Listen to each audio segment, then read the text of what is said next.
I saw some people the other day crying, oh, I don't know, Trump has removed money. He said he's not giving us any more money. Watu wanalia. Why are you crying? It's not your government, it's not your country.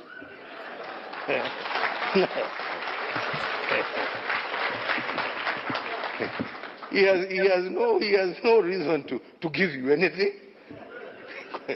I mean, you don't pay taxes in America. He is appealing to his people. Shauri yenu bwana. This is a wake-up call for you to say, okay, what are we going to do to help ourselves? Instead of crying, tujiulize, what are we going to do? Haya, ametoa hiyo pesa, sasa tutafanya namna gani jameni? What are we going to do? Yeah? To support ourselves. Because nobody is going to continue holding out a hand there to give you. It is time for us to use our resources for the right things. We are the ones who are using them for the wrong things. Yeah? The bullets and the guns we buy, we're not given for free. We buy them. And we're not buying them to go and fight wars off our shores. We are fighting our own people. Hapa hapa too. Yeah? Brother killing sister, sister killing brother. Over stupid things. Yeah? Let us work together to bring an end to all of that and to focus ourselves on those issues that really matter for our people. I thank you very much. Republic of Congo. I want to give you a small background about exactly what is happening in the eastern part of the Congo. How did it all start? Because all you hear is that Rwanda is supporting M23 rebels. The DRC government is fighting against the M23 rebels to take the eastern region of the Democratic Republic of Congo. That's what you hear in the news every day. I want to tell you exactly what's happening there. Let's go back to where it all started. During the infamous Berlin Conference in Europe, when Europeans were dividing Africa amongst themselves, the Belgians took Congo, the Germans took Rwanda, Germans took Tanzania as well, and the English took Uganda, carving out this area amongst themselves as Europeans.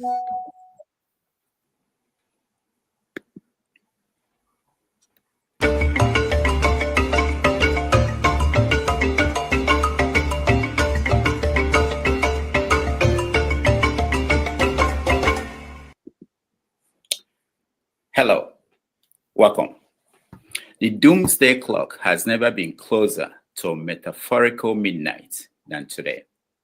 It is exactly 98 seconds to midnight. What it means is that humanity is closer than ever to its own catastrophic destruction. 98 seconds is the closest we have ever been in 8 decades of the history of the doomsday clock, established by the Bulletin of the Atomic Scientist.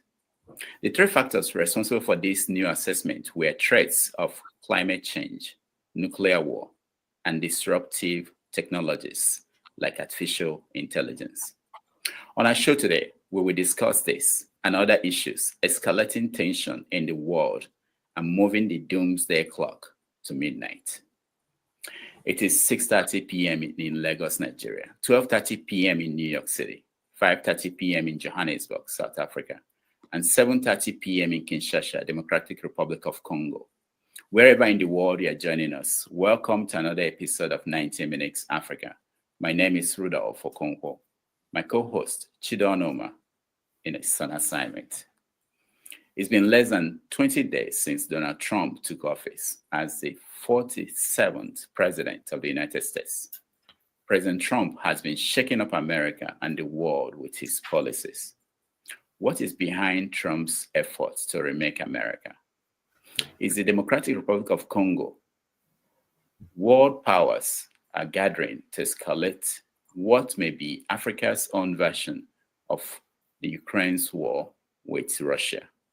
What is at stake for Congo, Africa, and the world? On February 20th, the former military leader in Nigeria, Ibrahim Babangida, will publish his autobiography. What questions should Nigerians expect him to answer in his book? A large and expanding swath of the southeast of Nigeria is empty because of violence by state and non-state actors. Our guest today on 90 Minutes Africa, Dr. Franklyne Ogbunwezeh, will join us to explain these and other stories in the news.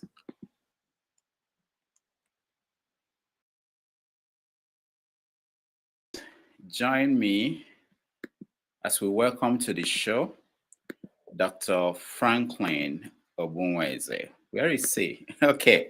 All right. So I was technical problem. I was thinking, what happened?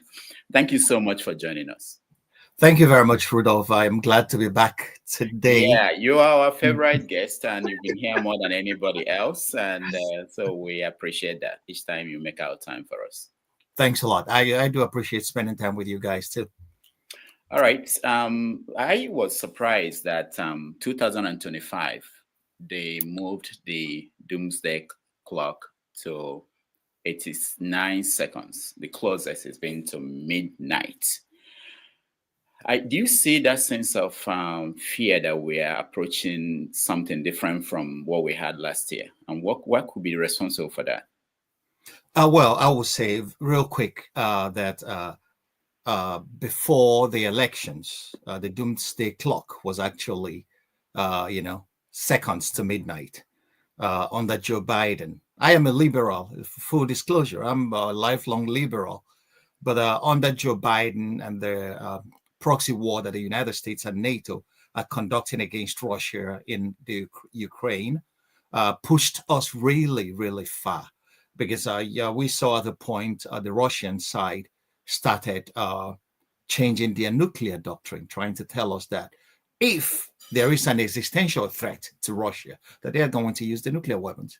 And it's been since 1962, when Kennedy and Khrushchev stood eyeball to eyeball in Cuba. We have not had such a seeming direct confrontation between these two great powers. Everybody knows that NATO is the United States. Europe is just a junior partner, is what Washington says that sticks. So, and that's why the Russians don't want to talk to Europe. They want to talk to the big guys in Washington. Scarcely have we gotten to that stage in our history. I am not, I wasn't born in 62, but all I have read leads to that point. That was the farthest we ever got to a nuclear conflagration. And the frightening thing is that it is only one man that has, even without anything, can decide to end life on the planet. The American president. He's the only one who could declare nuclear war. Okay, he's the only one who could release American nuclear missiles. If you read Anne Jacobson's book, she made it clear it will only take 72 minutes to destroy life on Earth. And we have 9 countries that are nuclear armed powers. And the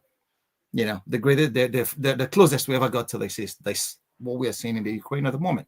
But Trump coming to office, Trump has been he's not been that war mongering guy, although he has his links in the military industrial complex. But he hated the Ukraine war with a passion. He never liked Zelensky because Zelensky was part of the reasons why he was impeached in his first rodeo. So, and then now that he has declared a freeze on America's foreign aid, which includes the military aid to Ukraine, we are seeing it may be sending signs and signals to the Russians that we are ready to talk instead of this face-off, that we are now ready to sit down at the table to talk. Forget the rhetoric. The rhetoric, people say that he is ordering the Russians to fix this in 100 days. It's just rhetoric.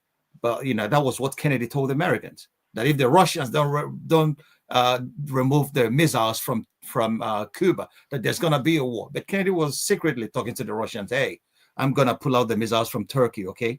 But don't tell my people. If you tell my people, I'm going to deny it. So I'm going to pull that out from Turkey as a quid pro quo so that you guys could pull out from Cuba. And the two powers went home saving face. So, and then the Americans never knew that Kennedy compromised. Okay, and then the Americans always have it in their heads that it was, we won, that we showed the Russians, we stared them straight in the eyeballs, and then they blinked first. No, the US blinked first. So forget the rhetoric that we hear in public. Behind closed doors, there are overtures to the other side. And that's what the responsible government should do, because we are not yet ready to end life on this planet. That's the only place we know that life exists. Every other thing is speculation. So if these two powers, if we have the powers to end life and then we use that, that would be the greatest act of irresponsibility on the part of any leader coming from anywhere. All right, we will stay on the world stage. Let's watch a little bit of a video. I just saw this morning of the president of Russia, Putin, speaking to, I believe, a reporter in a car. It's interesting what he said. Let's watch. Изменилось, что ли, со времен Байдена? Да ничего не изменилось. Они с удовольствием выполняли любой приказ со стороны Вашингтона при Байдене. Просто им Трамп не нравится, они с ним боролись активно, да, реально вмешивались в политическую жизнь, предвыборный процесс в Соединенных Штатах, а потом растерялись, когда Трамп вдруг выиграл. И потом Байден ментально им больше нравился, понимаете, ментально. А у Трампа другие представления о том, что такое хорошо, что такое плохо, в том числе в этой гендерной политике, в некоторых других вопросах, им как бы не нравится это. Но я вас уверяю, Трамп с его характером, с его настойчивостью, он наведет там порядок довольно быстро. И все они, вот увидите, это произойдет быстро, скоро, все они встанут у ноги хозяина и будут нежно помахивать хвостиком. Isn't that interesting that he thinks that Trump will restore that quickly and that everybody will toe the line? What do you make of that? Is that Putin coming close to Trump to resolve the issues? Well, I will say real quick that these are overtures. Okay, these are apparent overtures to the Trump side that we are ready to play ball. But you have to know that Trump has soft spot for Vladimir Putin. He sees him as a very strong leader. And I believe that this feeling is mutual. If you listen to him, actually, when Trump won the White House, beating Hillary Clinton in the polls, that was when there's a rumor started that it was the Russians that helped Trump to win. Okay, and that actually damaged any relationship that Trump would ever have with what he called the deep state at that point in time, because he believed that he was set up, that he won the polls hands down. Anybody who watched the elections then knew that if you go to the South and the Midwest of America, that people were leaning towards Trump, voting for him. Even Michael Moore came out to say, learn to pronounce the words President Trump. Even when all the pundits were on Hillary's side, believing that Hillary was going to win. I listened very carefully to what the man had to say, because he went to the people and he went to the MAGA rallies and he saw that people were more enthusiastic for Trump than for Hillary Clinton. So this Russiagate scandal actually damaged Trump's relationship with the deep state. And then the deep state spent his first term. It was like a war between the two sides. And this time that Trump has won. Again, I don't think that the coast is clear for him to restore order very quickly, because he still has his domestic issues to face. And these domestic issues, and these are the people that he called the deep state in his first term. And these are the major beneficiaries of this war in the Ukraine. So they are not going to allow anybody to so very quickly remove their mouth from the feeding trough. It's going to be difficult. He's going to fight a battle, actually, to be able to impose his will on this runaway American military machine. Don't forget that billions of dollars have been sent to the Ukraine. Happens to be one of the greatest money laundering operations in recent times, from a perspective of the military industrial complex, because they're making a killing out of this war in the Ukraine. So it's not going to be easy for Trump. But if you ask me my personal opinion, I'll be very glad if this nonsense in the Ukraine ends, and then both parties are able to come to the negotiating table. Every war ends on a negotiating table. Why not this one? Must we kill ourselves off before we talk to each other? So if Trump is able to achieve that, he's going to write his name in gold, actually.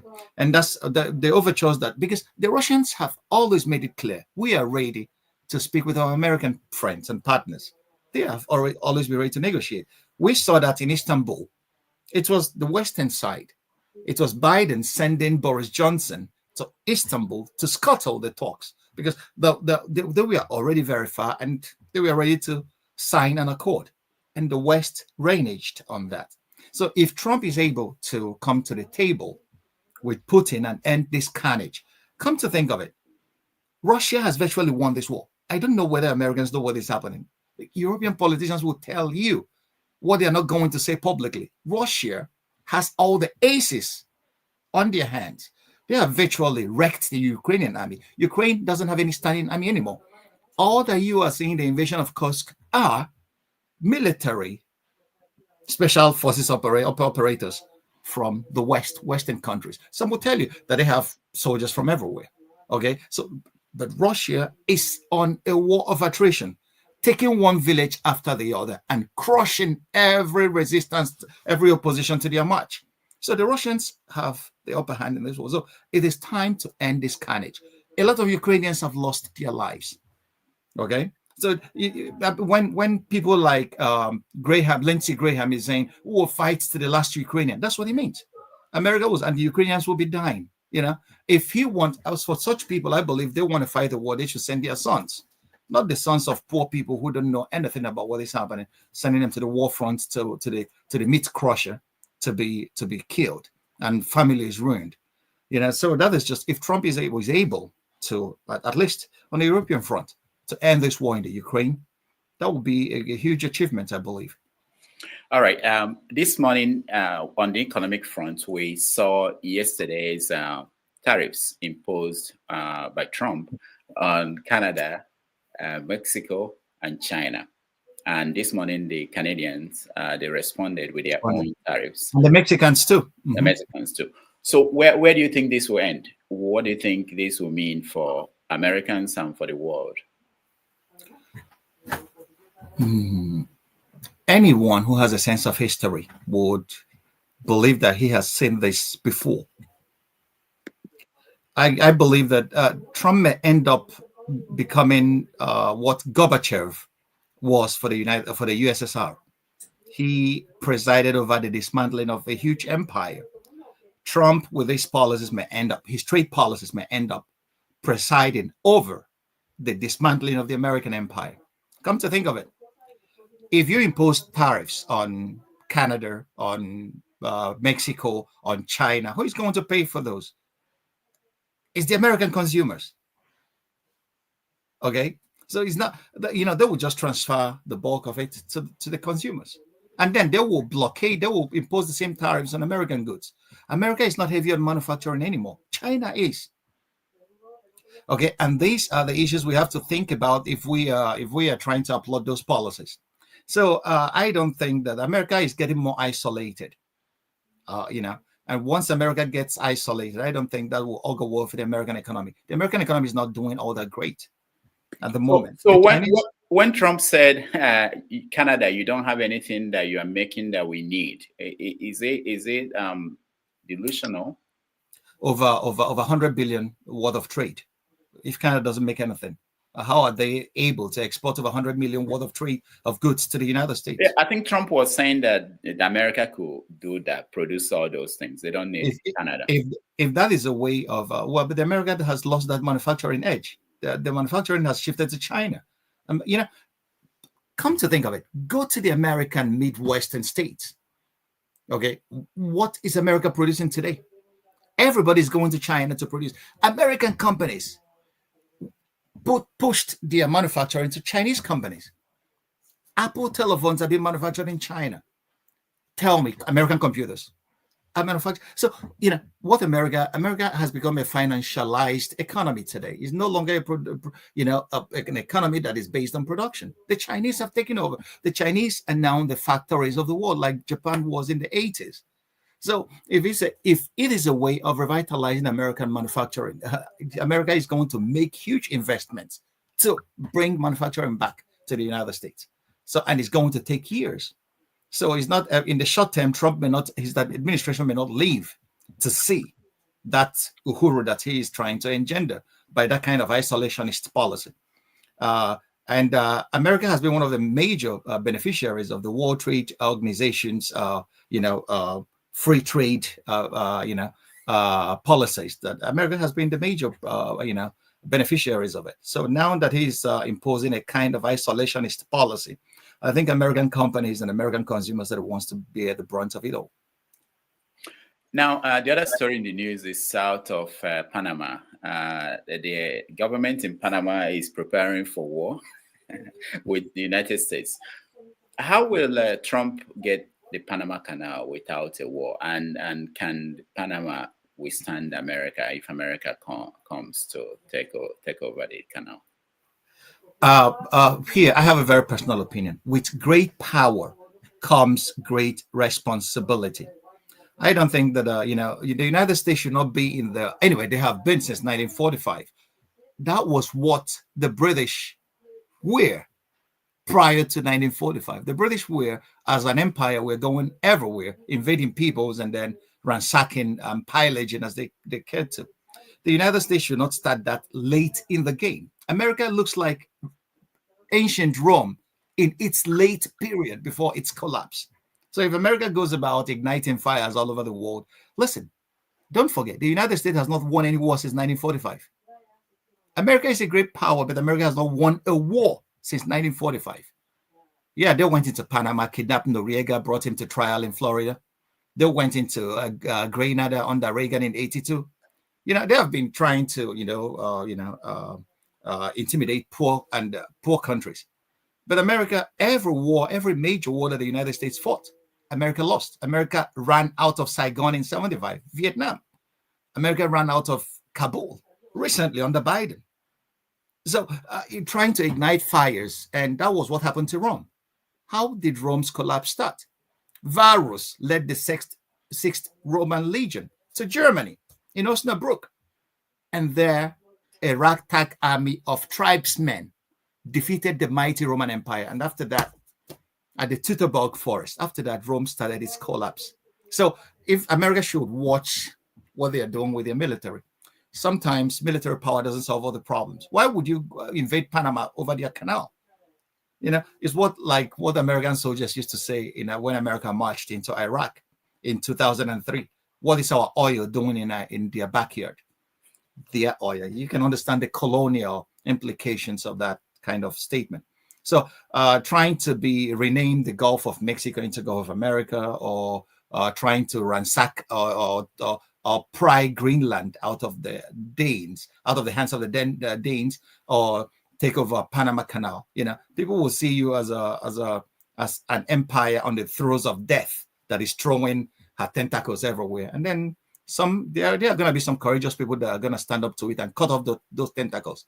And then your demise will then be celebrated by all to see. So the United States should be very, very careful in the wars that, war should be fought as the last resort. You don't go. And the United Nations Charter forbids that. You don't gain territory by conquest anymore.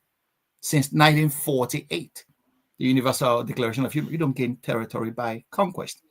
So America should not be violating a principle it was one of the guarantors of all these years. So it's really stupid for any president to think about it, even if he's Trump or even if he's God. All right, we'll get to Africa quickly, but first I want you to weigh in on what's happening in the Middle East. Israel, we are seeing the exchange of prisoners. Mm-hmm. I was surprised. I saw the videos. I thought I had it. I wanted to play it for you to see. I know you've seen it, where the so-called Hamas, or the military groups in Gaza, were bringing out the hostages in mm-hmm. front of the world. Mm-hmm. These are the people that the Israelis were fighting to defeat, or said they were going to defeat. Mm-hmm. The spectacle, the picture wasn't a good picture of the big army destroying Gaza for that purpose. Yet they mm-hmm. couldn't get these hostages themselves. So what happens now? What do you think will happen in Gaza, especially now that Trump is saying that they should all move out?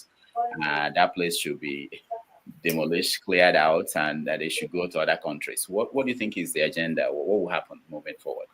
Well, Trump asking the Palestinians to leave their land and go to where? Sometimes these guys believe that they are speaking on God's behalf. Trump doesn't have a right. It's a war crime to cleanse a people. Ethnic cleansing is a war crime. Okay. And what the Israelis have succeeded in doing in Gaza is committing genocide. Gaza has been rendered unlivable. Look at the pictures. Every major human rights organization on earth has rendered the verdict that Israel committed genocide in Gaza. It's clear for all to see. And I tell you, Israel is never ever going to recover from what they did in Gaza. And they have not been able. Which of their war aims did they attain? Did they recover the hostages? No. It was through a negotiation that the hostages are now being taken back. Did they succeed in destroying Hamas? You saw the fighters. What Israel succeeded in doing is destroying Gaza. I have never seen a picture. The only picture that it looked like that was Hiroshima in 45 and Nagasaki. I have never seen a picture that looked like Gaza across modern wars. Even in Dresden in Germany, what the Allies did here, firebombed the city. The picture doesn't look like what Gaza looks like today. So I don't think the Israelis didn't achieve their war aims in Gaza. They didn't defeat Hamas. Hamas is still there, still talking to them. That's why they are releasing the hostages. And then that means that Netanyahu, I don't know what the way forward. But the point lies in the fact that Trump asking Palestinians to leave and go, where should they go to? Go to Egypt. You should know, or to Jordan. The Jordanians are Palestinians, don't forget that. Okay? And there are internal domestic problems if Egypt allows Palestinians to get to Egypt. Sisi is not going to survive the internal turmoil, or even the Jordanian king, because the Palestinians in Jordan see the king as a traitor to the Arab and Palestinian cause. So, and they see him as an impostor. So if, that would be a total destabilization of the Middle East, which Israel started with its war on Gaza after what Hamas did on 7th October. So the issues are very, very, very complicated, but they are quite simple. The point is, Palestinians, you cannot force people to leave their homeland. If you do that, if come to think of it, what the Israelis did, they, according to Lancet, if you read the article by Lancet, we are thinking about in the range of over 500,000 people killed, dead, buried under the rubble. And if that is the case, that's the easiest way for Israel to create enemies for herself. Because if you kill my sister or my brother or my mom or my dad, you're going to be my eternal enemy. So this is a way of forcing legions of people who will be joining the resistance from the Palestinian side after witnessing what happened in Gaza. So it's not a way of attaining peace in the Middle East. There have been various measures, and Trump coming in to say that they should leave is not even a way that will lead to peace, because people will always resist. It's just like what happened in South Africa. Apartheid South Africa, we are killing black South Africans. And they were labeling people like Mandela as terrorists. And people, British parliamentarians, were wearing shirts emblazoned "Hang Mandela" to the British Parliament. We don't talk about that anymore, as if to say that history is not important. The British supported, every major European power supported apartheid South Africa, even the United States. Mandela was labeled a terrorist till 2008. Don't forget, Mandela came out of prison in 1994. He was placed on a no-fly list to the United States, even as a president of South Africa. Okay, so this is what people from the global South see. The hypocrisy, so I was discussing with a few friends in the human rights community, and they told me, Franklyne, to be honest with you, human rights is dead. Because if what happened in Gaza could be allowed to happen by the world, no European leader, no American leader has a right to lecture anybody about human rights ever anymore. No European politician, no American politician has a right, a moral right, to lecture anybody anywhere about human rights ever again. And it is so very sad. And some Israeli friends of mine will tell me that Israel has lost that right to call themselves victims of genocide ever again. So these are the things, these are the currents that you see. I don't know how to resolve this impasse, but the issues are very, very sad. It's really sad that the people that face the genocide will turn around and allow their leaders to lead them down that path against another people. It's really a very sad situation. That's interesting. So you said that the Americans they've lost that moral authority to talk about human rights. Americans and European leaders, Yeah, they have lost every authority to talk about human rights ever again to anybody. To lecture somebody like somebody like Emmanuel Macron coming to Africa to tell Africans how to behave. Some people are really silly, I tell you. After the devastations that they caused across the continent with their France Afrique policy, this guy believed that they could still talk down on Africans. I don't know. So this is what people believe, that from the global south, there is this movement right now that these guys don't have anything to tell us anymore, that they are not. Come to think of it, Europe has never been a very peaceful place. Europe became peaceful for the very first time in a long while in 1945. And this peace was forced upon them by their defeat in the Second World War. The Americans came in and became a power and held the peace till this moment. And this peace is being ripped to shreds before our very eyes. Look at the young people. America used to have lofty ideals that everybody looked up to. Freedom of speech. In American universities today, if you protest genocide, you are sidetracked and then you are labeled. People are targeting people that protested for deportation. Today in the United States, that was a beacon. America used to be a democracy, but not anymore today. What America now is an oligarchy, a plutocratic oligarchy.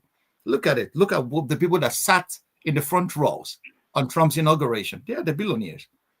Okay, it's not. They are the ones that bought and purchased that office. Okay, the rhetoric that Trump is using for Palestine, it was purchased by Seldon's wife. Okay, who spent $100 million to the Trump campaign. So America is no longer. America has all the trappings of a democracy, but it's not a democracy anymore. America looks like ancient Rome at its late stages of decadence. And it's going to be, many Americans are not educated. Many Americans are educated, but they're not politically aware with the way the rest of the world see what is happening there.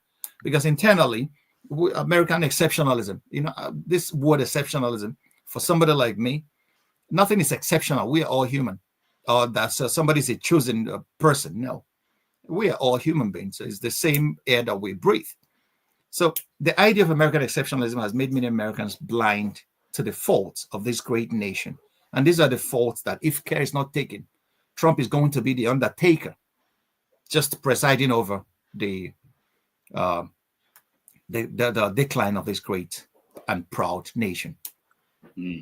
Now, I like what you were saying about America and the role they are playing. And if you remember, during the campaign, they were talking about Project 2025.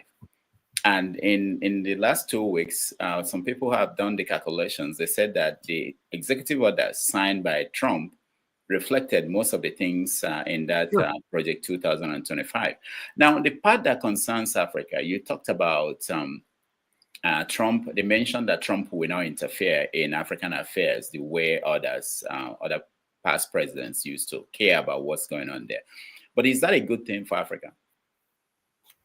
It will be the best for Africa and many other developing peoples if the empire looks the other way. It will give them the opportunities to actually think about what they can do for themselves. Okay, if you are left on your own designs, then you can find a better way of articulating what you want to do for yourself. Africa was never in the 60s. We believed that we became independent. But if you read the book White Malice, you will see how the CIA took over from the British colonialists and injected themselves in positions of power and influence across every major African country, because they know that the continent is so very rich in resources. That will lead us into what is happening in the Congo. Okay, this is the richest continent. They said Africa is poor. One man said, they say we are poor. If we ask them to leave, they say no. They say Niger is poor. The Nigerians asked the French to leave. The French said no. And the French are now trying to engineer the Nigerian government to go against the French, to go against Niger. And then 2 days ago, there was an ISIS in Africa attacked Nigerian soldiers, leading many people to think oh, so if anybody goes against Western interests, ISIS will start attacking them. Then we start asking the question, who is ISIS actually? Who is Boko Haram? Who are financing those guys? Who are giving them the marching orders? Okay, so these are questions that people are asking, and these are veritable questions that require answers. Why is it that when French interests are repudiated by an African country, that country comes under terrorist attacks? If it quacks like a duck, I don't know what else to say. So let's go to Congo, because the situation in Congo is critical. Every day is expanding. South Africa is interested in joining in. Already, Rwanda is part of the conversation. America is interested. China is interested. Russia. So what do you think will be happening there in the next few weeks and days? It's going to get worse before it gets even better, because the resources we are talking about is the leading resource that every major country requires for the industrial revolution, for the kind of computer or AI revolution that we are now seeing. It's all about coltan in the Congo. People that are financing Kagame, and Kagame is financing M23 to resist the Congolese government. Congo has always been a playground of the major powers. Congo was a plantation of Leopold, the Belgian king, for so many years, where he slaughtered 10 million Africans for the sake of rubber. Okay, if you read Chiwezu's The West and the rest of us, he detailed it there so very well, where there were pyramids of human hands that were cut off by Belgian colonialists. One of the worst crimes ever that people are not even taught about. Many Africans don't even know about it, let alone many Europeans. What their ancestors did to our ancestors. And then they will sit down and call us savages. Those that cut off our hands, brought us the Bible, and are now calling us savages. It's really sometimes beyond the pale. So in the 60s, the Americans saw the uranium that was used in American nuclear industries came from Congo. So, and America, under the guise of fighting the Russians during the Cold War, so that the uranium in the Congo doesn't fall into the hands of the communists, they destroyed Congo for good measure. That was where Lumumba was murdered by the CIA and the Belgians, and then denied that country since then of peace and felicity. So we have seen Congo has been jumping from one crisis to the next till today. The reign of Mobutu Sese Seko was just one of the greatest acts of squandermania and kleptocracy ever seen in the African continent. Not only that, so till today, Kabila and all the rest. So it's all about Congolese resources. If Congo is a poor country, there wouldn't be this crisis. And there has been a silent genocide going on in the Congo for the past 5 years. So 5 million Congolese are dead already, and many people have been displaced. Okay, nobody's talking about it because it's about the resources, and then many African countries. Okay, the M23 has sacked Goma, a city in eastern Congo, and they are advancing, making sure all these guys are making sure just to keep the lanes free for the smuggling of Congolese resources outside the continent. It's really awful. All right, let's watch Kagame talk about his own perspective of the issue, and we'll come back and hear your take on his. To them, why they actually don't support M23 themselves, including AFP, you as a journalist. Why don't you support M23? Or why is the question, you support M23 or you don't support M23? First of all, what is M23? M23 is an organization born in and out of Congo. That's number one. Number two, these are Congolese. And you will hear even Congo admit it. Now, why do they exist Why are they fighting? Why do they have arms? Is another question. It is also a simple question. They exist because they have been denied their rights as citizens of that country. They are called Tutsis of Rwanda. Fine. But then you need to be educated also a little bit about history. I didn't mean to stop the We have video. Rwandan communities in the Congo. All right. Hold on. Who Let are me get Congolese. him. And by the way, these are not just Tutsis. It is the same social structure of a country that is also there in the Congo. Like, in fact, we have other neighboring countries where they are, but they are citizens of those countries. We have 100,000 people originating from this community, 100,000 who have been living here in Rwanda in refugee camps for the last 2 decades. Why? Because they are being uprooted from their ancestral homes, persecuted, and sent across. In fact, there are more in Uganda. There are 300, there's 100,000 here, there are hundreds of thousands there in Uganda, more numbers. So M23 is born out of that situation. That's why I asked the question. I said, well, why wouldn't anybody else, why are we being accused as Rwanda of supporting M23? And I'm saying even those who accuse us, actually I should accuse them of not supporting M23 because it is as if they agree with the injustice that is being done to this community. Otherwise, if you didn't agree with that injustice, you would be actually raising questions. Why these people of M23 being treated like this? Why are we having 100,000 refugees here in Rwanda? That's where you start from. Not start from asking Rwanda, are you supporting M23 or? All right, let's stop it here. So you got his argument. Well, Paul Kagame is being, smart by half. The M20, these are Tutsis, actually.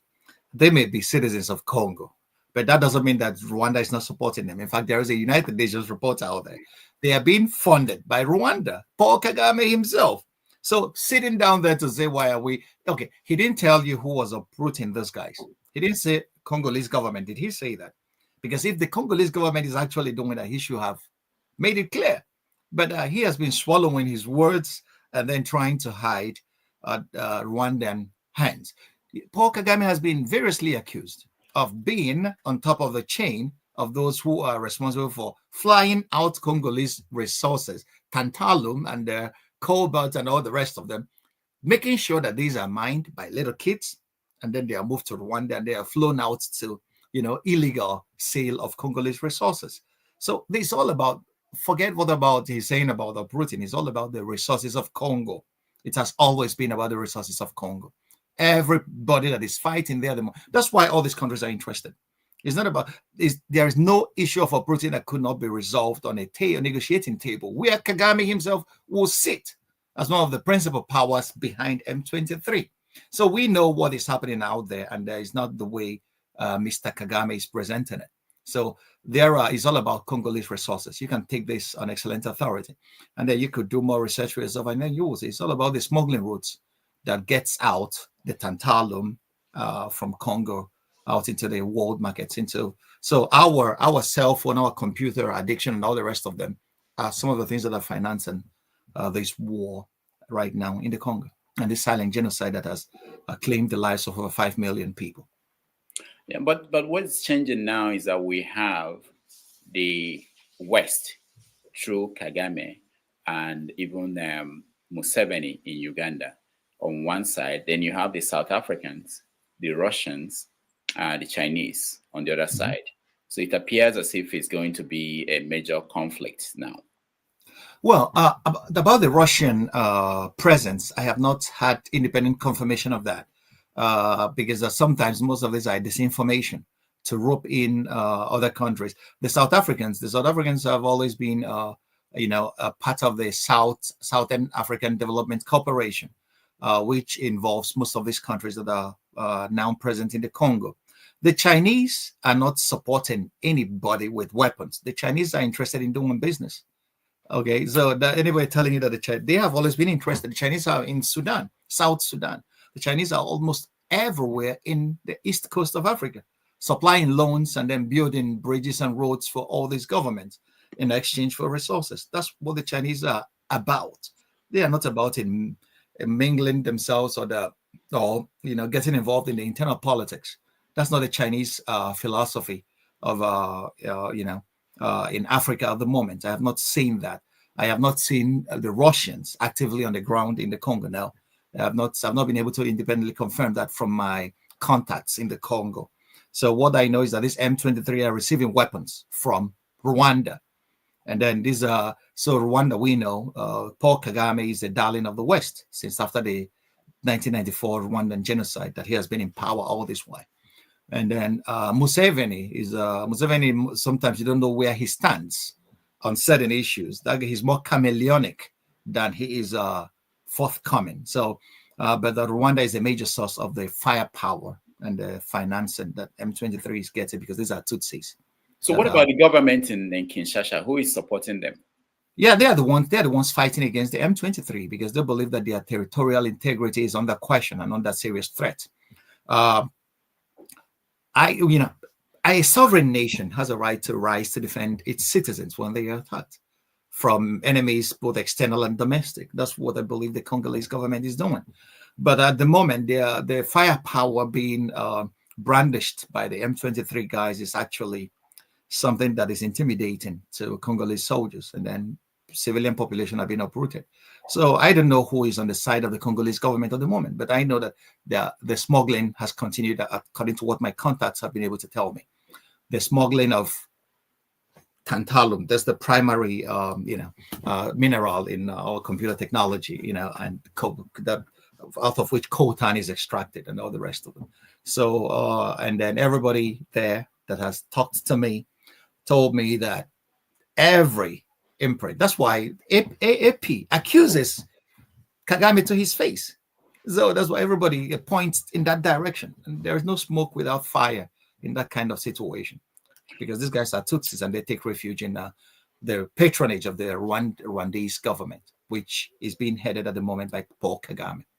So what if they take over Kinshasa? Like, is a possibility. Is a possibility. Are we seeing the kind of thing that happened in Syria? Well, what happened in Syria was a Western designed, CIA, MI6 move. So actually, these guys have been their sleeper cells all this while. This were our news for a front that transformed into HTP, where people being supported with weapons by the United States. Obama gave instructions to the CIA to topple Assad when he came to office. And these were the guys that they groomed to that effect.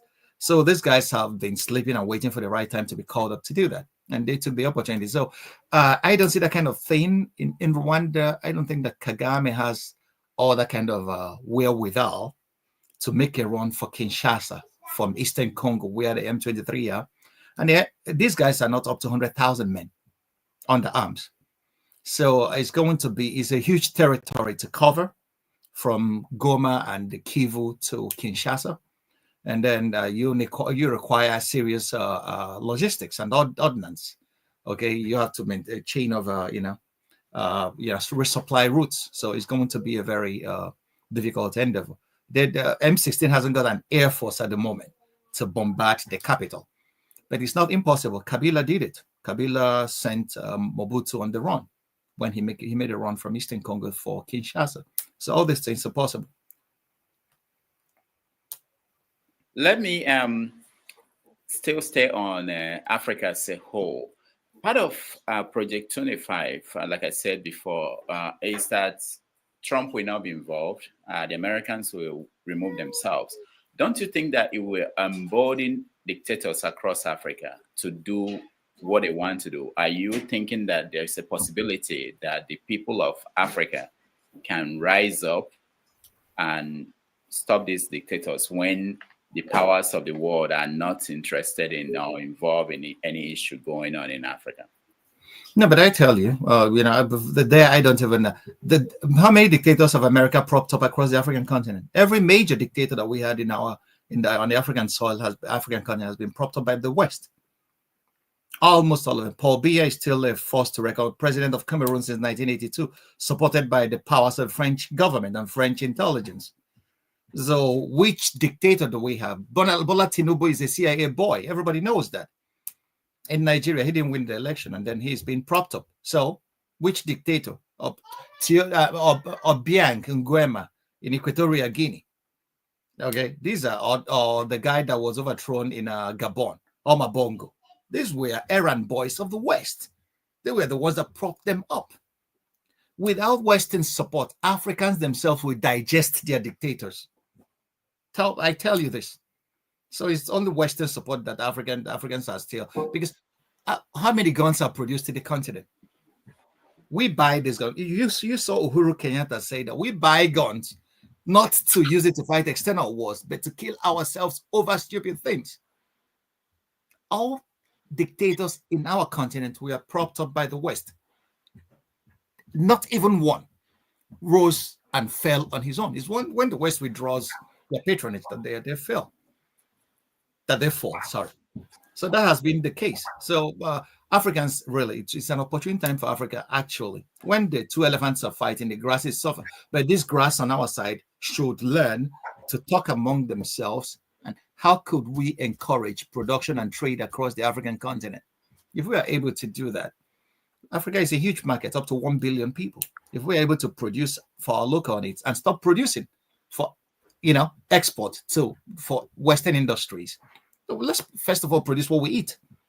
Let's become food sufficient. Our food security, let us guarantee that for the female African population. That would be an essential platform for an African renaissance going forward. So let us take the basics first. Okay, so dictators who have always been doing what they want, but there is an Igbo proverb that says, that's what the Igbos have always done. If a dictator believes that he could do A and B, we show him from where we got him. We tell him who his father is. But Western weapons have prevented us from doing that all this while. So Africans know how to manage and control their societies until the white man came. That's what Chinua Achebe did, articulated, and things fall apart. We had a functional society that had checks and balances. The Oyomesi in the Yoruba regions of Nigeria will tell the Oba to go to hell and commit suicide if he tries to be a tyrant.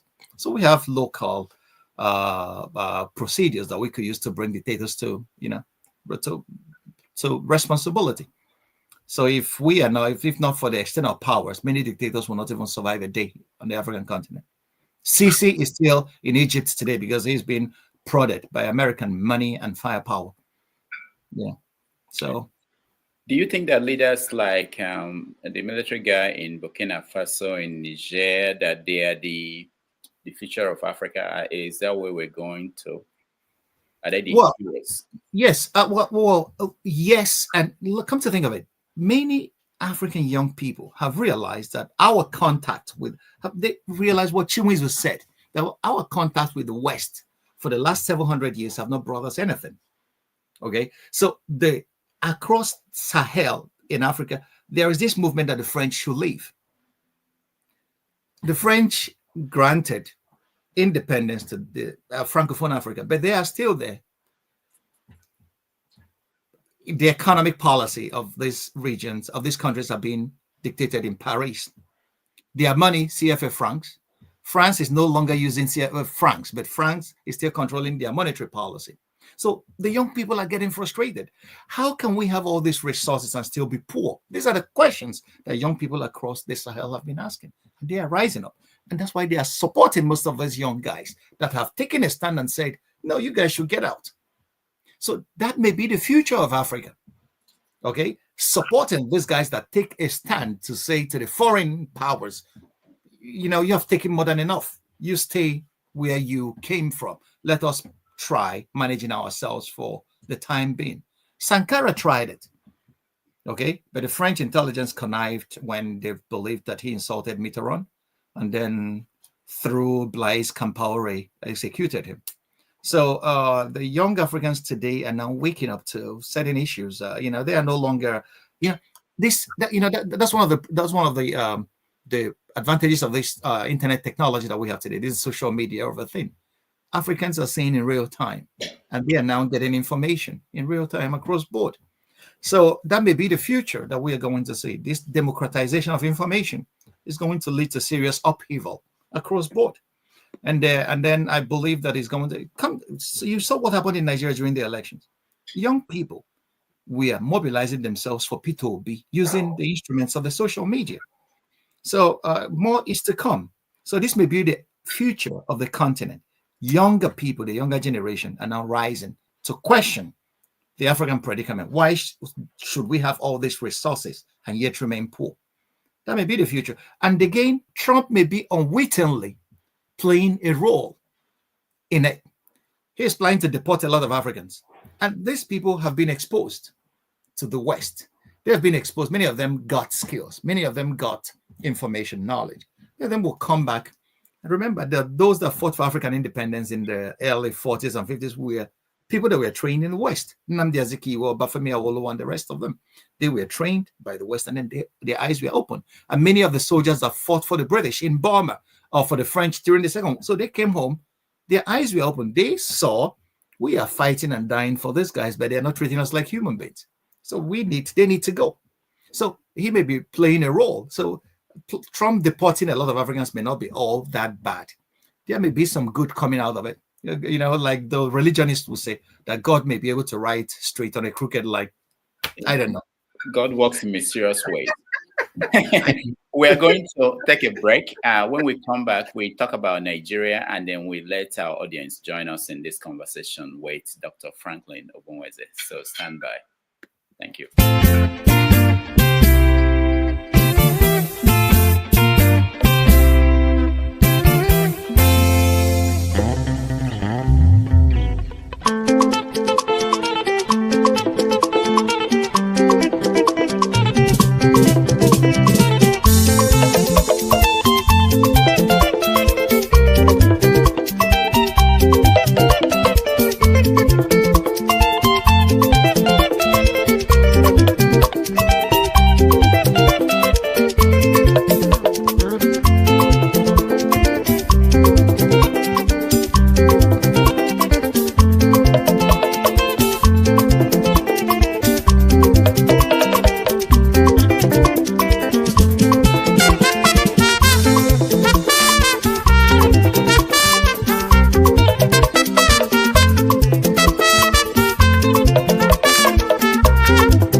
right, welcome back, everybody, to our conversation with Dr. Franklyne Ogbunwezeh. Franklyne, let me take us back to Nigeria. These are some of the headlines in today's newspapers in Nigeria.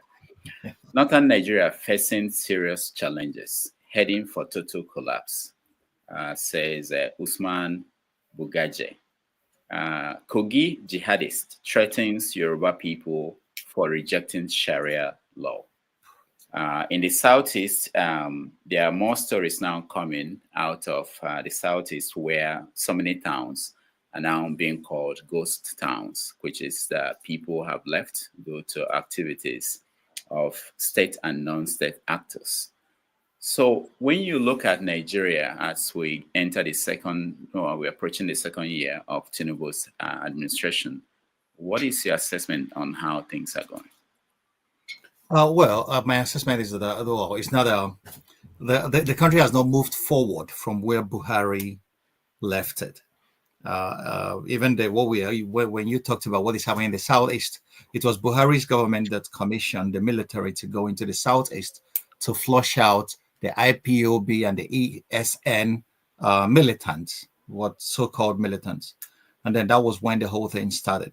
And there was no attempt at dialoguing with these forces. What we see, the contrary is what we have seen in the north, where there was a dialogue between Boko Haram, which is a globally recognized terrorist organization, with the government, and the government granted them amnesty, leading many of them into dropping their arms and then being rehabilitated by the government. But that never happened in the Southeast, where we have seen that most of the people that call themselves IPOB and ESN, and other criminal elements have hijacked the state, and then have been, have broken the monopoly of violence which a state should exercise by the fact of its being a state. So it's really, we have not made any progress in the last 2 years on the economic front. Like I said, what Nigerians saw it. I have not seen any progress, measurable progress in the economic front and on the security front. People are still dying in the Middle Belt. People are still being killed in the South. Or Seoul local government area of Imo State is now a ghost area. The Ihembosi in Anambra State. In this border town between Anambra and Imo State, where that happens to be the epicenter of the whole thing. The killings are going on. People don't go home anymore. So what is a state that cannot guarantee the lives and property of its citizens? It has lost its raison d'etre. It has no more reason to exist. So there is, in the social contract, actually was propounded by Thomas Hobbes because of his fear of violent death in a state of nature.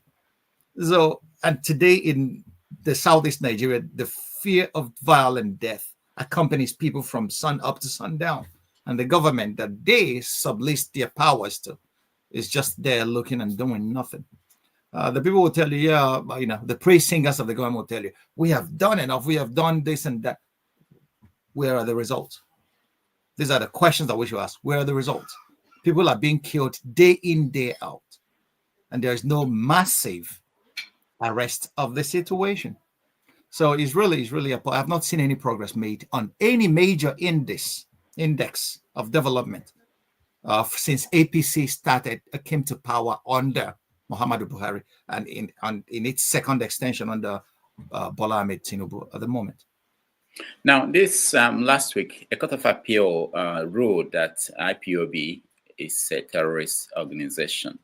What is the implication of that? What do you think will happen next?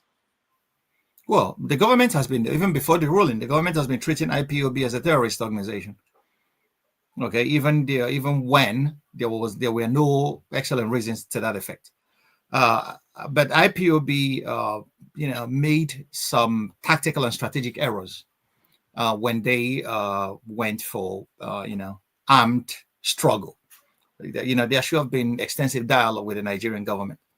I can understand why it is a threat for the government to hear any words concerning Biafra, because Biafra, for 3 solid years, gave the Nigerian government a run for its money.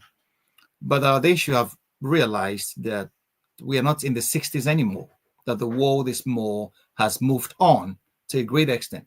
There are issues of marginalization, quite right, but there is nothing, it is nothing that could not be ironed out on a table of dialogue. The Nigerian government has been treating the Igbos as second-class citizens in their own country since after the Civil War. Forget what Gowon said about no victor, no vanquished. No, we are not saying that. In Igbo country, you see, it's just like a military garrison. We have military checkpoints every other kilometer. What you don't see in the west or in the north of Nigeria. Why is that the case? Okay, why don't we enjoy the freedom of movement? Why don't the Igbos? The civil war is ended. It seems it's been fought by other means. And this is one of the things that actually fuels this agitation. Is one among many.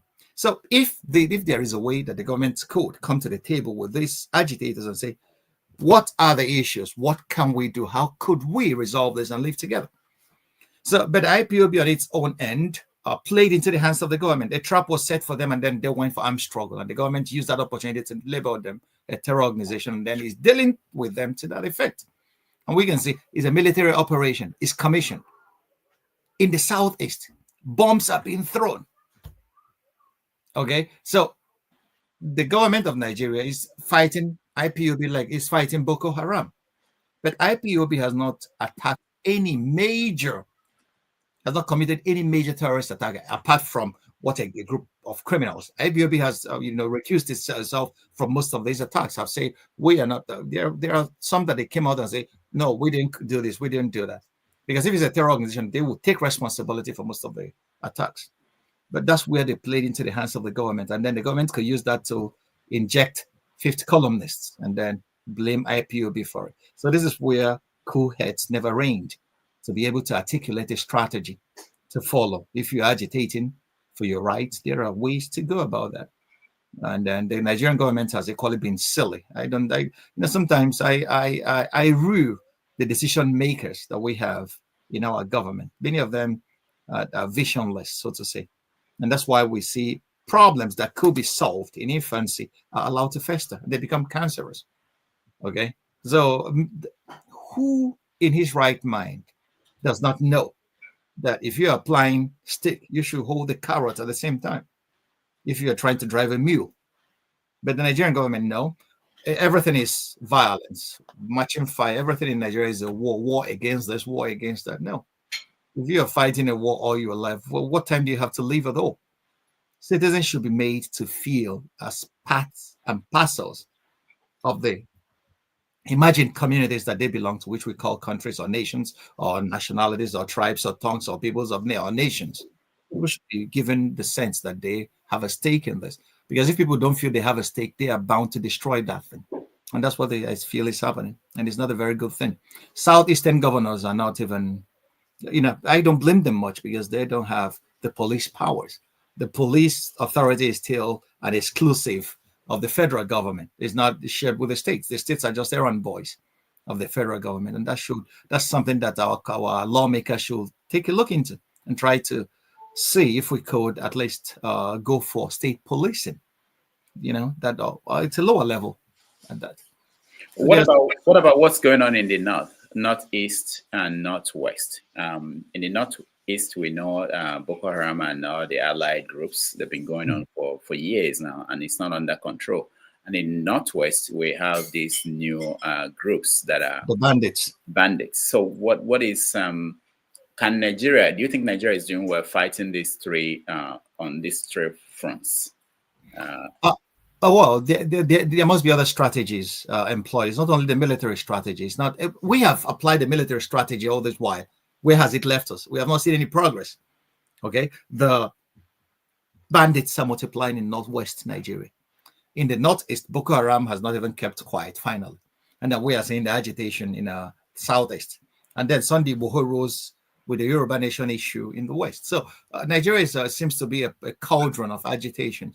And then that means that we need to go back to the drawing board and go back to the table and then question why has the government ever set up a panel to say, why are these agitations spread across the four cardinal points of our nation? I have not seen that. Chidi Odinkalo, Professor Odinkalo led a panel instituted by the Anambra State government on the activities of the criminal gangs and what IPOB or whatnot that is going on in Anambra State. They came up with a white paper, with a report. I have not seen the government release that report or issue a white paper to that effect that could lead into actionable solutions to that problem. So I know that it was handed over. Bianco Juku, who is now the Nigerian Junior Minister for Foreign Affairs, was a part of that committee. So we are yet to see what the government is doing. Soludo is, I believe, is sitting on top of that report. He should be able to get it out and then issue a white paper. Let us see what the government is ready to do, at least at the local level. But the federal government of Nigeria, I don't know whether they know what they are doing. I'm sorry, but it does seem that there is a inertia. Nothing is moving. Nothing is not moving forward. It's not moving backwards. We're just hanging in a balance, and that's not the way for a country. This opportunity that Trump is using to isolate the United States from African affairs is an opportunity that Nigeria should grab with two hands and try to find local solutions to our problems. But this discussion is not being heard in the corridors of power in Nigeria or anywhere. I have not heard it. Even in African think tanks, I have not heard it running. That's an issue that we should focus on. Now, in the years of Trump, how could we reposition Africa to be a major player, in solving Africa's problems? We should stop waiting for other people to come and do that for us. I have not seen that discussion being had, except for now that I'm talking to you. Okay, one more question, and then we'll let it in our audience. Ibrahim Babangida, on February 20th, he will launch a book that he wrote, his autobiography. What are you expecting him to answer? Questions you want him to answer in the book? Oh, well. Okay. I'm not expecting him to answer any questions, because I know that autobiographies are most times hagiographies. The people go on to sing their praises and to tell us how wonderful he has been as a human person, as a man, as a family father. And then from there, he will try to, present us with a hagiography that would whitewash his role in Nigeria's history. But I have to tell you, after Yakubu Gowon's pre-allied government in the from 1967 to 1975, no other government has done up to what Ibrahim Babangida did to wreck Nigeria. Sani Abacha was a killer. Sani Abacha was a brutal killer. He was a murderous dictator, but he didn't do as much. Babangida was a primitive thief. He was a corrupter in chief. He made sure that the gravy went round and corrupted anybody who is corruptible, and then ushered in an era where Nigeria didn't know what to do with itself. So what questions am I expecting him to answer? Should he answer for who killed Delegiwa? He should tell us what he knew about Delegiwa's death. For the first time in the history of Nigeria, a human person, a Nigerian citizen, a veritable member of our society was killed with a letter bomb. Only governments are capable of that. He should tell us what his intelligence agencies knew about Delegiwa's death and how it was connected to Gloria Okon. What killed Gloria Okon? The drug trafficker that was arrested in Malamaminu Kano International Airport and who fingered a lot of people in his government. That she was a courier for them and the woman was killed. Or was she frittered out of the country? And we heard that Delegiwa was on top of that story with his Newswatch magazine. And the government has been harassing him. The DSS arrested him, interrogated him, left him to go, and a few days later, a parcel bomb was sent to his home and smoked him to death. So IBB should answer that question. The buck stopped at his desk while he was our president. What else? Anyway, what about Aliu Dasuki? A lot of Nigerians didn't know what. Now, let me tell you, I live in Germany. A man was brought in here during IBB's reign. His name was Aliu Dasuki. Aliu Dasuki was a relation of the former Sultan of Sokoto, Dasuki, whom Abacha kicked out of office. The story is so very complicated and complex, but it shows you what corruption is.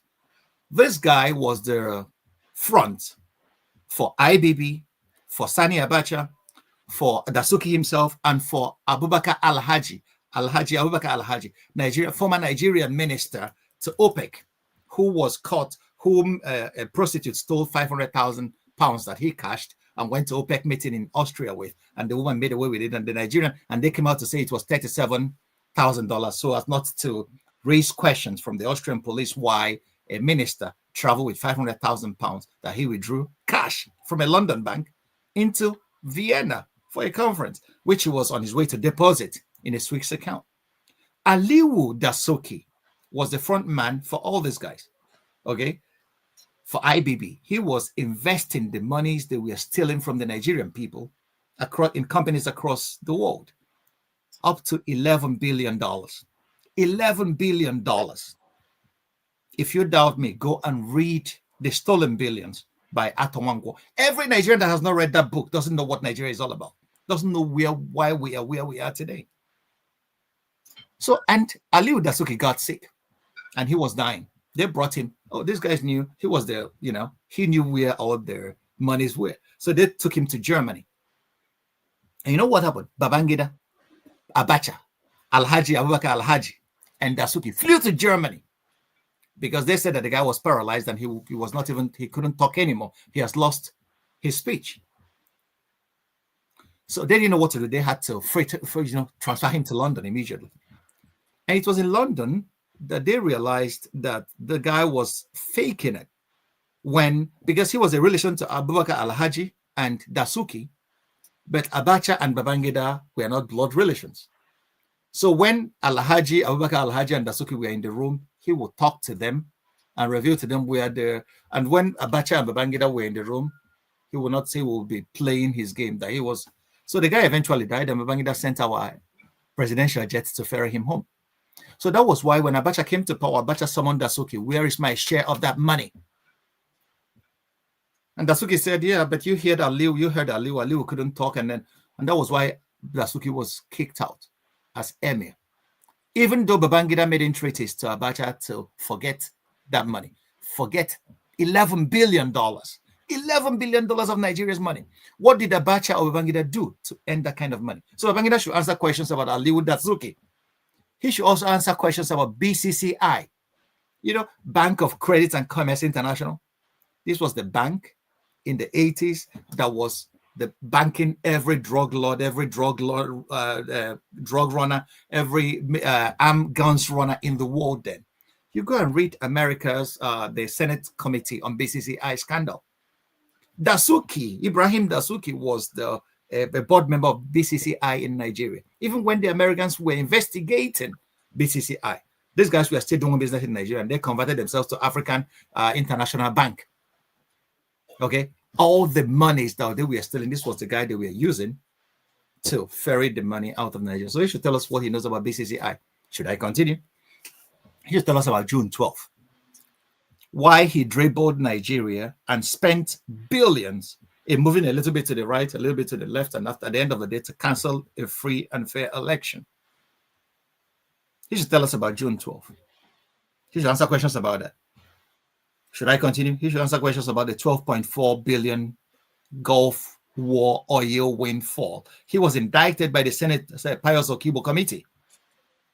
Did you ever see the report? Did we ever have a copy of that report? Pius Okibo? Read appendices from Atowankwo's Stolen Billions. That's the book. Stolen Billions by Atowankwo, by 4 Dimension Publishers. He should answer questions on the $12 billion oil windfall for Gulf. That money was clearly stolen. He should tell us his relationship with Mike Adenuga. Mike Adenuga was the chairman of Equatorial Trust Bank and DEFCON Bank. Babangida bought into these banks. Is Globalcom Babangida's front? He should answer questions to that effect. He should answer questions about Ecomog. His wife with Len Oil, Debo Adesonia, also what's his name? I've forgotten. That was the guy during the Ecomog, Nigerian soldiers contingent in Sierra Leone. It was estimated that Ecomog needed 3 million liters of oil a month. But Babangida's wife, through Len Oil, Miriam Babangida, through Len Oil, was given the orders to lift 60 million liters of oil per month for EcoMog. And they delivered 3 million liters, and then the rest, what happened to it? Who accounted for it? Where are those monies?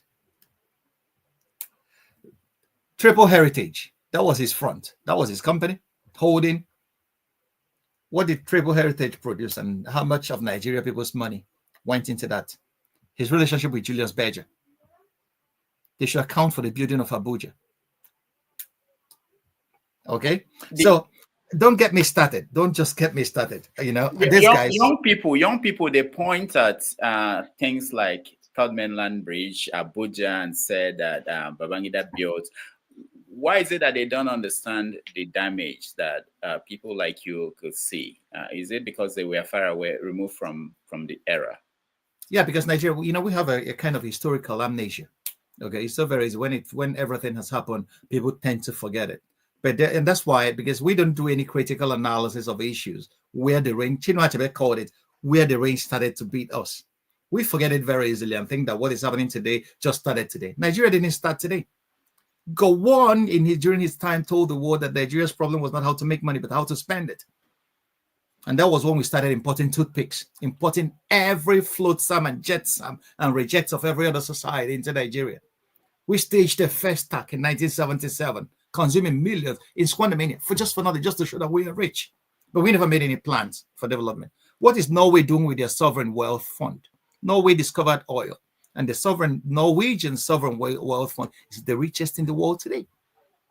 Okay, Norway has assured its future for the next 1,000 years with the monies and the interest that they've been able to generate with investing the capital accruing from their resources. What has Nigeria done with its own? Corruption, stealing. Nigerian leaders have stolen up to $300 billion since oil was discovered in 1956 in Nigeria. So it didn't start today. Military governors overnight under Babangida became billionaires. Okay, so there was no, and don't forget that how did Babangida come to power? Many people don't realize that Babangida was accused when Buhari was in Buhari's first radio. Babangida was accused of being a drug dealer, and they were about to fire him. Buhari was about to fire him, and that was when the coup happened. So Babangida has a lot of questions to answer to Nigerians. So I am expecting to read his output, and then let's see what some of the questions that he's able to answer. He should go and reply to Atowanko's a dissertation. It's just a perfect dissertation on Nigeria from the time of Gowon to Abacha and the June 12th. That was where he stopped. So there are a lot of other books. That was when we came of age. That was when we started writing articles. Babangida was worth up to $30 billion. But you don't see him mentioned anywhere because he has a lot of fronts, okay, that we are fronting for him. And then he built a 50-room mansion in Niger, in Mina, his hilltop residence. Where did he get the money for that? Does becoming a Nigerian president make you a millionaire? How much do you earn as a soldier and as a president that could afford you that kind of lifestyle? These people, they took us for a ride in that country, and then they think that we are all fools, okay? And at the end of the day, the people, their voice will now keep singing. Okay, people like Ojo Carlo, who we are fronting for Abacha. I remember I remember when they were shouting Abacha must be the president. Even our own Atoeze in Enugu, where they were all the ones campaigning for Abacha. Abacha is the best thing to happen after sliced bread, after June 12th. So we or Alex Akinyele and the rest of them that were telling us Babangida was the best thing that God ever created. My brother, don't get me started. Now, one thing about Babangida before we get in our people, the 13th of February 1976, the coup, where they went into, he was sent in there to go and arrest Colonel Dinka, and Dinka left. Nothing happened and disappeared. Do you ever wonder what happened there? Actually, that's my interest in the book. Will he explain what happened? How did he go into the radio station and spoke to Dinka and he left and Dinka was not arrested? And what happened there? Yeah, that's very interesting. There was some other place I read that he said that he went on a reconnaissance And then he was able to speak to the coup plotters and told them that I am with you. And then he came out with the information. That was what I didn't know what transpired. I was not with him there, but that was what I read sometime, that he said he jogged in there. He went in there as a part of the reconnaissance to see what he could get and then weigh the strength of the troops positioned at the radio station. And then he came out and then remember, Dimka was arrested not even at the radio station. He was arrested in Abakaliki. Yeah, I know. He was disguised. But Babangida was sent to go and arrest him at the radio station. He didn't. So he should tell us from his own perspective. Anyway, the point is Babangida is a very sick man at the moment. I don't think he could write anything. If the highest he could ever do is to dictate something. His ghostwriter should do well to spare us these, not feed us bullshit. They should just tell us the basics what we need to know. Okay. All right. Thank you so much, Franklyne. Let's bring in our people and let's have a conversation. All right. You guys know the drill. One question, best question you have for Franklyne, and then we go around. If we have the chance for a second option, second time for you to ask a question, we do that. All right. Let's start with you on politics. Ovie. Which I don't use 3 weeks prepare for. Now they say one question. You know, see my book. This is a play. We can't play for you. According to laboratory, another banger. Doctor, thank you. I'm not at the talk of a real doctor, not be native doctor. Thank you for another piece, another class. And but this time around, let me come from a different angle. Your approach or your analysis of Trump administration, I know to paraphrase your word, you said sense of history. I was surprised that you end up with Michael Gorbachev alone, which you end up saying that he oversaw the fall of an empire of the Soviet Union, that might happen to America with the coming of Trump. But I think, yes, if you want to just stop at that, you might be right, but since we are in the sense of history, we should take it back a little bit more to the 5th president of America, the man named James Moran, who approached the Joint Congress of America in December 1923, if I'm not mistaken, that let the country know that America has come of age. What they mean by that is that mark the end of the European power shenanigan in the Americas, talking about the Great Britain, the French, and the Soviet Union themselves. And if you see Trump on one angle, that's what Trump administration represents, trying to go by, trying to tell the Chinese and any other power that came to listen that come, America is our sphere of influence. Has ever been from day one, it will continue. Hence the Panama, the tariff, and all that. Then another angle again, going back to the sense of history, is the 25th president of America by the name Williams McKinley, who also centered the administration on tariff. Yes, you can argue that it is protection of the industry, but as at that time, that is what it is. But it's all the same that spirit that Trump is also coming with his own tariff, letting that this is a fear of influence. Stay clear. But there's still more to that. You went ahead to say that the American, the Japanese, you use Japanese industrial revolution in terms of compared to that of China. But you also forget that that is also the brainchild of America. After the destruction of Japan, they have to come and invest, transfer every other thing that make it what it was. And when they are done, we know where it is today. And it's that same spirit. I mean, a friend of the house, too, Nigeria, always argued the deal between the Chinese and the administration that what's his name, the former statesman from Germany, German too, in the 70s. I'm sorry, who is huh? He just passed now at the age of 100. The former Secretary of State. Is it Genscher? Oh, Kissinger. No. Henry Kissinger. Henry Kissinger. They always argue the deal between the Kissinger-led state administration and that of China, who brought China eventually into the World Trade Organization, and which explain where Chinese are today. So, if you understand America from that point of view, you also know that the core of American democracy It's not the way you are saying that it's kleptocracy now. That is at the core of America, at the core from American foundation. There is this underlying spirit is America is not just an experiment, but an experiment of idea which to dominate the planet Earth. Now, is that going to happen? Is the story still unfold? But that is what America idealism represents, and that is what they are shooting for. So that's if you look at it from that angle, you will not just stop at what will happen. What happened to Soviet Union? Go back to the Iraq. But I also agree. I'm happy when you said that the tariff will, who is going to pay for it, is going to be America, and it's going to affect them on the short run. You're right, but on the long run, right? Because what happened in the early when McKinley with his own tariff and everything, it led to Great Depression of the 20s. But after the Great Depression, what happened? They bounce back and become what they have today. So from that angle, I think there's more to Trump administration than, as you always say, than what is just the hyperbolic stuff that you're giving to us on the surface. Then China, that China doesn't have the intention of be the world empire. I think again we have to approach it from the American perspective, right? The British took over the world by preaching what civilization. At the end, that their reign, America took over and started spreading what democracy.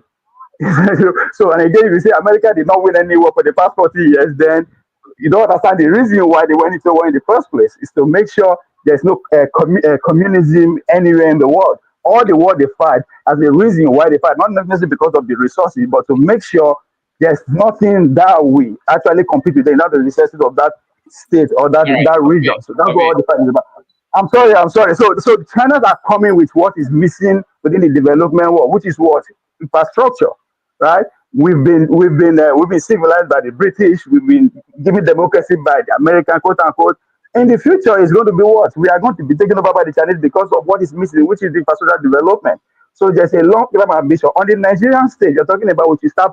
There's a need for us to start feeding ourselves, which I totally agree with. But again, if you listen to Davos, our own Minister of Trade and Investment, Dr. Jumoke Odunwole, said that we, in responding to some questions, said we went to France to bring France to come and farm in Nigeria and export the food out. That's what is happening in the Northeast, as you refer to, killing and everything, taking over and investing in the agro business and other taking that. So I appreciate your analysis of that aspect. But in that of Trump, I think there is more serious issue at stake than just something like that in the 90s. Well, thank you very much. I always enjoy the questions coming from the house here, because but here I come to interact with a host of brilliant Nigerians. If you know about empires, imperial expansion, America has been running the world since 1945 as an empire of bases. America has over 800 military bases across the length and breadth of this globe. And that was exactly what ancient Rome did. Okay? If you come to Germany here, there are places that are called limes. Rome has pockets of fortresses from where it was able to control large swaths of land and peoples. Rome dominated Egypt. Don't forget, Egypt was a power for 3,000 years, a civilization. Rome dominated Greece. Greece was also a civilization. Rome dominated the then known world. But what happened late in the day? Rome collapsed due to an over expansion of herself, her military, her resources. It was not an event. It was a process. It took 400 years. So America may not collapse tomorrow. But if you look at the indices today, the process has already started. That's why I say Trump may end up being simply an undertaker. Okay? He is not to be fair to him, he's not the cause. Okay? America's problem didn't start with him. This problem has been America abandoned manufacturing and went for financialization. So if you call America spreading America never spread democracy anywhere, because America supported the worst dictators and overthrew many democratically elected governments across the world, starting from Iran, Chile, Salvador Allende in 73, Panama. Okay, you just mentioned it. There is no continent on earth that America has not, a torpedo democracy. So it's not about spread. They never spread democracy to anybody. It's just like ancient Rome. It's about power, dominance. And under Trump, Trump 1.0, they call it full spectrum dominance. It didn't even start with it. It started with the enterprise for the new American century under George Bush. Okay. So, and that was what led them into the mistakes of Iraq and Afghanistan, where the United States spent $2 trillion in a war that was nothing, was not designed to bring anything. So if you say, anybody calling America a democracy, I have another view. It has all the paraphernalia of democracy, but democracy as a system of government, no. What America is just a capitalist oligarchy that is bent on. Come to think of it, what is it? Is democracy supposed to be the government of the people? Are the people governing? Since Citizens United, corporations have more powers than citizens in the United States. Okay, so these are the things. When you talk about the Monroe Doctrine and that's the presidency of McKinley and their tariffs and isolationism, the world has changed radically since then. America didn't become great after the Great Depression. What saved the whole world from the Great Depression was the Second World War. Okay, the manufacturing that it spurned across board. It saved Germany too. Hitler sent German youths to war and to production. It brought Germany out of the Great Depression, it brought the United States out of the Great Depression as well. America sent her citizens to Europe to fight a war, and then the women went to the workshops and started producing planes. And then at the end of the day, the British Empire collapsed. And the only other power that was ready to rise from the ruins of war was the United States. And to sustain that, they stole scientists and they stole blueprints from Germany and Japan. Don't forget that Japan nearly flogged the United States at Midway with Admiral Isoroku Yamamoto as the leader of the Japanese Imperial Navy. So the Japanese were producing 0 fighters.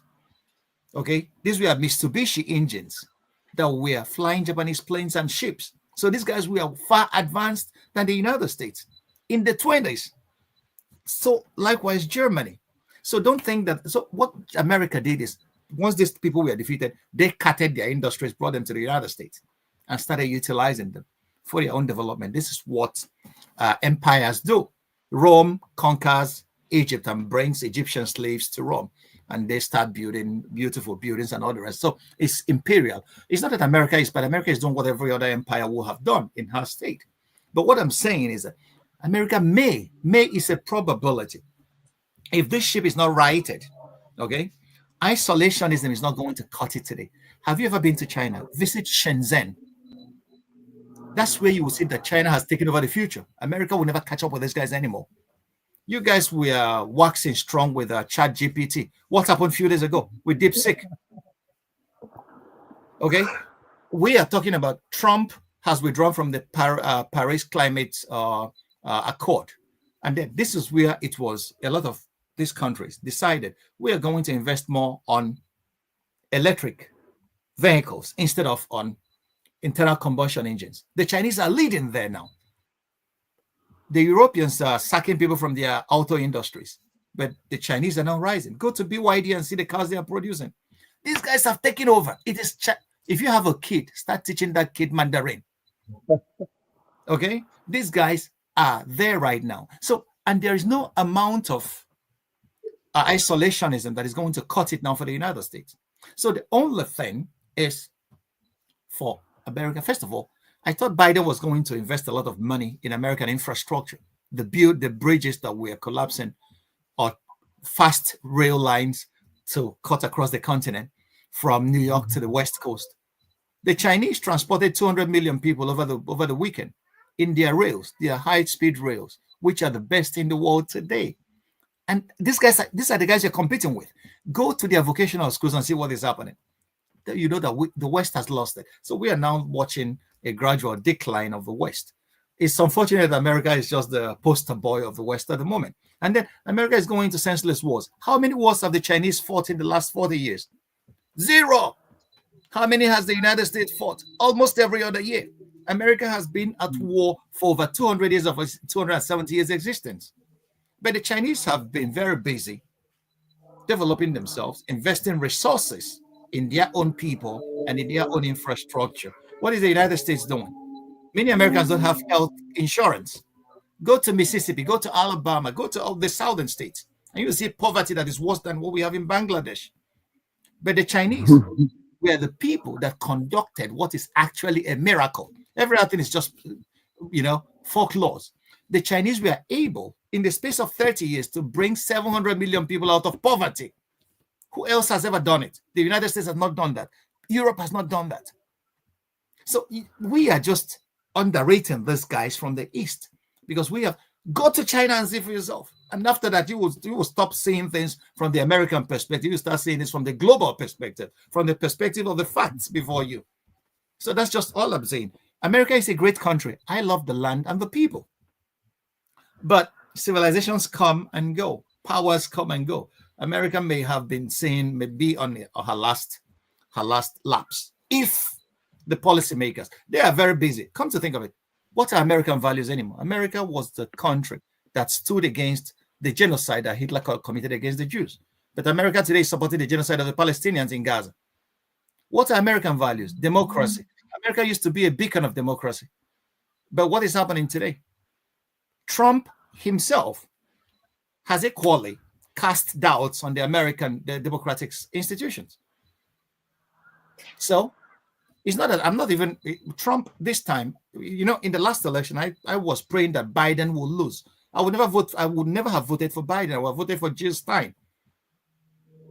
Okay, but Trump won it, which is to say, how many Americans voted for him? Obama, our brother, came to power. Obama was not able to rescue the middle class, which he promised on a platform upon which he ran. So Trump was actually a creation of Obama. Obama saved Wall Street. Obama saved Detroit. But the common people who were suffering at the hands of these mistakes that the bankers made were left hanging on their own. And these were some of the people that voted for Trump. So the Democrats, I'm a lifelong liberal, because it seems that knowledge has a liberal bent. But this time around, the Democrats fucked up big time, if I'm to use that word. Excuse my French. So that is it. All right. Thank you, Ovie. Let's go to Michael. You're next. Hi. Hello, Dr. Rudolph. Yes. Dr. Franklyne, is good to see you again. Can you hear me? I can hear you loud and clear. It's my pleasure. Oh, my brother. Like all nations say, you sent me back to school. You see all my notes here. I'm writing down every point that you made. And I thank you so much for coming again to speak to us. Because every time you come here, you bring important issue to the table so that we can discuss and probably find solution to it. So I'm very grateful for you, and thank God for your intelligence, Dr. Franklyne. I have a lot of points that I jot down, about 6 or 7. But the key thing that I want to take that you talk about when Dr. Rudolph asked you about the Sharia law coming down to the West. As a Yoruba individual, because I've read much about it, because it takes me at this point of my life to go back and read the history of the Yoruba people, because I know I'm a Yoruba, I can speak the language, I'm thinking that I know everything, but it's not true. You have to know your people right from the historical perspective to understand what is going on. I want you to speak a little bit about the Sharia. In my own opinion and perspective, I may be wrong. Sharia law is coming to forefront right now, in the sense that the Northerners feel that the Yoruba are more cohesion, they are together. There's not been any conflict or any kind of issue or disunity among them. So now they're bringing that Sharia as a thumb up and throwing it in. Because now I'm hearing the Sokoto Caliphate or the Emir of Sokoto that is engineering and bringing forward this Sharia law to the West. And I'm looking at it, at what point are you bringing the Sharia law now? I think for some reason, I don't know, because Tinubu is a Muslim, maybe he thinks that Tinubu will support him with 100%. And from what I know in the history, because I know for the time when what's the name was there before the announcement, you talk about it. That's the election of this man, the rich guy. What's his name again? Abiola. Abiola. You know, Abiola make a promise to the Northern. That's why he went wide for that election, that when he comes in, he's going to bring some of the Sharia law to the West. And I don't know if anybody realized that, because I was in Nigeria and I followed it up very deeply. He promised them that, and the fact that, again, that I found out that Babangida did what he did with the help of CIA, because Abiola make a promise that when he comes in as a Nigerian president, the West will pay back reparation to Africans, either they like it or not. It was huge. I don't know if everybody followed that news. It was huge. Just like Gaddafi said that. What is the end of Gaddafi? Because I'm looking at this thing, is it coincidental or what is it? Abiola said it, it was gone.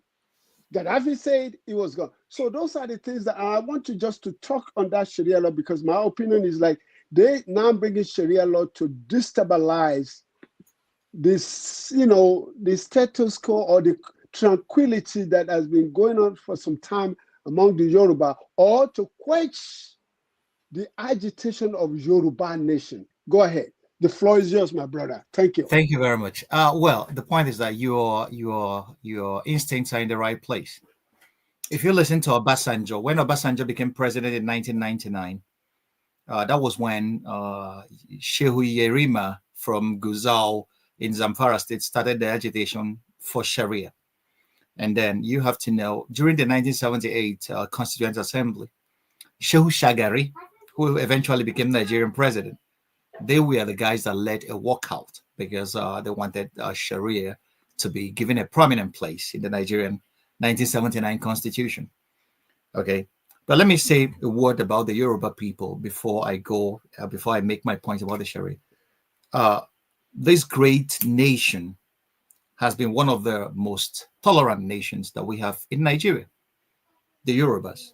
It is in Yoruba land that you will see a family that has a Christian, a Muslim, and an animist as father, mother, and kid, and they are living very peacefully. Nigerians should learn a lesson in tolerance from that, religious tolerance. So you will see in a family, you will see, the wife, Bola Tinubu's wife is a Christian pastor, and Bola Tinubu himself is a Muslim. The Yorubas are not in this kind of militant religious, fight or wars. No, they believe in live and let live, just like it should be. So whenever Sharia has been raised in Nigeria, it's always a political issue. It has been raised as a part of the plan of the northern elite who believe that they've been schemed out of power to want to get back at the rest of us. It happened in 1978. That was one of the major reasons why Shagari was allowed to become president, because he never won that election. When Awolowo took him to court, and it was decided that they were going to decide on the 2/3 of 19 states, which should be 13.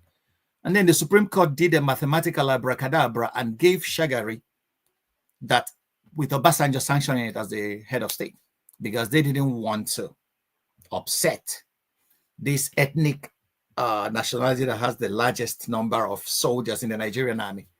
Okay, so it was a political issue in 1978 that brought Shagari in 79. It was a political issue in 1999 when Obasanjo, because they believed they lost Abacha. Abacha was their man. Abacha was still on behalf of the northern elite. So Bagudu today, that is in Tinubu's government, was Abacha's bagman. Okay, so we all know these guys. So, and today again, power has moved south. El Rufai is no longer satisfied that his share in what he believed to be a government that he helped usher in is not. So that's why El Rufai is one of the major problems in Nigeria. I want to tell you guys. So he will go in and then touch his base, and then they will start all this agitation. So even though Tinubu is a Muslim, they don't believe that Tinubu is a real Muslim. They believe that Tinubu is a Muslim second class. That's what some people in the northern elite believe. That's just a fact. And they will tell you that to your face. So it's a political issue. It has nothing to do with religion. Okay?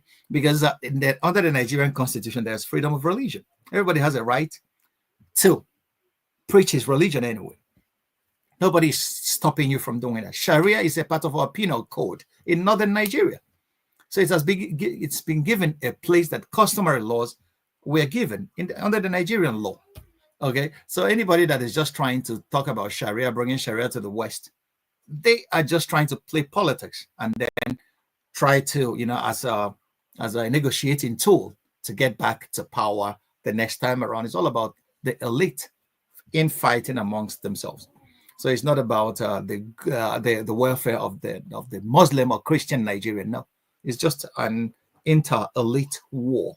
They are fueling among themselves, trying to use the common people as a fodder. That's why I love the book by Dele Farotimi, where he wrote, "Don't die in their wars."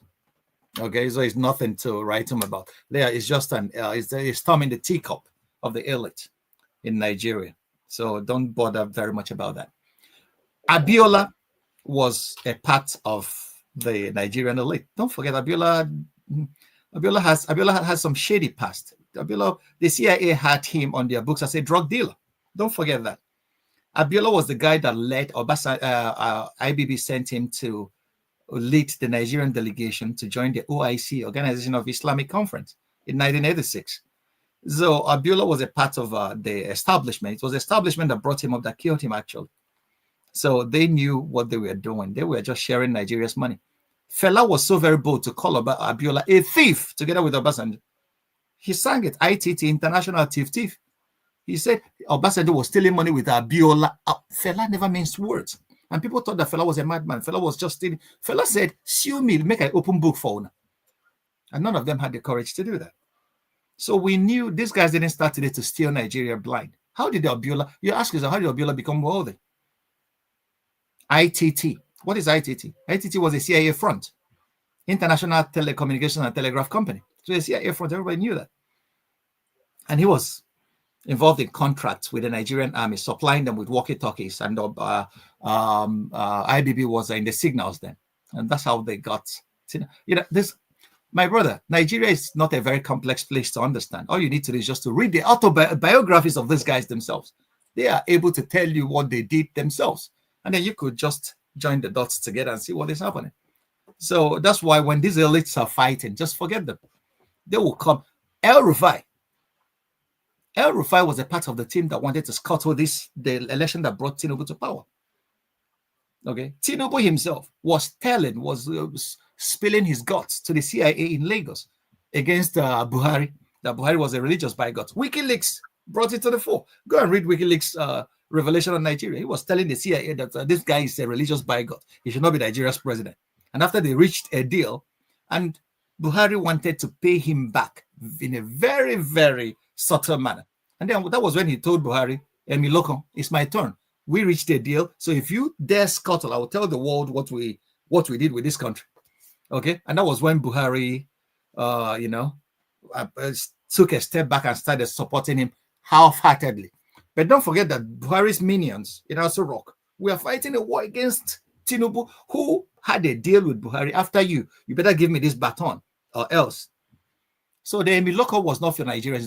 It was a direct message to Buhari. It's my turn. We had a deal. So Nigeria, they have apportioned Nigeria to their avaricious estates. It's not because of you and I. They don't care about us. Michael Jackson said it. These guys, they don't care about us. They care about themselves. So don't die in their war, my brother. All right. Thank you, Michael. Let's go to Femi. Next. Yeah. Good morning, Doctor. Nice listening to you again. So straight up, I wonder what your thoughts are on the way, how do I phrase this? On the way we have surface level and defiant views regarding number one, the situation with Trump 2.0, and the fact that he being who he is, Trump that is, he being who he is, he has I don't know if it's a subtle way, because it's he has a lot of braggadocio. He has a way of just acting like, in my own opinion, as a grown-up adult child, throwing tantrums all over the place. He doesn't tend to think about anything. And the reason why I ask this question is because I have conversations with um, especially this particular guy at my job, he was a Marine for at least 20 years. And part of where he was stationed was in Djibouti. So, and it comes across as first of all, he's white. It comes across as someone that understands the dynamics. That's why being white, he understands the angle of white privilege, the place of America in the world, the kind of things America has continuously done over time. And I was shocked when, maybe I shouldn't say I was shocked. It kind of like brought me to the awakening of the fact that in the 2000s, the early 2000s, that was when, in addition to what you explained earlier, that was about the demanufacturization of America, if you will. That was when you started seeing certain trends in terms of how America has become even more divided. I say this to say as well, just to summarize as well, that also when you now connect it to what is going on in Rwanda right now, I was actually shocked. I didn't even realize that Kagame was actually also part of his training was in the US as well. So that was when I started connecting all these dots, like, you know what, even if America decides in the language of Trump to go back to America being forced, can America still be trusted? Again, the central part of my question being that, do you think we oversimplify things by looking at it at the surface as humans generally? Okay, thank you very much. At my job, as while I was doing my PhD, one of the things that I was taught was to never to take things at face value. To look at the patterns. Once you recognize the patterns, you will say where. And then history is very important. Although history most times is what the winners have, written that we should believe. Okay, come to let us lay some basics. Divisions in the American society. In 2050, what do you think will be the most spoken language in the United States? Spanish. In the first Trump 1.0, who were the major victims of his bots of jokes? Mexicans. They are rapists. They are that and that. And then under the very same Trump, across many administrations, the conservatives have been fighting to stop abortion. Even if your father raped you, you should bring the child to term. What is it all about? It's all about white fright. The whites are afraid that they're going to be a minority in the United States. So they want because white people are not giving birth, to kids anymore. So, and they are afraid that they are going to be replaced in their own home country. If you listen to the people that took ticket torches when Trump was in power the first time to criticize, what they were chanting was, "You are not going to replace us. You are not going to replace us." Why are they doing that?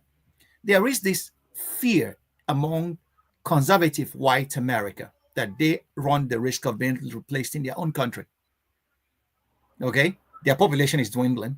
The Mexicans and Spanish is going to be the major language in 2050 if care is not taken. So they are trying to use every instrument of state to stem that tide, to make sure that white women, abortion should be abolished. Produce kids, white kids.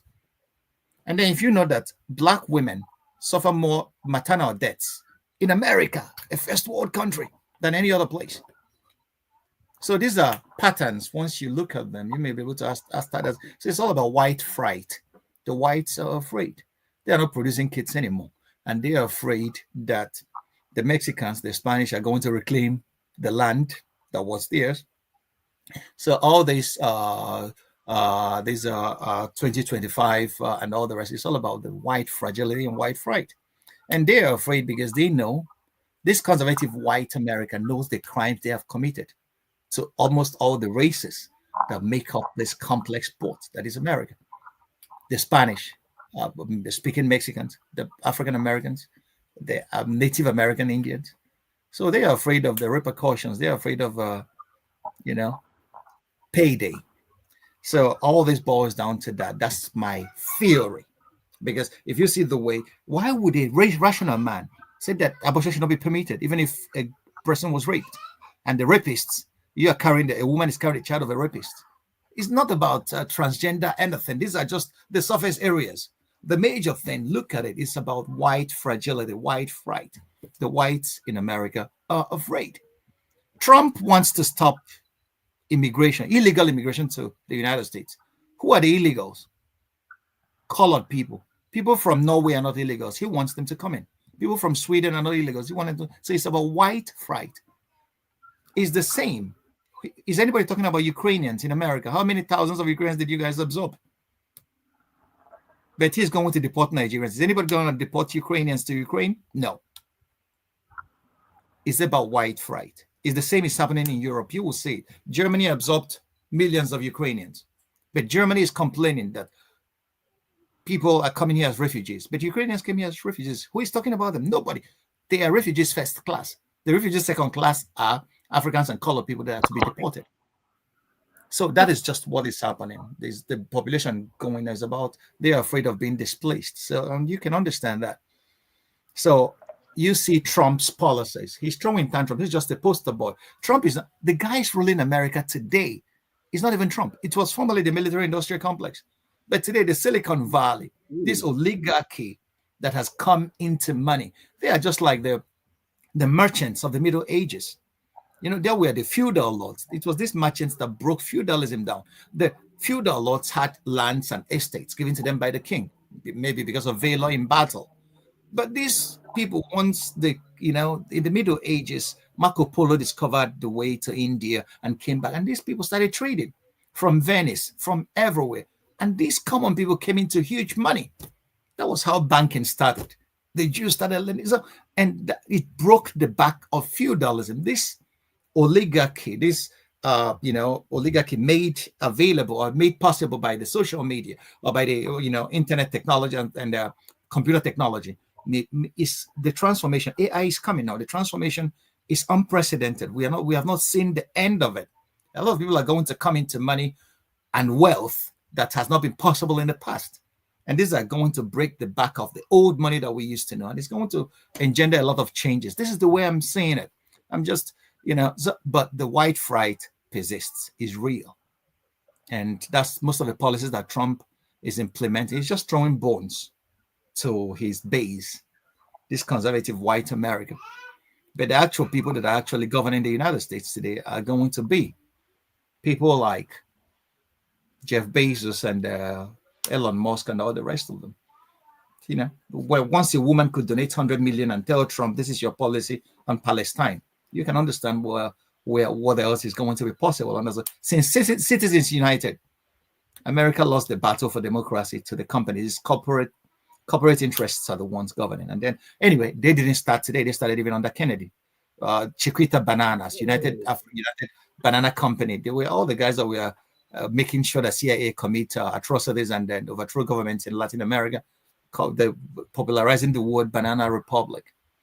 So the multinational interests has always determined American state policy, foreign policy, and economic policy. And it's going to be the same case. Did it start today? We saw the rich barons of the Vanderbilts and all the rest of them. So you have to understand, America is a land, when they call it a land of opportunity, is a land where you could do a little, and then if the time is right, you could come into excessive wealth. But you have to belong to the right race to do that. But today, that's been democratized by the internet technology. I don't know where this is leading to, but Trump is not stupid. Anybody that underrates that guy is in for a shock. I underrated him in his first term. For him to pull this off once more, he's not stupid. He has tapped into a primitive feeling in conservative America that will always. Trump stood in his first term and said, if I stand on the Times Square and shoot somebody, nothing is going to happen to me. And we thought he was joking. This second time around showed you that. So he has gotten a huge mandate, and then he's going to use it the way he wants. I don't know whether he will go the way of revenge, vengeance on all those who stood against him, like Hitler did when he came to power.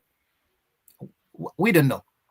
But this is to tell you that more than half of the American people voted for Trump. That shows you that this primitive feeling, this primitive current that he tapped into exists in the American population. And that's what should frighten you. All right. Thank you, Femi. Franklin, let me just stop the questioning from people and see if you can extend this conversation to Nigeria. The primitive feeling.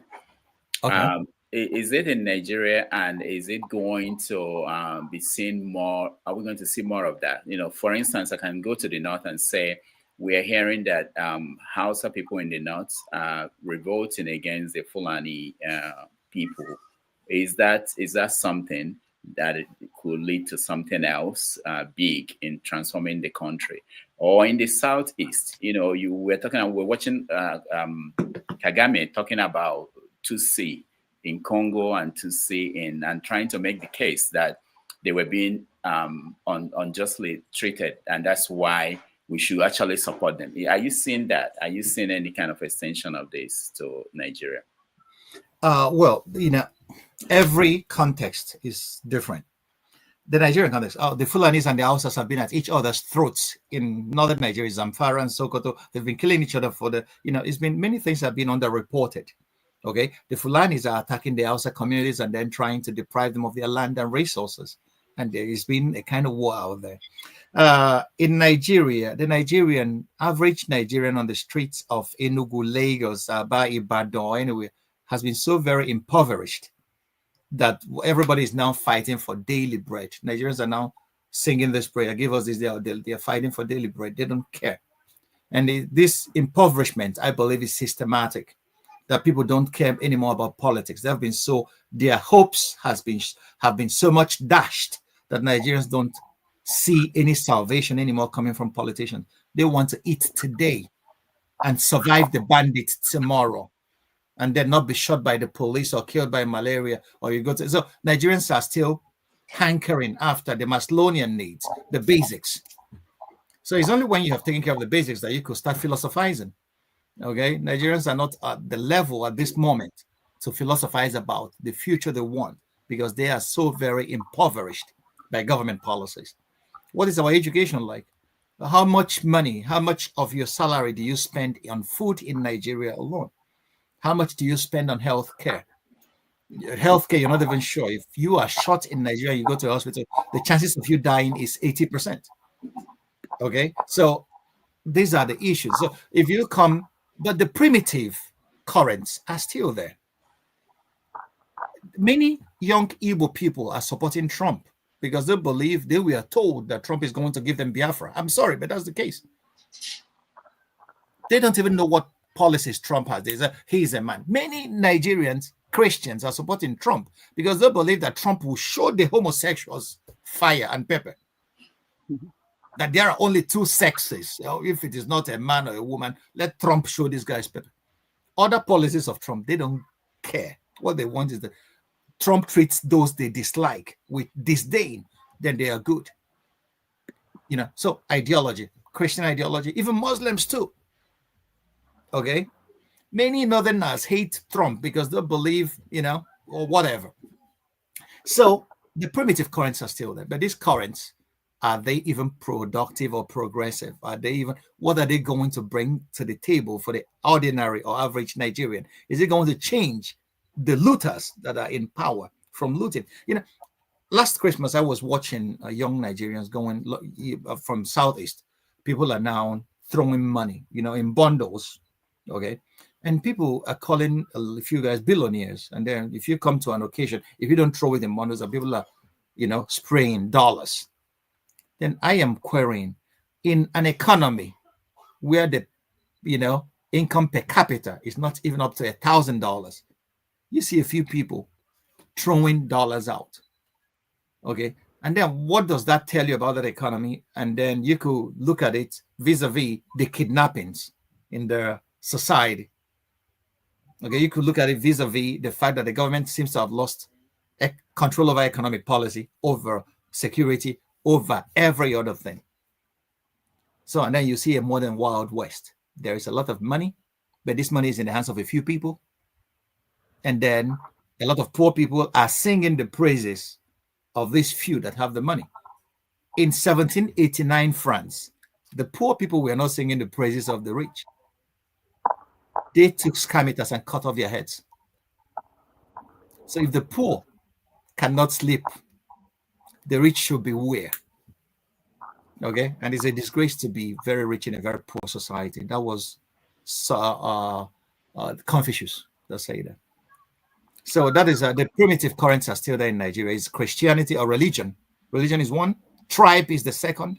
If you tell an Igbo man that an Hausa man has done something or killed his brother, or you will see an Igbo man agitating, give us Biafra tomorrow and all the rest. If you tell Hausa man the same, that the Yoruba man has shot his cattle, you will say, oh, these people, they are going, you know. So religion, tribe, and who is the Oga that I should dobale, that is feeding me today. These are the currents that will lead us to fight a war closing our eyes, even without, but that these people are collectively stealing us blind, no, it doesn't touch anybody. That they stole our elections, no, it doesn't touch anybody. That they are making sure that our hospitals are not running, or that our schools lack facilities to teach our children, or that or that there's no power in Nigeria. Is any Nigerian talking about power generation anymore?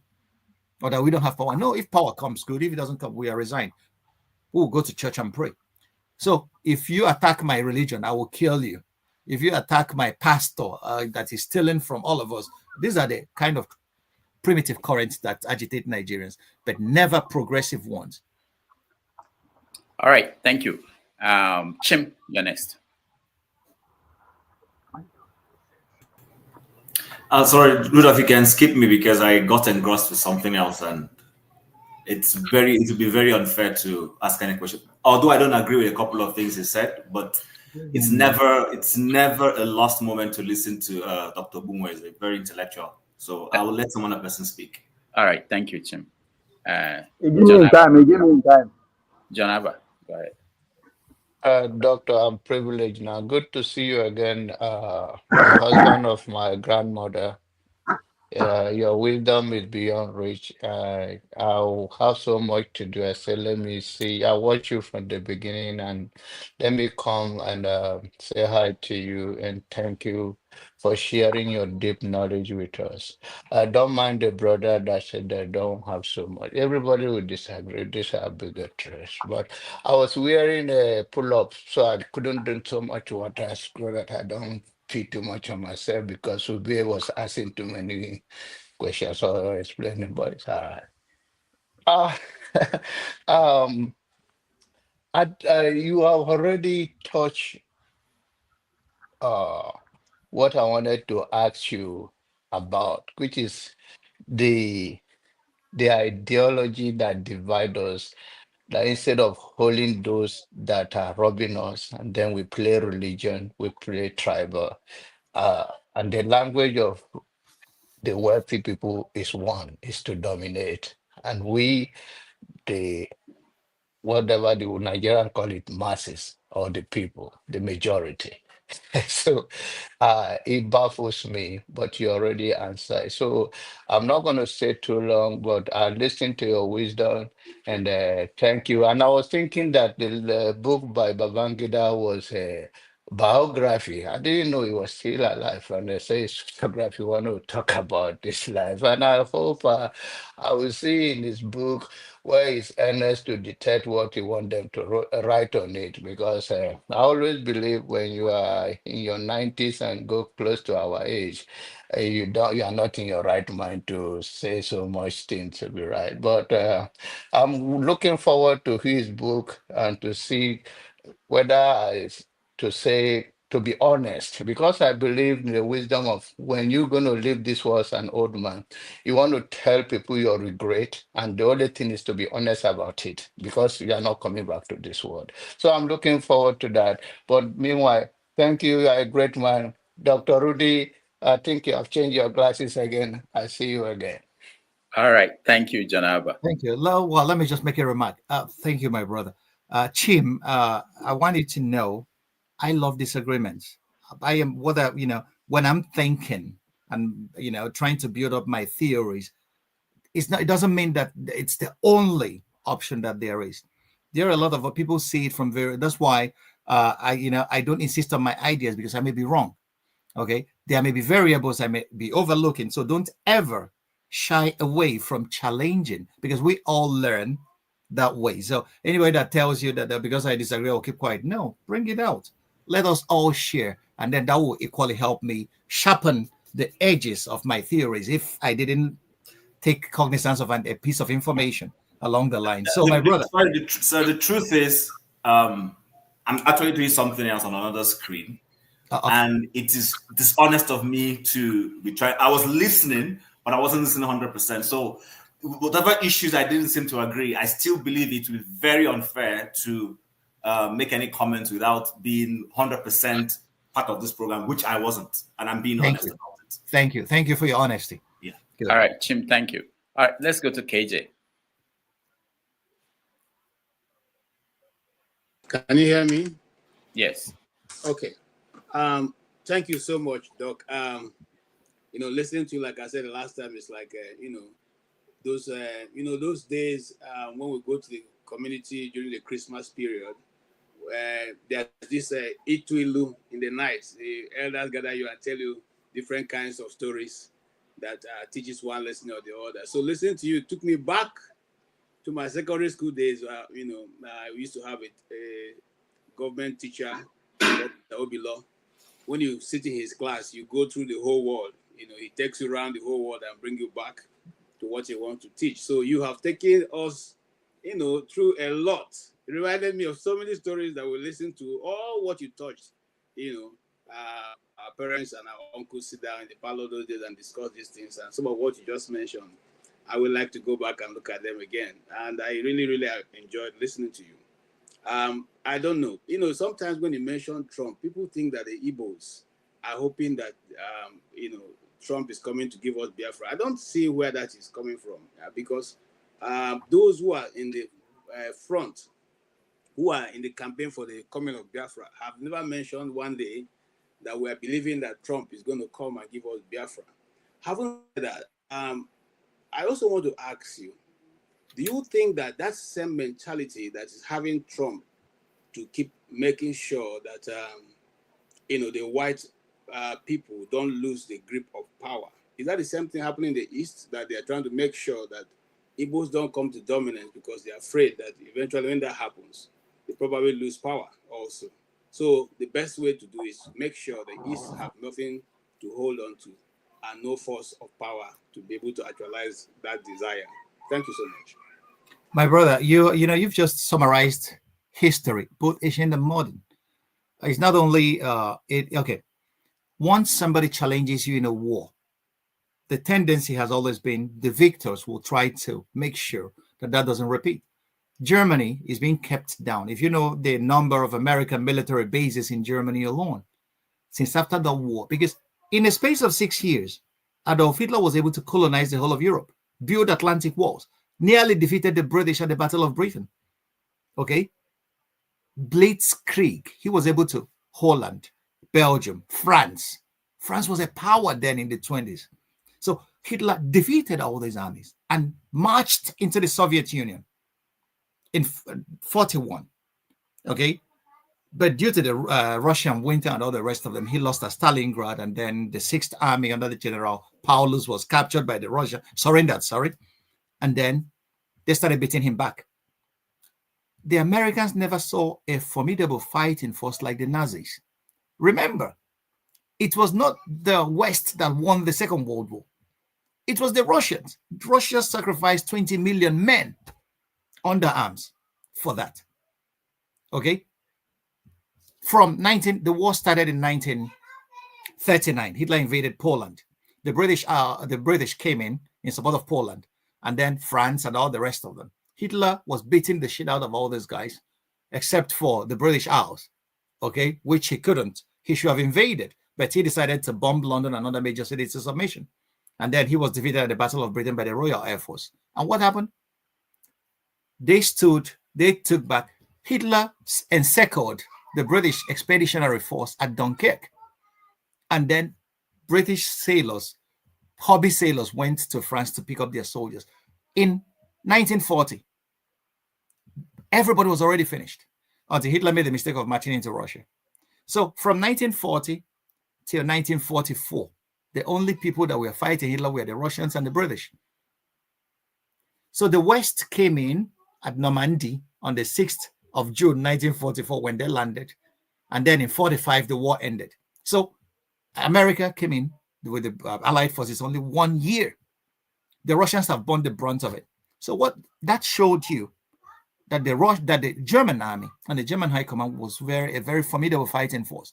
They had the industry, they had the financial wherewithal to support that war. So at the end of the day, what did the United States do? They said, with these people, we have to be very careful. We are never, ever going to let them rise to power to the extent that they're going to challenge the peace of the war ever again. Germany was kept down. The Japanese were kept down. Okay? And that was what happened after the Nigerian Biafran War. What you call no victor, no vanquished was just a system to keep this major challenge. You have to remember, I have a few books in German that I never read in Nigeria until I got here and learned German. Now, the Igbos were not fighting only against the Nigerian forces because the federal forces were not the major actor. The major actors in the war was the British government. They were after their oil resources in Biafra. So and even today, you guys don't know who you are fighting. You're not fighting Nigeria. You are fighting the same forces that fought you at the first Biafran war. Their oil resources is still. Desiani Alison Madweka, what happened to her? She was seconded to Shell BP. She became a director in Shell and became a minister. And she was accused of misappropriating money. At the end of her tenure, where did she go to? She flew to England and they gave her asylum. And you guys are not going to do anything to her because she was a British agent. But Ndi Igbo that have never even known, they have never even read, they have not seen any white paper on that the British government issued on the Biafran issue, the new Biafran issue. You think you're fighting Tinubu or Buhari? No, these guys have been given the go-ahead order to deal ruthlessly with that nonsense. So you're still fighting the same forces. But we don't know that. Who do you think arranged for the Nnamdi Kanu's rendition to Nigeria? So this is when you tell our people, they don't. I am at a pitch where I'm not going to say a lot of things online. You get the point? So you are fighting the very same forces that you fought in 67 to 70. And then you think that they're going to look at you with ease. Nigerian oil is the Bonny Light Sweet crude, one of the best crude oil we have anywhere in the world market. And Shell BP is still a major player. Go and read WikiLeaks expose on Nigeria. Shell BP seconds people to every major Nigerian government parastatal. They know everything you're doing. Forget what IMF had people in the Nigerian Central Bank and the Nigerian Economics Ministry. So these guys are determining your policy. But our young people who don't know anything will come out and scream online, give us weapons. Give you weapons to fight who?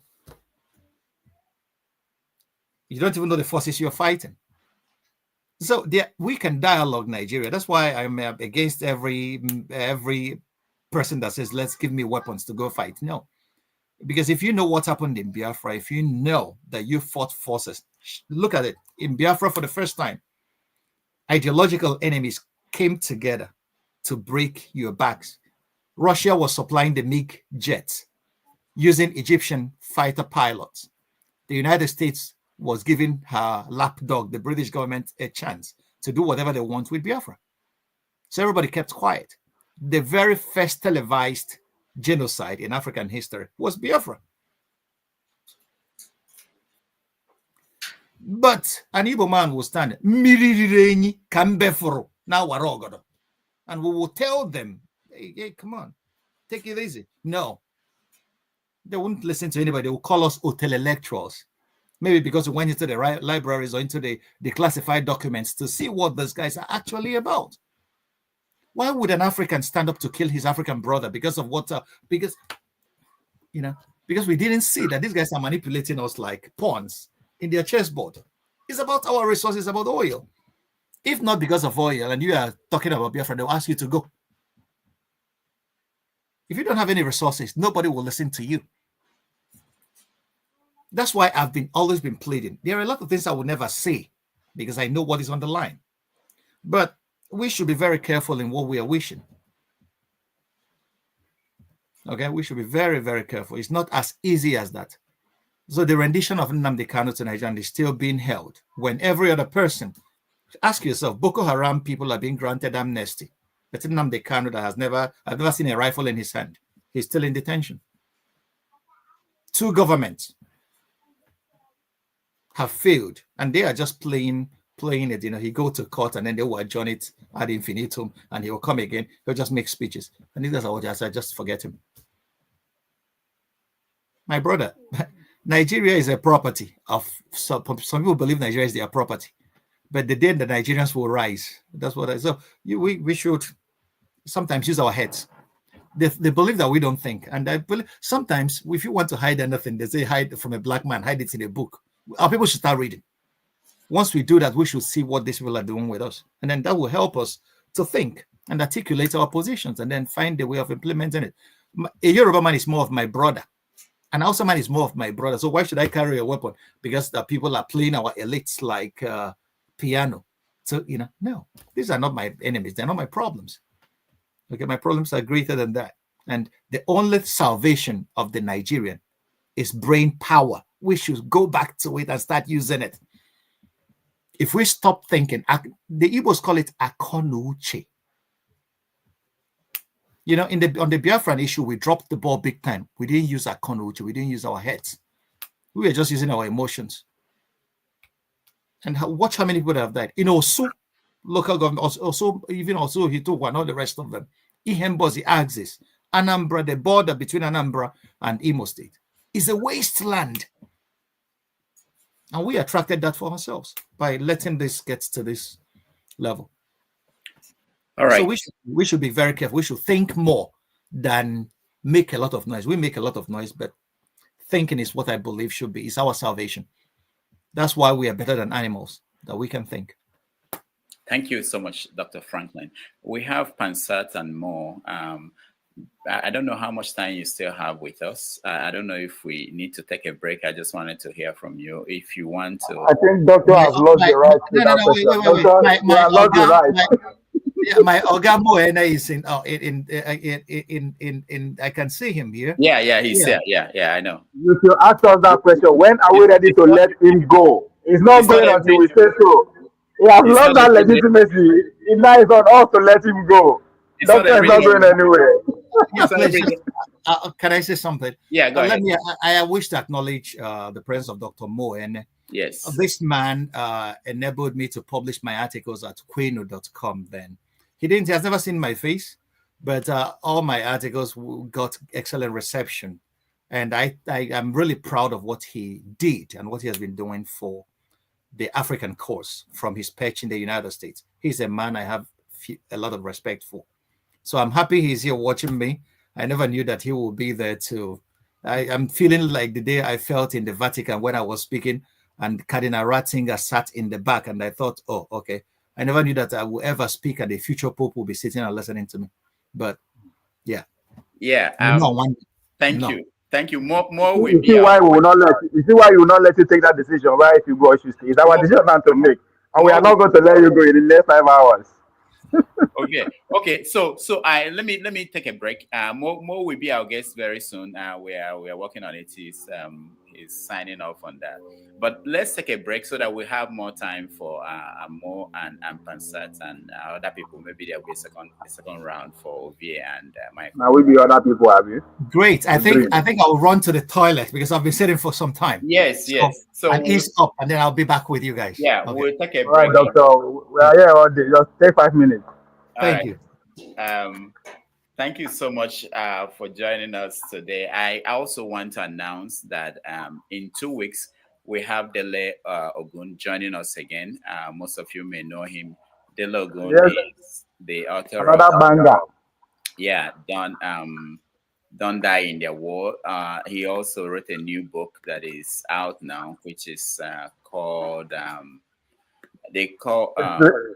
slave ship called Jesus. No, not that. Corporates. I have the flyer. I'll show that to you guys in a moment. So he will join us on Saturday the 15th I couldn't get him on Sunday, but he will join us on Saturday, the 15th, for a very interesting conversation. So at this point, let's take a break. About 3 or 4 minutes, we'll be back with Pansat and Dr. Moore talking with... Doctor, in America, we call it smoke break. Okay. All right.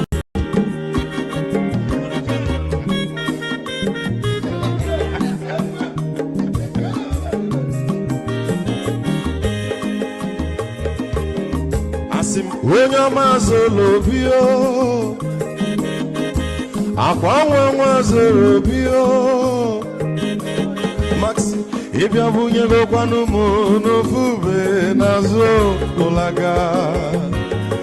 ụlaga n'ịbịazigo, mmanwụ ụlaga do n'ịbịazigo, akwa nwa nwe ilochi o, biko rapụ zoro ka ọ nabazi ya.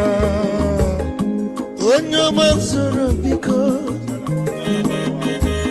abọmma nwetara ndosari,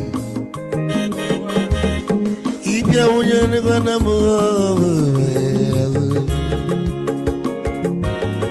ụlagado n'ịbịazigo,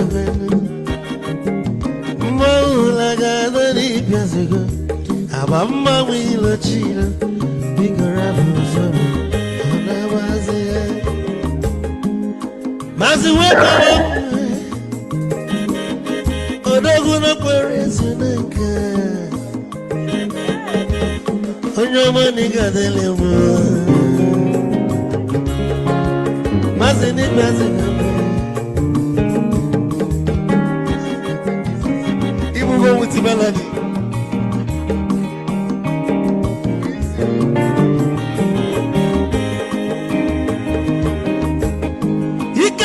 Where's your phone?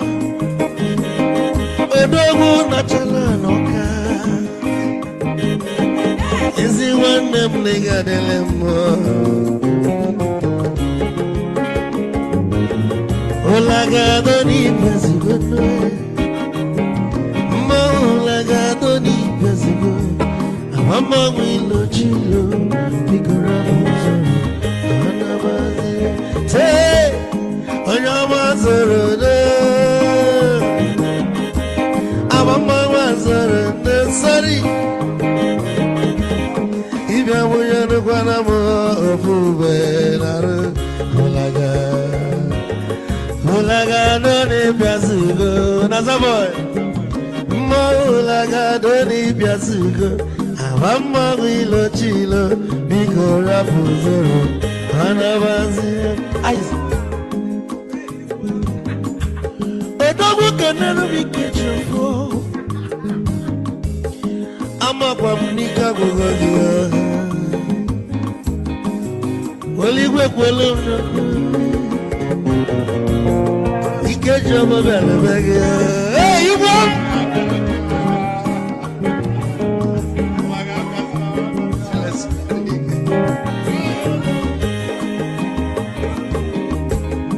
egwu ka mbụ na-ekene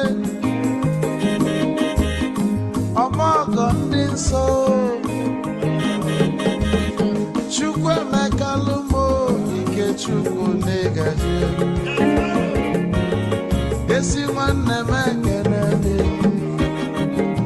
ịlapụlụ ife niile na-eme wee bịa, nke gosili na anyị na gị bụ nwanne Wisdom n'ịgaji.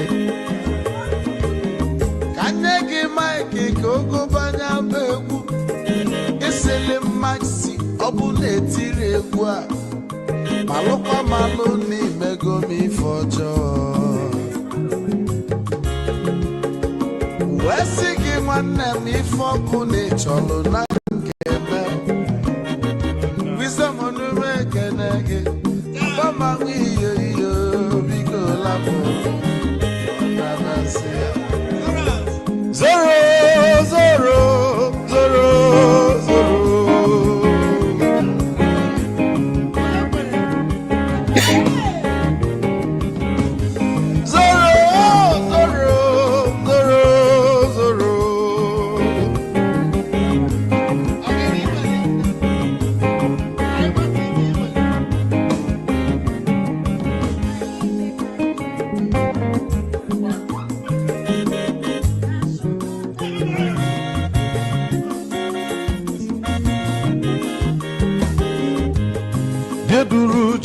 n'abugwu Awụsa Sokoto ujembe nwilo anụ solo nwe ma n'ọfịa na-ara onye nwụrụ zuru ike.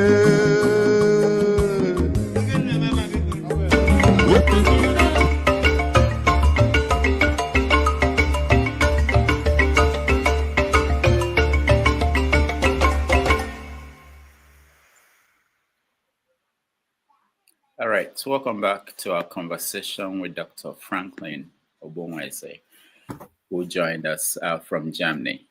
And we also want to welcome, where is Pansat? Okay, Pansat and Dr. Moine, who are joining us today. Let me come to you, Pansat. You go first. Thank you very much, Rudolph. Welcome, Dr. Ogbunwezeh, to the show. I think this is our third meeting. By the way, I extend my protocol to those in the comment section. It's our third meeting or more, and you never fail to impress us with your intellectualism, right? Very cerebral, cognitive, right? And you've touched a lot of areas that probably will warrant a lot more discussion, but you were vivid in your descriptions and everything else. So maybe I'm gonna narrow my comment because of time to Trump, Donald Trump, the president of the United States, who I think is misunderstood. We'll have to deal with the world that we have, not the one we wish we had. In this world that we live in, it appears that realpolitik, it's the order of the nature of things. And in that case, some of the tenets of that thing is leverage. If you try to be historical, the comparisons will not be complete and proper because the variables are different. Let's say the Roman Empire or the British Empire when they were the juggernauts at the time.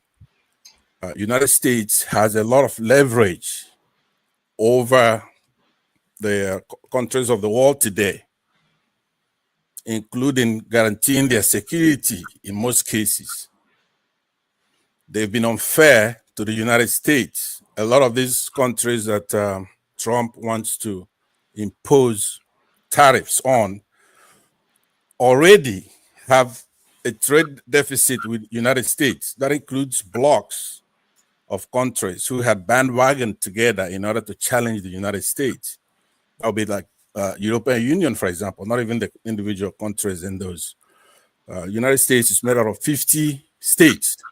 Some of the states have much larger economies than some of the countries that we're trying to compare America to. For example, California is the fifth or the fourth, fifth, or sixth largest economy. But the point I want to make is that Trump is misunderstood. He wants to make America great again. He's been saying these things for over a generation, 30 years, 40 years. So he knows what he wants to accomplish. I do not believe that the doom that is being projected is going to happen because U.S. has a whole lot more leverage over all these blocks, including the BRICS and the EU. If you're here in the United States, you will notice that every other car is a German-made car, a Mercedes or BMW or Volkswagen, stuff like that. But they will not reciprocate. There's no reciprocity. It's not reciprocal. So I think he's even being nice.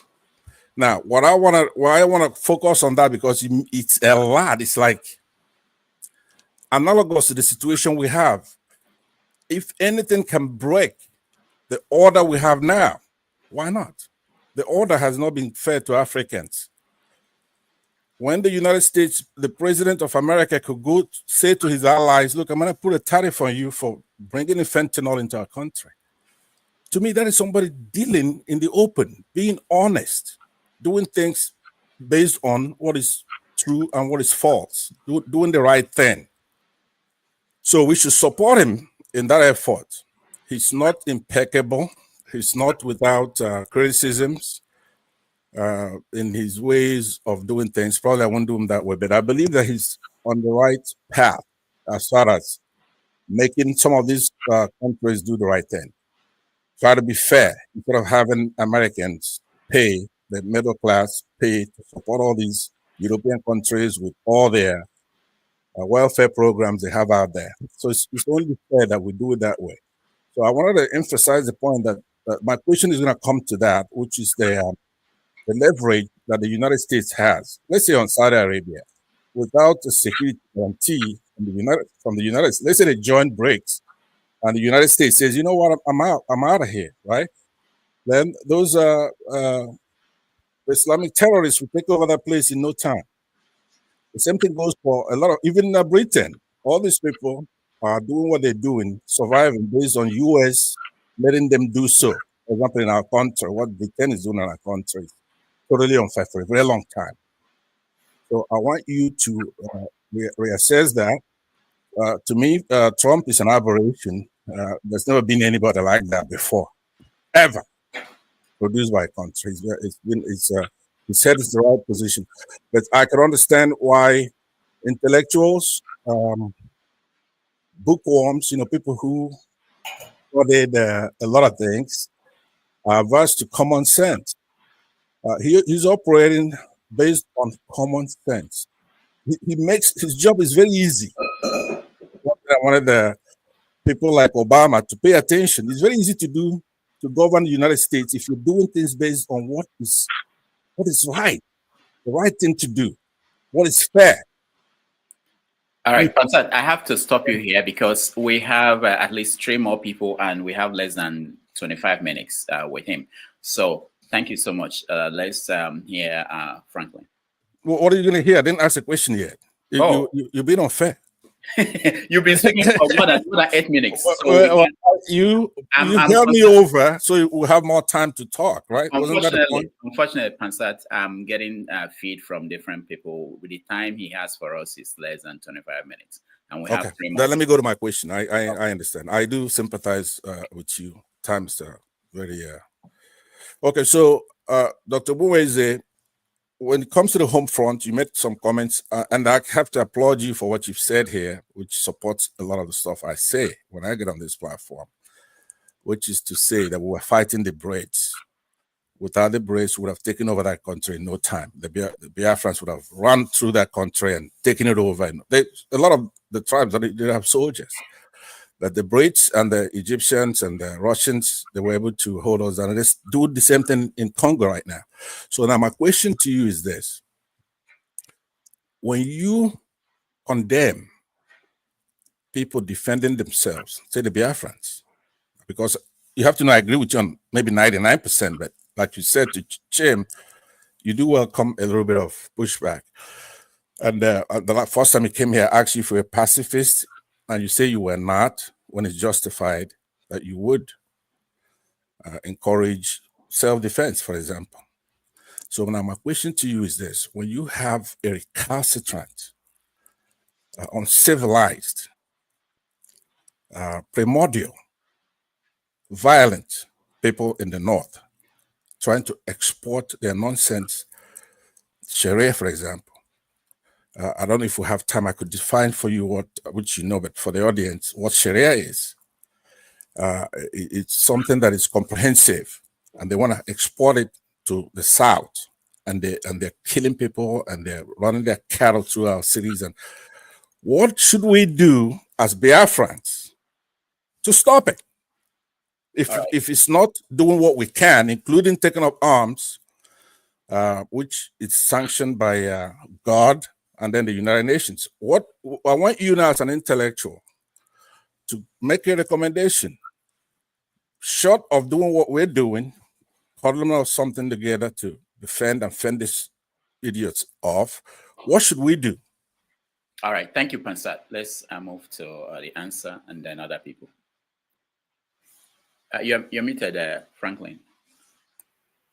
Oh my God. Okay, my brother, you threw in a lot, a lot together, from Trump to Biafra, and then you have choice words for people who don't, who are the receiving end of your bile, like idiots and all the rest of it. Okay, but in spite of that, I want to read you what Alex Akinyele said about Babangida while he was the information minister. He said, people are afraid of the president because he is a phenomenal personality. Where he beats everybody is that he is ahead of every one of us. He shows such prodigious powers that you wonder, is he really human? Does he sleep? So this is, so for some people that support Trump, I don't have problems with you supporting Trump, but there is a tendency, people deify whoever they support. They believe that whoever they support is the best thing after sliced bread, which is their right, and so it's normal. But when it comes to you saying that every other country has been unfair to the United States, there is no evidence to that effect. After all, the U.S. is one of the major powers that that dictated the terms of the World Trade Organization parameters. So the trade is being done on American terms.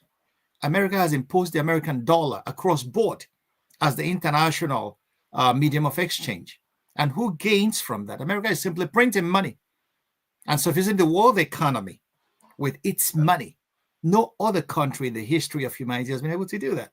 So the world is not unfair. The America is now reaping the fruits, the other side of globalization. People are now producing, and the Americans are loving what they produce. Nobody is forcing American consumers to buy from any country, from the Chinese or from the Germans. America rolled back on her manufacturing and then went on to buy from other countries. So where is the unfairness? It's exchange. Nobody put a gun on any American consumer's head, on the American government, and said, you must buy our goods. So where is the unfairness? America happens to be the most powerful nation on earth today. So people listening to you guys say it is unfair. It is the whining taken to the highest level. This is trade. This is economics. Nobody forces anybody to do anything. Okay, so if you say there are unfair terms of trade, then impose tariffs. Canada has retaliated today. They are going to impose that. And who is going to pay for it? American consumers. You guys are going to pay for it. So forget this, what Trump is telling you. These are rhetorics. It's not, anybody who knows anything about economics will not make that claim. It shows that the president should listen more to his economic advisors than just coming out to say what he doesn't understand. He may be a businessman, but he doesn't understand the nitty-gritties of economics or world trade. If America imposes tariffs on the Chinese produce almost everything you put on, your jeans, even the ties that Trump sells in his Trump Tower. So, and they're going to impose tariffs on you guys. So that's trade. But the terms of the WTO, which Ngozi Okonjo-Iweala, our sister, is husbanding for the American government. That's why the American government has the veto on who becomes president of WTO, because it's on American terms.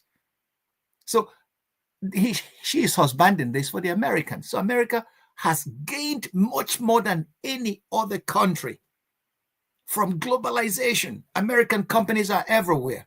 America will destroy Iraq, and then Halliburton and major American companies will gain contracts there in exchange for Iraqi oil. Is anybody preventing? Oh, it's only in China that the Chinese have said, okay, American major IT companies, we have to do our own thing. Okay, and America is retaliating. Biden said that the United States is not going to sell chips to the Chinese that would power their computer revolution. But the Chinese are now showing that they have other ways of doing their thing. So Trump talking about unfairness, I want you to know, nobody is taking that seriously outside his base in the United States. The Chinese are not taking that seriously, because Trump will tell you that and he will go and do business with the Chinese tomorrow. Okay, the Canadians, what Trump said, the Canadians don't produce anything that we cannot produce. If it is a way for him to reginger the manufacturing powers of this great country, that would be great. And then America will down. America is one of the largest exporters of goods and services the world over. Okay, so they trade more than every other person. But American consumers are liking what other people produce. So the only way to stop you guys from liking what others produce is that you guys will cut your belts and then stop liking Chinese products or German cars. If you produce, it was Ralph Waldo Emerson that said that if you produce a better mousetrap than your neighbor, that the world would take a beaten path to your door. The Chinese are producing better than many.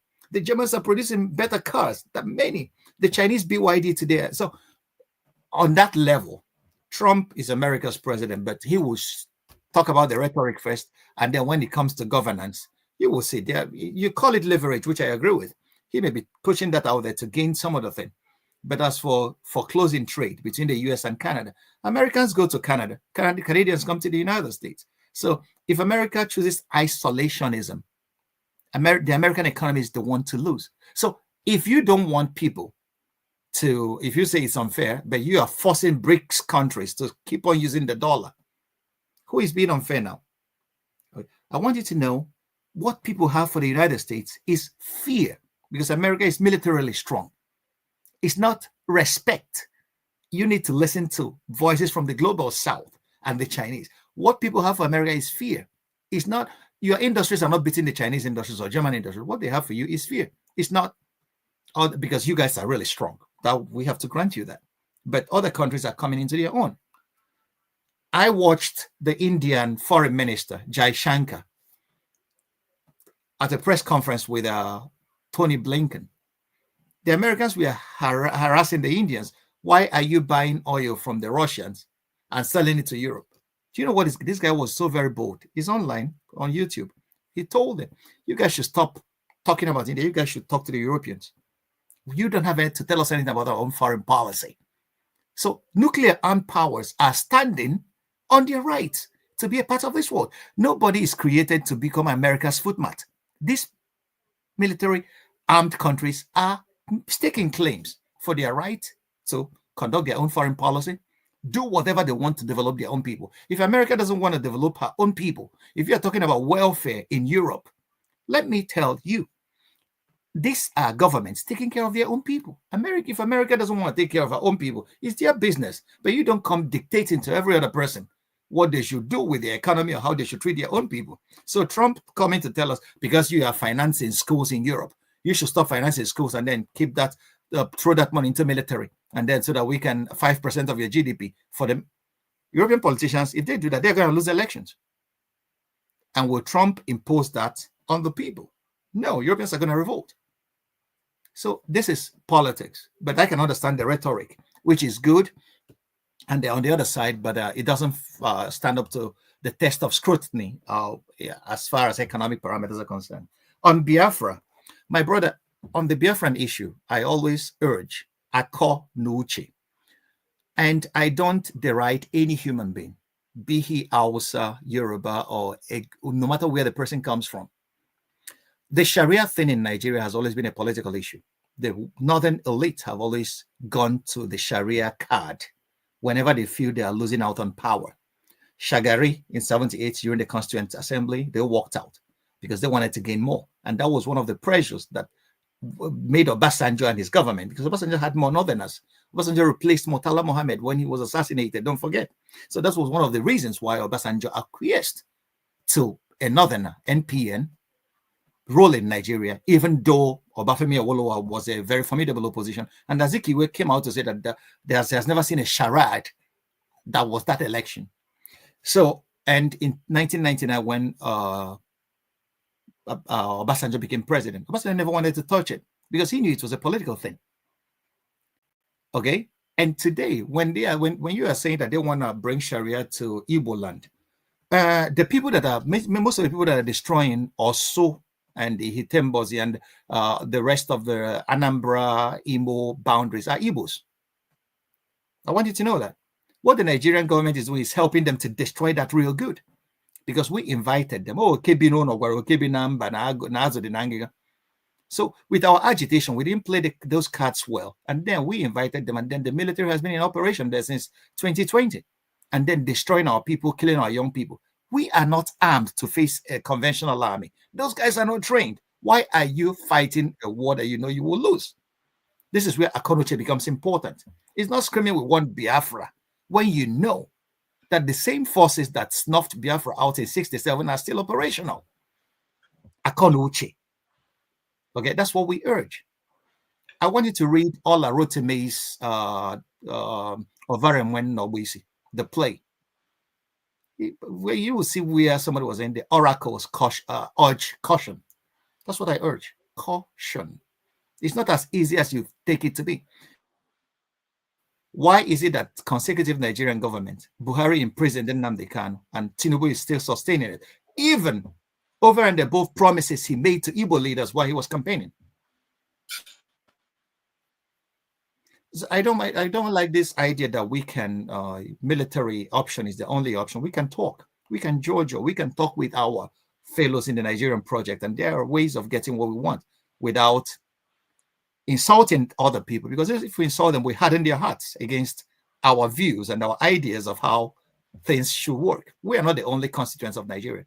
And then you have to know oil in the eastern oil fields is still a major factor why no country will support no major, because if you want to go for secession, who is supporting you? Israel is doing what it's doing in Palestine and getting away with it is because they have a major power behind her. Which major power do you have as Biafra that will support you to go for secession?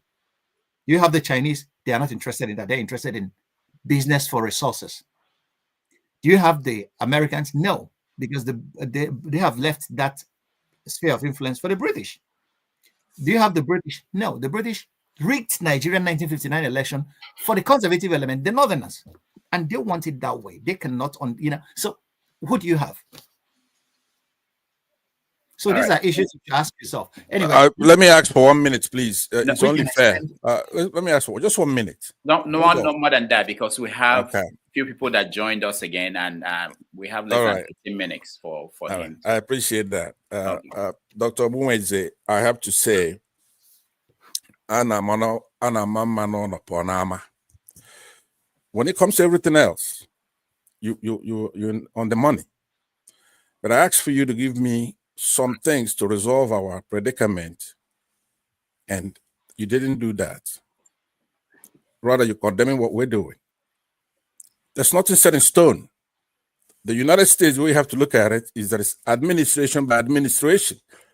It's not one set in stone thing. This administration will collaborate, or the next one. Like you said, you have to have a major power behind you. But we're not going to sit there and have these people do what they're doing to us. Or who do we have? We have ourselves. People like you, an intellectual, somebody who's a repository of all knowledge in the world. So what I'm saying to you, you have to have more confidence. And just hear me. I have a lot of respect for you. I tell you when you come here, everybody, every Nigerian, not just Igbos, we want you. But what we're not going to have, though, is to have us be doomed. In essence, we have no hope. We have to sit there, no matter what the Brits want, no matter what Americans want, or what Fulanis want. No, that is wrong. So what we have to do is what you're saying, what you suggested, I've suggested. We have to make the diplomatic moves that's going to bring somebody to support the right thing. That's the nexus now with Trump. Why do Biafrans like Trump? They see somebody who have common sense, who doesn't go by textbook definitions. All right. And the cerebral stuff. It's so unfair that it's just a fascinating discussion. Now, who else has anything to say aside from me on this panel? From your own angle, yeah. No, listen to this. Who else do you want to hear from? I'm here. Pansat, it's enough for me to remove you for saying this now. Who else do I want to hear from? What else do you Everybody that is real quick. Yeah. Real quick, let me just put there. My brother, you need to read Things Fall Apart by Chinua Achebe. It's a very good book. It's about the morals. Okonkwo was so very boisterous. Okonkwo wants to end every problem now. He wants to cut off the white man's head for bringing ruin to his community. What was it? What did Obiorika tell him always? Obiorika has been the moderating influence. And what happened to Okonkwo? Okonkwo self-destructed. Okay?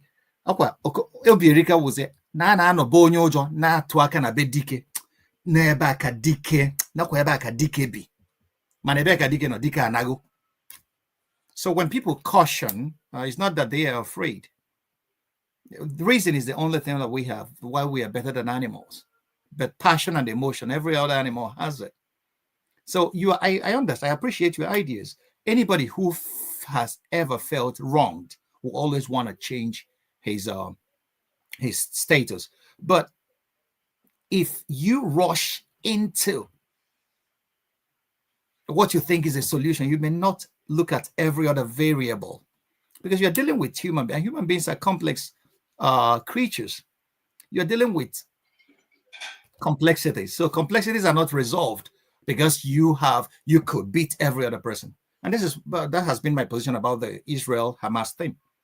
You cannot murder your way to peace. You cannot genocide every other person. United States goes on, uses soft power, tries to talk to people. That's leverage. Okay? Stick and carrots. If it is only stick, people are going to gang up against that nation.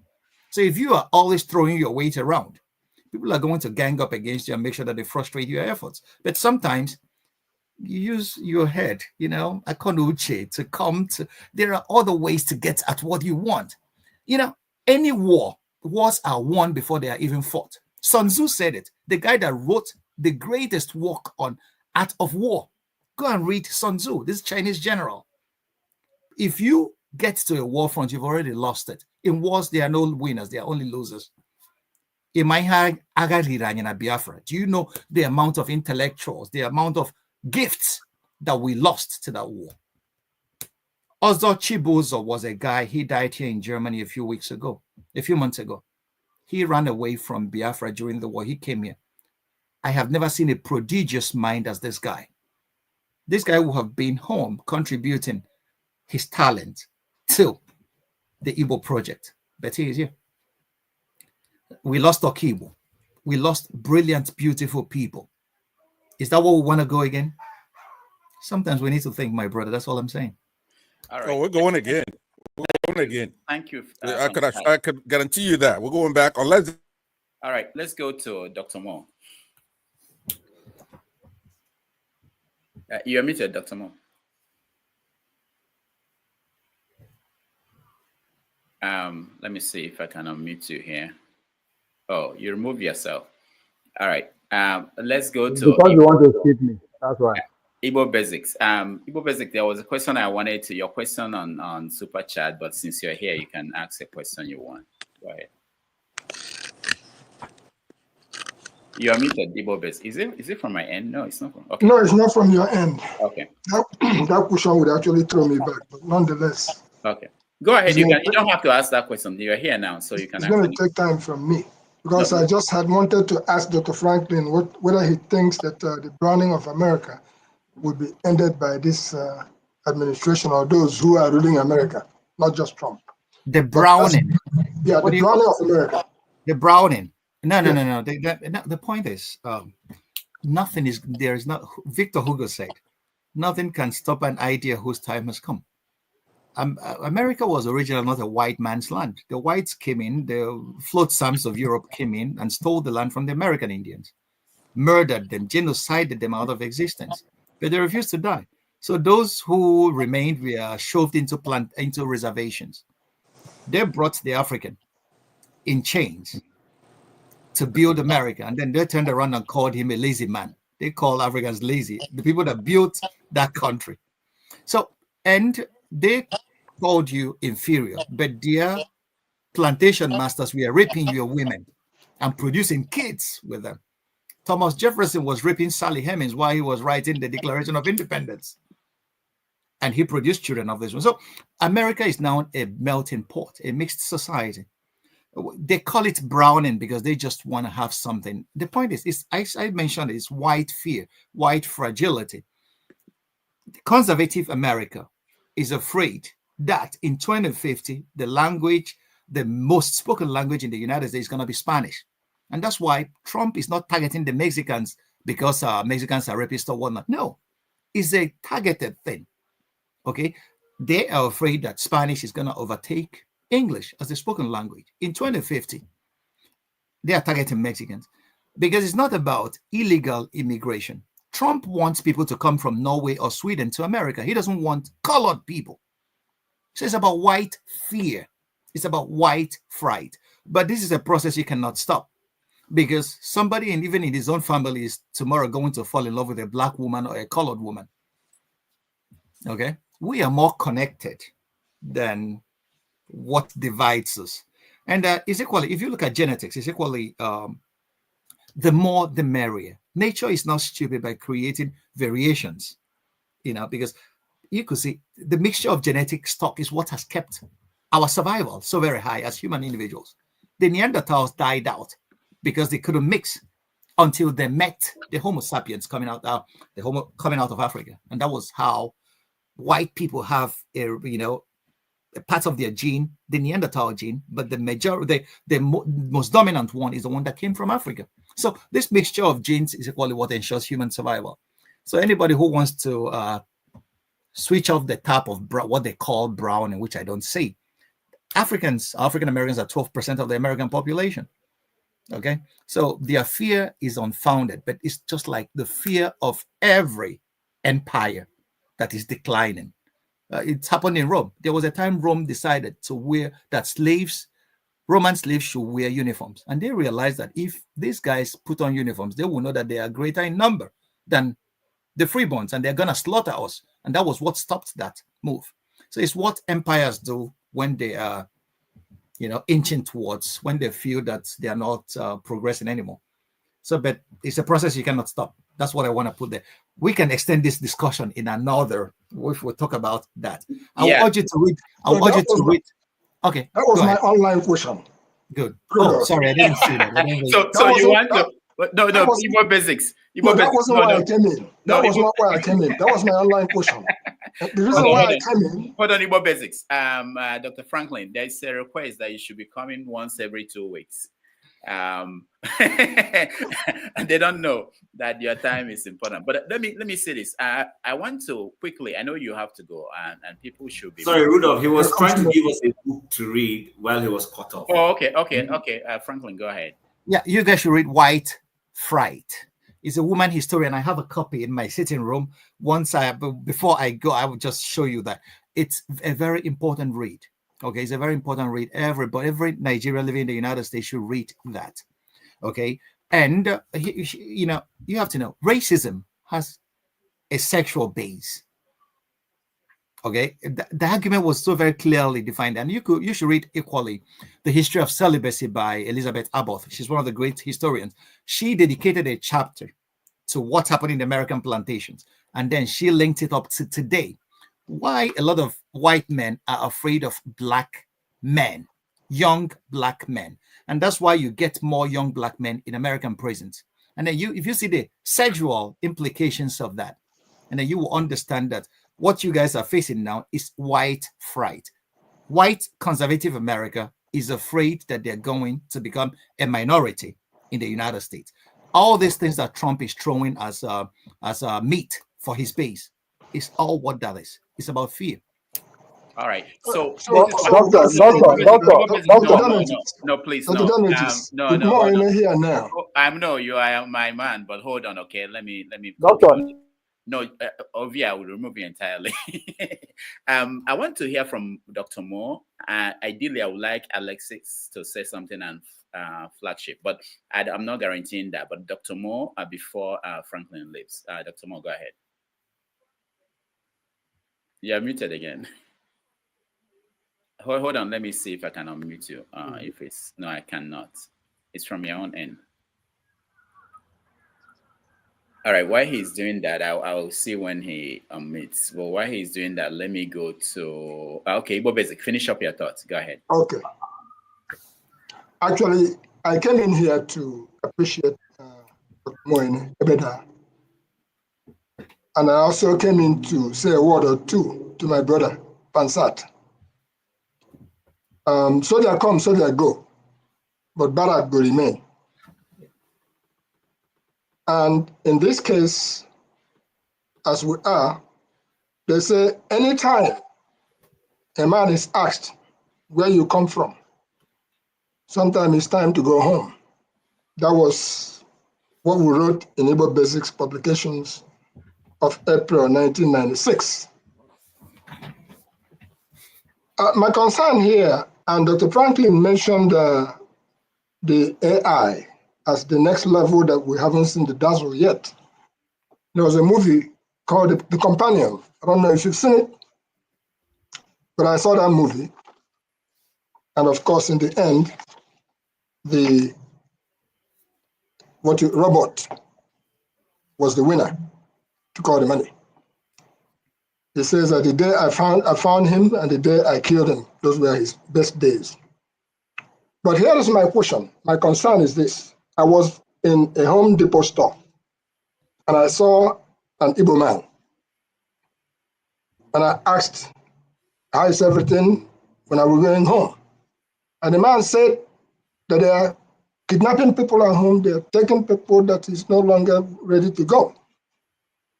So what I would like to address, Dr. Franklyne, is to some of us who believe differently that home is home, whether we like it or not. That's why I talked about whenever a man is asked, where are you from?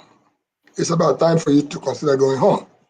Some of us will go home and we've made that plan that we will go home. And I have some a job, and you cannot run away from that place forever. Otherwise, the villages have been deserted, and nobody else is there. Forget about the children we have in the foreign countries. Yeah, they are from that place, okay? But some of us, the older soldiers, we are not from there. So my concern is this, and I'll bring it straight to Dr. Damages, who is from Nobi, because if I don't make mention my concern, he would call me back before I leave. A group of persons have gathered to honor a man named Ogbunwezeh, alias 430, and they are working very hard on it. And before I divert into that, Dr. Ene is here, and I wanted to say what I wanted to say. Because Dr. Ene, if anybody is talking about Biafra, he should be able to teach you or to school you in that process. He's been down that line. Dr. Ene has been a champion of that with caution. And that is that same thing that Franklyne was saying. Number 6, Akonuche. Not be everything where a hunter see in the bush where he go talk. All right. Otherwise, your family will not allow you to go. So while complimenting Dr. Moene for being here, a lot of you don't know that Dr. Ene has actually made a lot of people in, say, the United States and beyond. And when I mean making a lot of people, lawyers, doctors, as a result of his profession. You don't know that. So to that effect, when we are alive, we can be celebrated. Dr. Ogbunwezeh, you know the man's alias 430. Yeah. All right.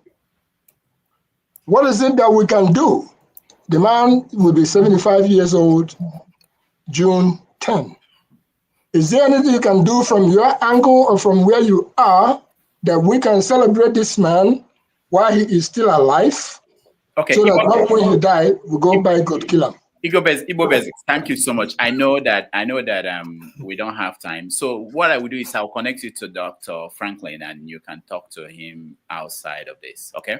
All right. So Dr. Mo, go ahead. Can you hear me now? Yes. Yes, we can hear you. Okay, thank God.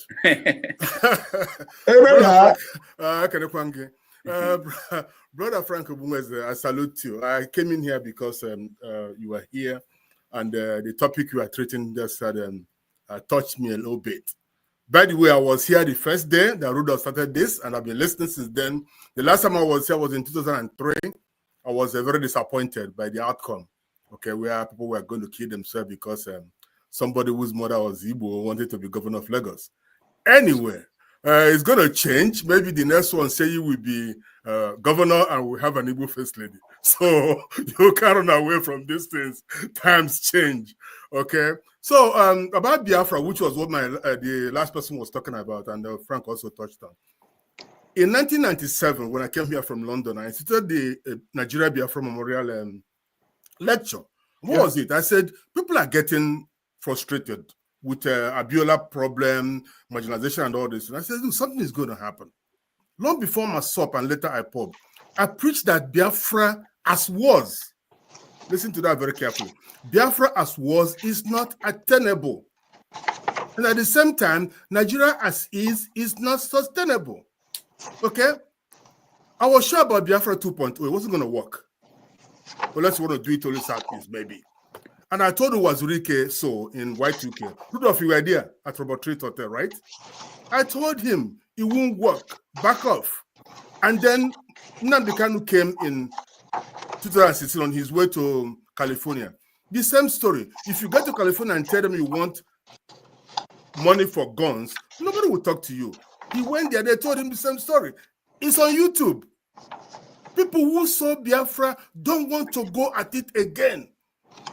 People do not even remember that Ojukwu was first, before, as we say, to go on with Biafra. He was the last Biafran. He thought Gowon was never going to lead a war. Because they were talking evenings. This is not hearsay. True story. I was there. We went through it. We fought through it. Okay? So, as I was saying, we really have to sit back and provide an alternative narrative. These young people fighting, I know what they're fighting for. It's not what they're not, the people are afraid. People just walk away. So, for everything that's happened and still happening, I know that Nigeria is truly not sustainable. So I take away a few catchphrases from what Dr. Ogbunwezeh submitted. And I want to break it a little back home. On Ukraine, he said that war does not normally end in the battlefield. I'll take it back to Nigeria. 55 years ago, the default East Central State turned the name of a guerrilla group. People don't know that Rangers was a Biafra guerrilla group. We turned into a football team. Rangers was born. The effect and exploits of Rangers showed us that you can fight a war in a different way. Like the bald eagle, you can take the rattlesnake up in the air, kill it, and eat it. What did we do? Rangers played with the army and beat them blue and black. Obasanjo was angry, Gowon was angry, but this sacked up Ndibo to rise from the ashes of war. To date, Rangers is the only team that has never been relegated. Even the federal government that inspired Vasco da Gama to wiki Rangers did not succeed. Vasco da Gama is dead. Rangers is still alive. But this is just a metaphor. So in America, as a dying empire, listen, America does not have to die for us to shine. So it doesn't matter whether Trump succeeds or not. The question is Nigeria not a dying colonial contraption? How do we engineer a slightly different outcome? A slightly different outcome. I didn't say confederation, mind you. Just apart, staying apart a little bit, whereby Ndibo do not have to visit Abuja or Lagos with visa, or any West African country, since we have ECOWAS now. Even Nigeria has become small, even for the Igbo people. Has become small. We're talking about Nigeria, about the world. Okay, on Israel versus Hamas, the Biafra question comes again. We are harboring unresolved genocide. The reason why Hamas is succeeding is because the Israelis have killed so many Palestinians. They have killed fathers before children. The children grow up to become killers, want to avenge. Sometimes you got to stop. You got to stop this killing. It doesn't happen. We're killing humanity, the essence of our being, by always fighting. That's why in Nigeria, the Taos are killing government fee collection, like in Anambra the other day. The people in the bushes are killing people. They are harvesting organs. We've lost our humanity. We don't have to. We need to stop digging. Okay. Now, I do mean the empires walk away from Biafra or Nigeria, look the other way. Assuming even Britain with our sister Kemi Badenoch. China will step in. How do we survive? How do we survive the internal recolonization of the Sultanate or Emirate Saiyans or people who are masquerading as our further countrymen? I want to enslave us again, not enslave, let me not use that word, but at least colonize us again, internal colonization. Now, with the problems coming out from Nigeria, with Zamfara, Maiduguri, Borno, Middle Belt, all these things, we need an alternative narrative. let me put it back this way. Assuming PG Ohaneze, Senator John Mbata, piggy banks on the emerging Eastern coalition of Igbo groups and play on Tinubu's equally emerging egocentrism. What do I mean? Like Trump and many men, I must add, Tinubu is stamping his name on all things abstract and things tangible. So, in a bid to outdo even his predecessors, take the national anthem, he might be amenable to stroke his ego. What do I mean? Here it is. We sell Tinubu the concept of ending the Biafran war. Truly, the war never ended. Okay? I spoke with Colonel Amuna. He was there with Tassim Elias, Gowon. Gowon was his classmate actually at Sandhurst and others. He was there. So, what do we do? Dr. Ogbunwezeh mentioned Bianca. Bianca was there when they stopped this committee to talk about ESN and the killings. We don't know what Soludo is doing with it. Now she is the Minister of State for Foreign Affairs, and she's the widow of Odumegwu Ojukwu. She has a role to play.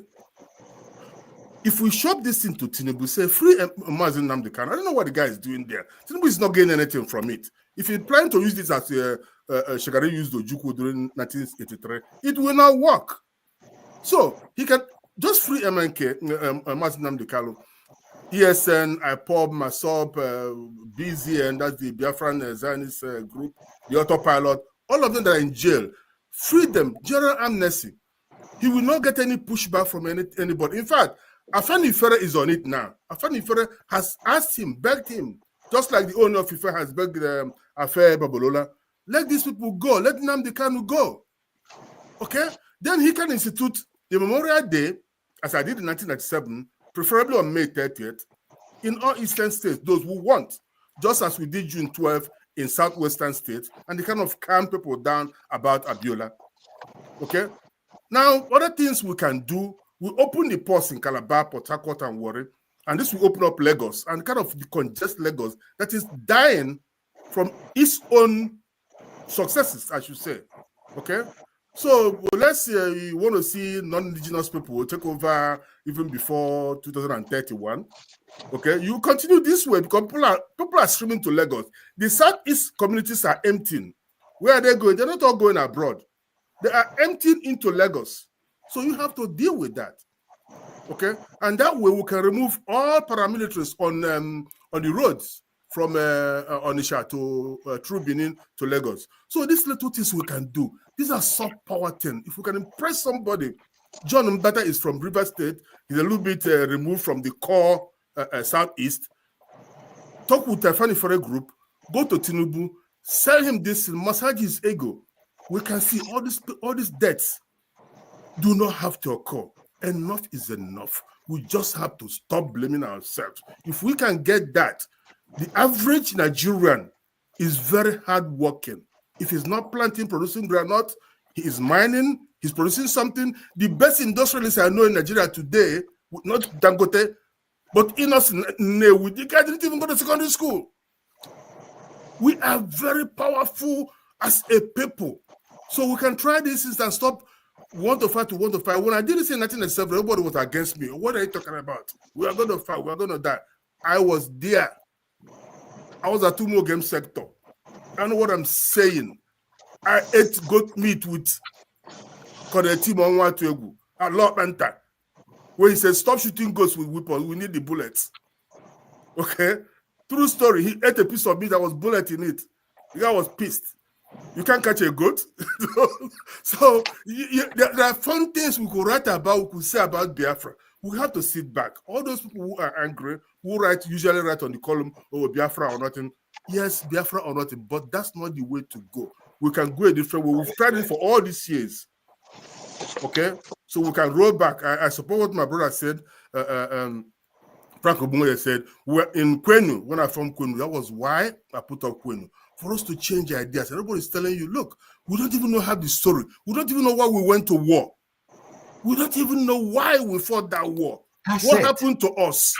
When you find out what happened to you, then you can go the second round. But as we say in Igbo, what a for you want to fight again because you saw a settled war. It doesn't happen that way. So, my brothers, I'm so happy to come in today. Rudolph, I want to congratulate you again. I don't know how you do it. I don't know how you do it, but you keep doing it. Please keep it up. Thank you so much. Thank you, Dr. Mo. Franklin, before you speak, oh yeah, we are bound. Dr. Mo, I was worried that you're giving us more than I wanted you to give us on this brief. You are coming as a guest, and we just have to agree on a date that will work for you. Thank you so much. That'll be fine. I appreciate you always. That would be great. Dr. Kompo, this is Dr. N's work. He says, Noni, that thing says Igbo Heritage Month, the road from Biafra.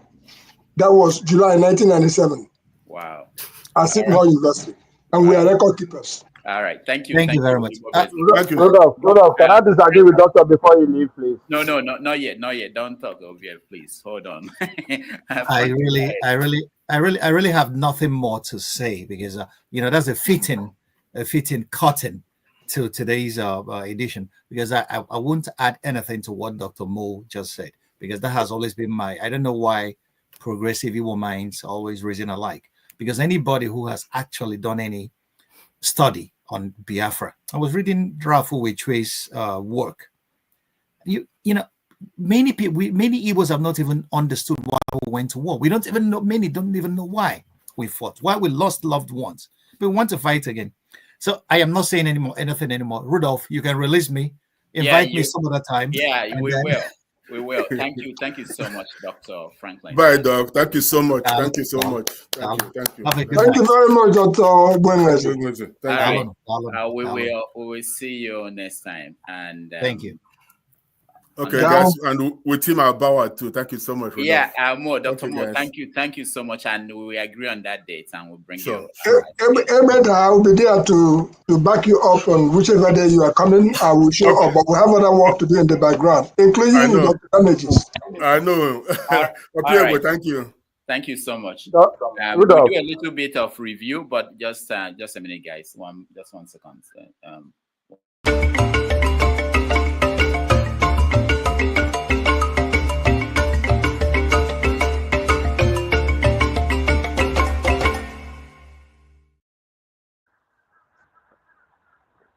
Thank you, everybody. Thank you so much for hanging in. I'm sorry for those who didn't get a chance to weigh in. I will start with you guys in this brief review. Alexis. Okay, let me get the name right. Welcome. Yeah, there's no S at the end of that name. Okay. So it's Alexis. Alexis, okay. I salute all of you, and I see why there are many people who express their being disgusted with what goes on in this Have Your Say. They say that to me, and they'll be disappointed that I'm here again, like I used to be. I guess if the people who are supposed to speak up against what is happening in Nigeria were in Burkina Faso, or Burkinabes, as they call them in their nationality, there would never have been the kind of revolution that is in Burkina Faso now. They would have said, oh, they killed Sankara. Don't try it again. And they would have talked their nation into submission to French policy and what goes on there. That's the impression I'm getting from all these rhetorics that we are sharing on this platform. Unfortunately, the main speaker, whom I admire, whom I respect, whom I cannot say is ignorant of things. In fact, he has a lot that he shared, and that's good. But this thing that I keep saying, why do we keep blaming the victim and leave out the culprit? People are afraid of telling the culprit that they are doing the wrong thing. The victim is only reacting to what he is getting from the culprits. And yet, when we have an opportunity here to say what it is, in the way it is, we end up blaming the victim again without saying a word about the terrible things coming from the other side that even brought about the victim wanting to be free. What Biafra is about is freedom. What do we care about oil? Nigeria used that propaganda during the war that we wanted to seize the oil. What many of you are saying here seems to support that statement from the other side. If Britain wants our oil, it is okay. We are not going to deny them. Neither we would deny America. So anybody telling us that Biafra, and is talking about Biafra as if it's synonymous to not letting Britain have the access to the oil, that person is accusing us wrongly. And I'm using us to mean Biafra. So you can, celebrate all you want about the brilliance of speech and points made.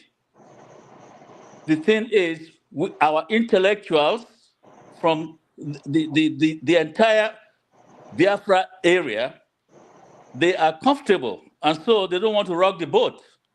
No, they are not comfortable. That's what I'm getting from all these discussions where we will end up saying the Biafra agitation is wrong. Why don't you start that your own aspect or your own fashion or your own strategy of us being free? Nigeria is not working and will never work. Why don't we give people the new order so that we can all work together as a people, but yet we will have our freedom? What we don't have is freedom. You can see it on every aspect of Nigerian life. People going to cross the Mediterranean to go and slave in Europe. No, so why do we keep blaming the culprit? Anybody can answer this question for me. That's what I was going to ask Ogbunwezeh. Why don't we have a word, just one word, for the oppressor? The more we make it look like the culprit is wrong, the more the oppressor will step up its actions against the people. And that's what I've come to share with you guys here. Now, what would he have said about Traore and the other countries that have decided to even not just to resist and push back on their colonial masters, but ask them to get out of the environment where they are occupying? And they have done it successfully. And they are holding on. They are doing things that will prove that they can be on their own. All right, thank you. No one is ready to talk about that kind of success. It's a success story, even if it ends today. It would be that they did their best, they got what they got because the evil empire or colonial masters continued. You know how many times they have attempted to coup that man? If it had been in Nigeria, one of these people who keep talking against Biafra would have sold off. All right, thank you, Alexi. Yeah, hold on. The last question is this: shall we remain in this slavery in Nigeria just because out of fear? Cowards die many times before they are dead. Shall we remain in slavery? Dr. Damages. Okay. If I can address Alexi. Okay, go ahead. Okay, go ahead, Bob. Alexi, my brother. Hi there, my friend. Not you. That's the other thing. That technology. When you, that's it. Yeah, Alexi, my brother. 2 minutes, yeah, so that we can go to that. Alexi, my brother. And this goes to this goes to my brother Pansat also. I just told the story about seeing a fellow Igbo man at Home Depot and the conversation that went on there. How he's afraid going home. And he told me he just came back from Nigeria. That's not even the case. Addressing the issue of Pansat before I come to you in the little time that I have. Pansat, when people like myself begin to see you in a dream on this particular subject matter, which happened, and it was on the same subject of Oku Biafra, let's go to war.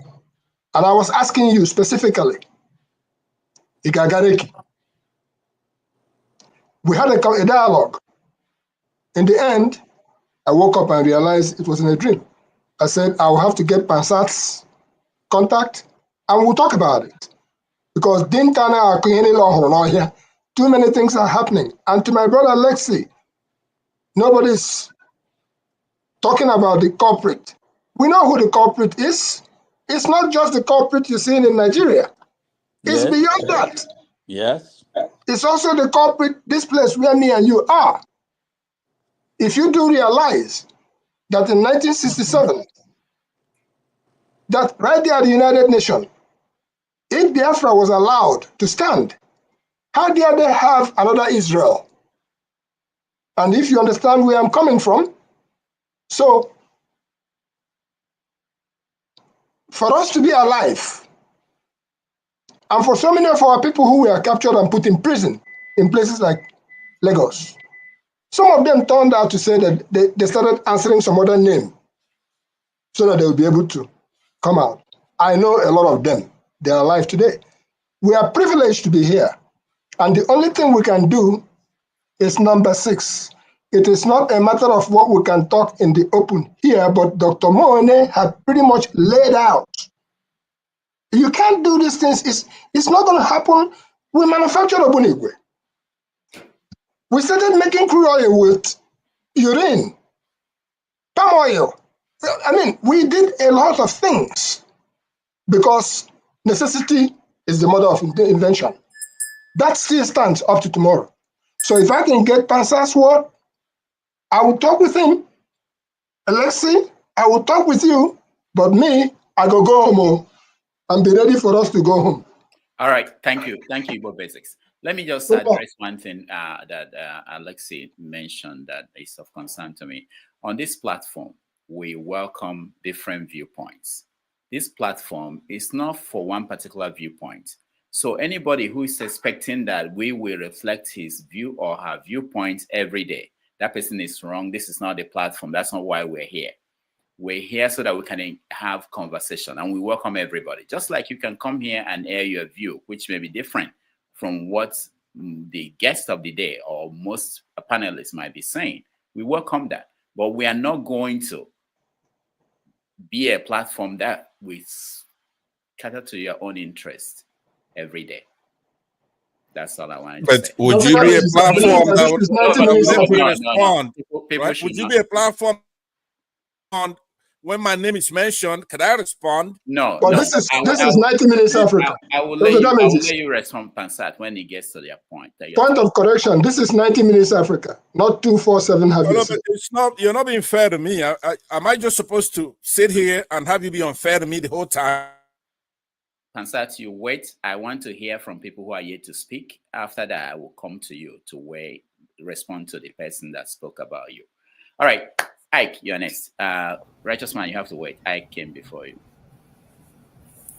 Good afternoon, good morning, good evening. Happy Sunday to every one of us. We are happy to be alive today. It's a blessing.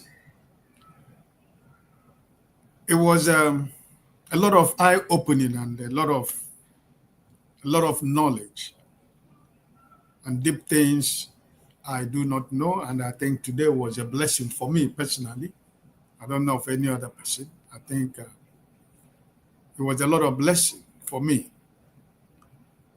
I want to also clear one impression. Nobody is against the agitation of the Biafra. What we are talking about is the method, the way to achieve. Nobody is saying the people that are agitating, nobody is against it.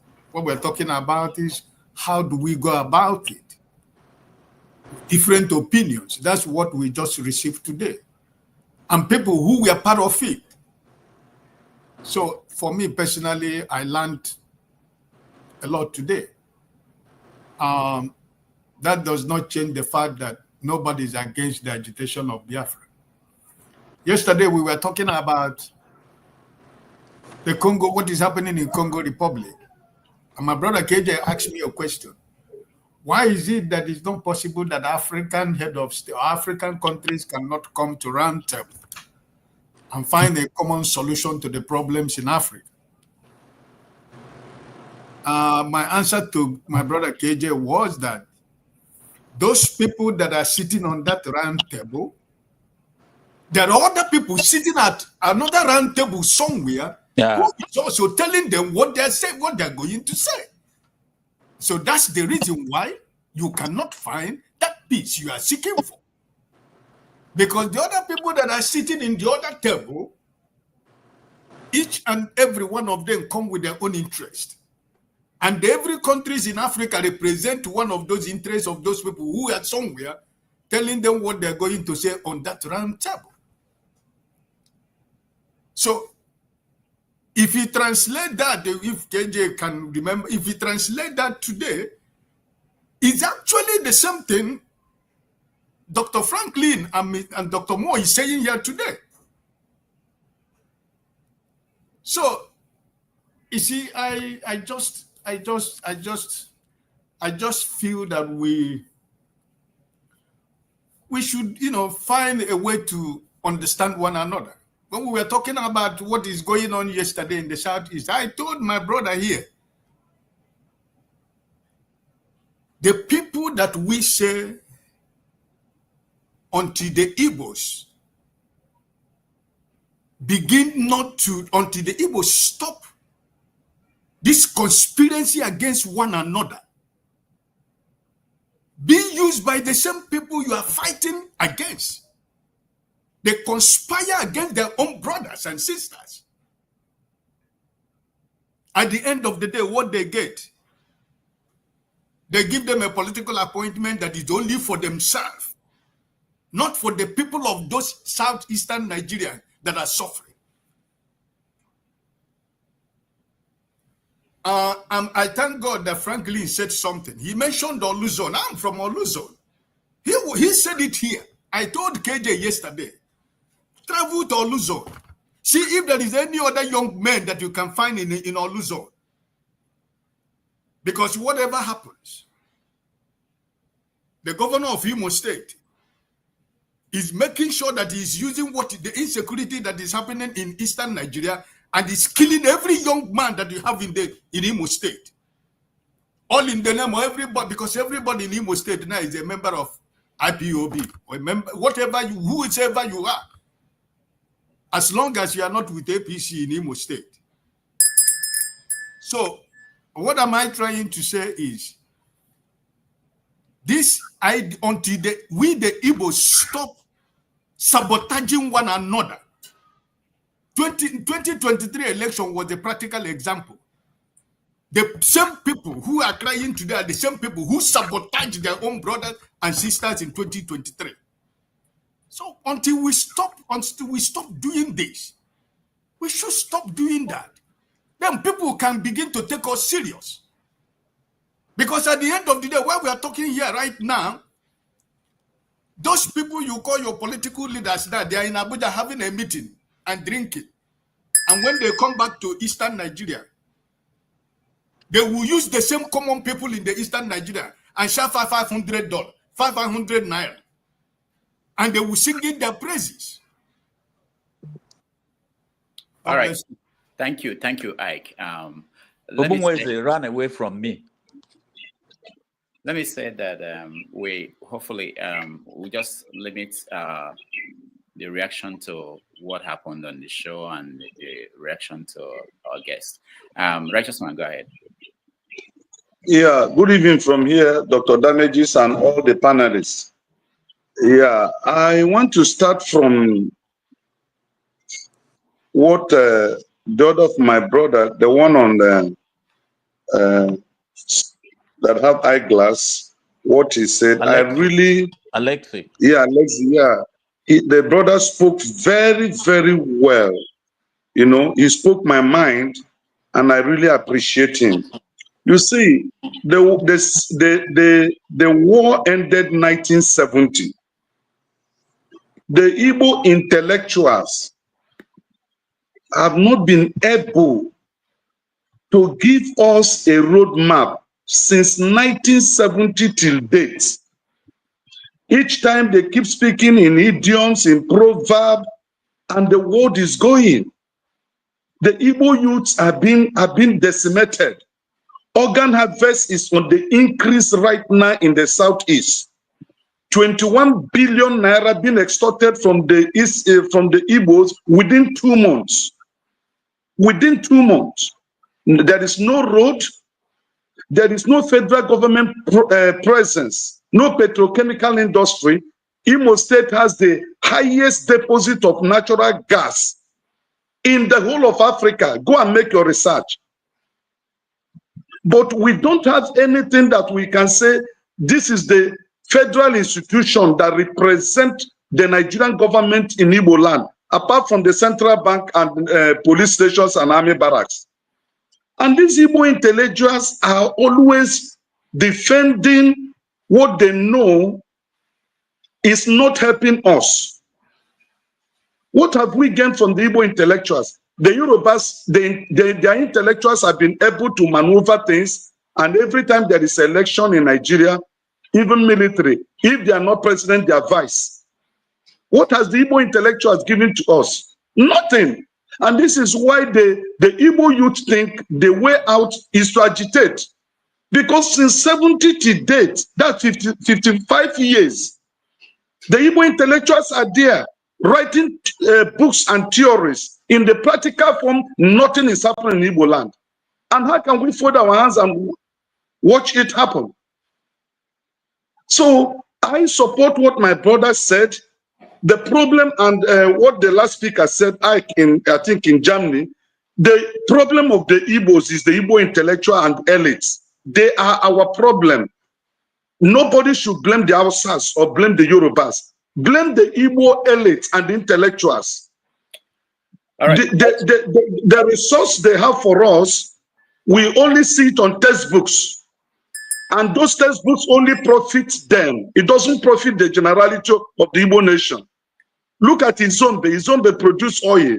As Asa, Awara, Ohaji, they produce oil. They have natural gas. Do we have any federal government presence in these areas? After the war, that was the area my father resettled. After we lost everything we had in Port Harcourt, the abandoned property saga and the rest of it. Go to that area now. Nothing is happening in Awara, Asa, Izombe, Uguta. And every time the Igbo intellectuals will be giving us theories. We need practical things. They have never formulated a solution for us. They have never told us this is the way out. Thank you. So righteous man, who is an intellectual? Dr. Damages, you are one of them. You are one of the Igbo elites. Mention names. I said, who is an intellectual? By every standard, you should know those who are the Igbo intellectuals. Let me tell you something. In primary school, in secondary school, when we studied the opportunity cost. So our teacher said, define opportunity cost. And one of our classmates started by saying, for example, if you have to buy Pepe, but you then decided to buy, that is not what is opportunity cost. I said, who is an intellectual? Because those of you that I'm looking at you, I think you're an intellectual. I think Alexi is an intellectual. And I want to know, who are you blaming? Are you blaming Alexi for what's going on in Biafra because Alexi refused to be involved? Or are you saying that Alexi, an intellectual, is involved, but things are going bad? No. I look at what you. I mean by Righteous man, you join us every week from Nigeria. You join us, you have internet, you have light, you are a businessman, you live in Lagos. You live in the West. You are an intellectual by any definition. I don't know how you defined it and remove yourself from it. Anyway, let's go to Okija. Okija, you are next. Dr. Damages, I should respond. No, I didn't know you wanted to respond, but okay. Hold on. I should respond. You cannot tell the world that I'm an intellectual. I joined you since this year. How many times have I joined you? You have not even asked me why have I not joined you? I have no data. I don't have the resources to meet up the requirements. Yes. And you are telling the world now that I join you every week. Do you know how much it costs me? Somebody had to get this data for me to be in this platform today. I'm not part of the intellectual elite. I'm not part of the intellectual elite. You are. The bourgeoisies, those who determine and make policies and who speaks on behalf of the Igbos. I'm not part of them. Okay. All right. Thank you, Righteous Man. Okay, go ahead. Good morning, everyone. Good afternoon.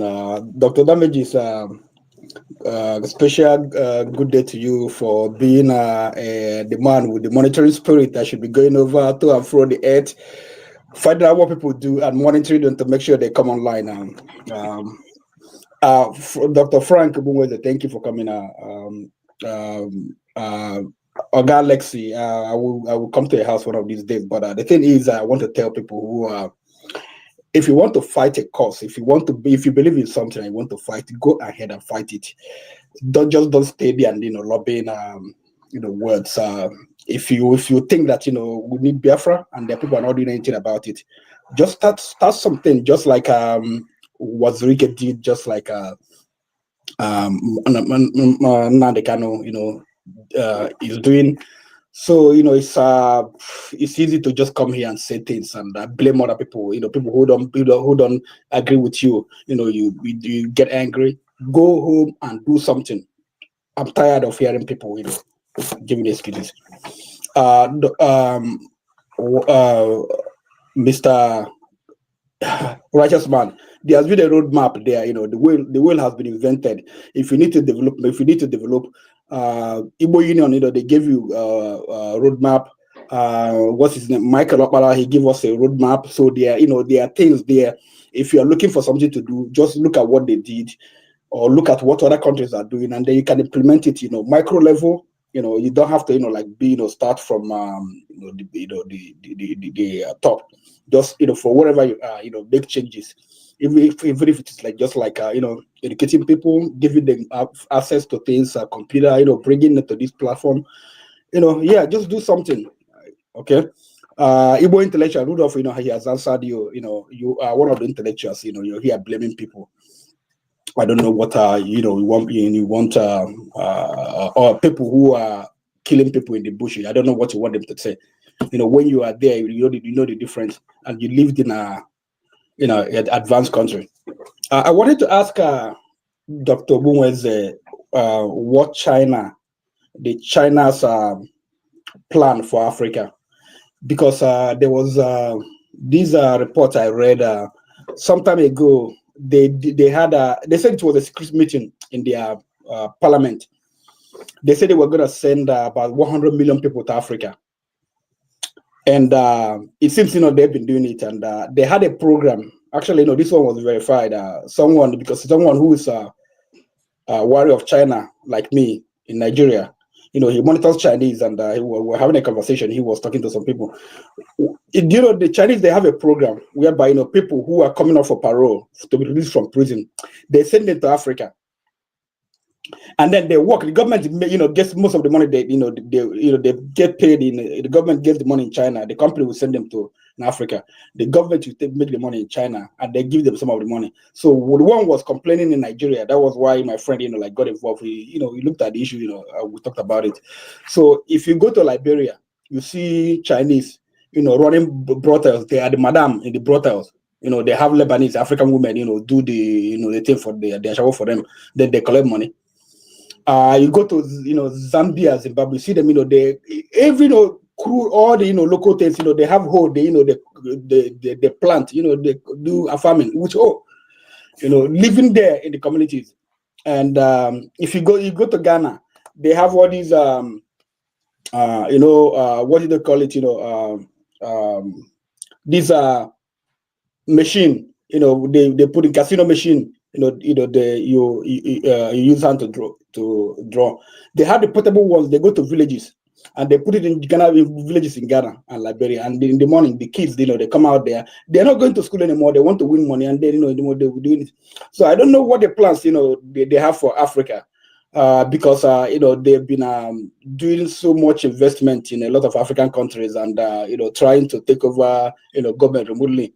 In Angola, they built, they have this, they got agreement with the government whereby they build a city in Angola, and then they're gonna, get mine crude oil for some years.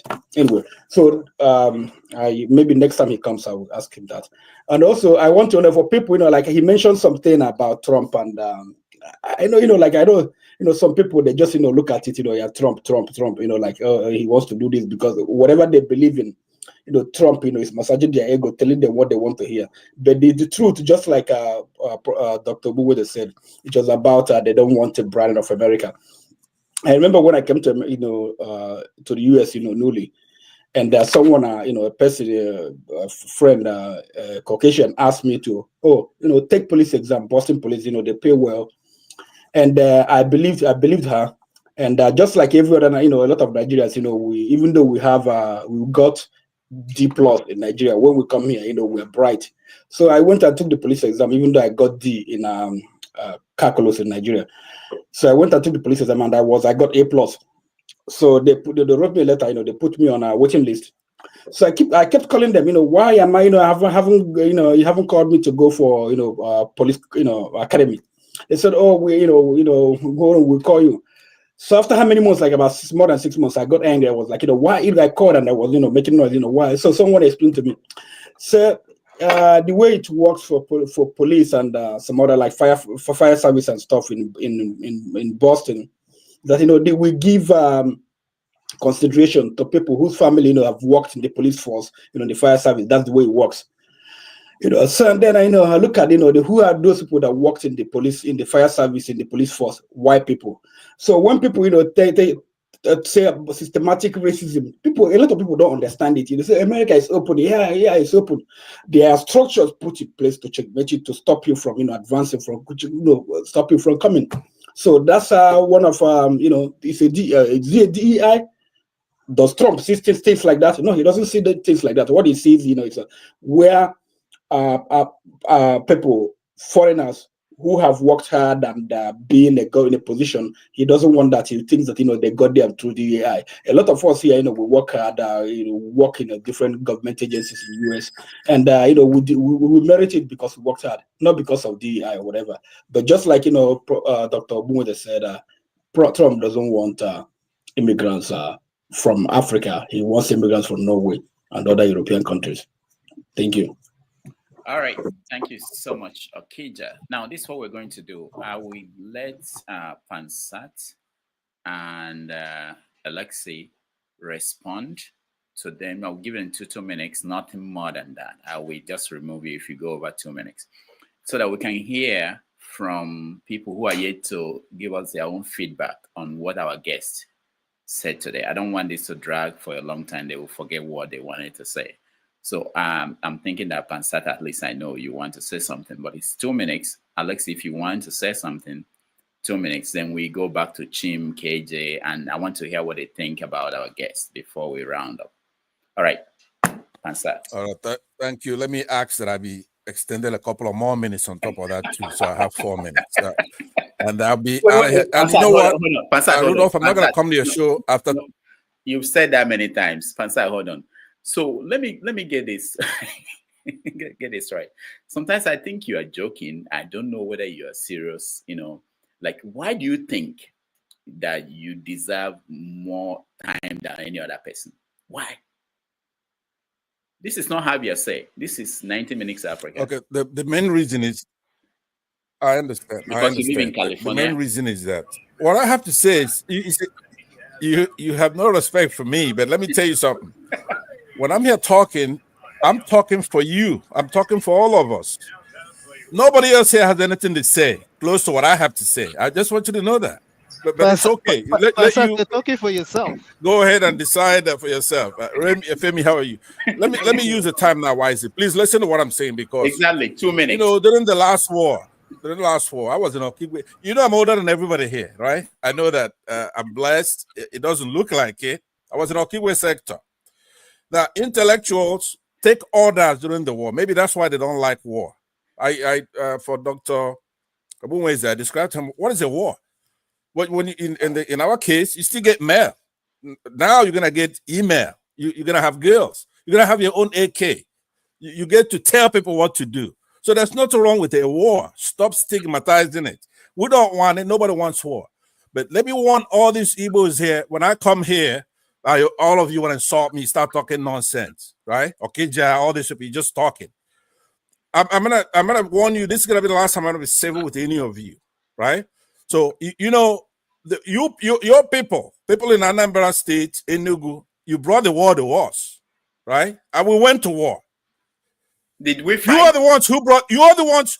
Hold on. You are the ones who brought that war. Did we fight? It wasn't. Your people did it. Let's put it that way. Ojukwu is from that side.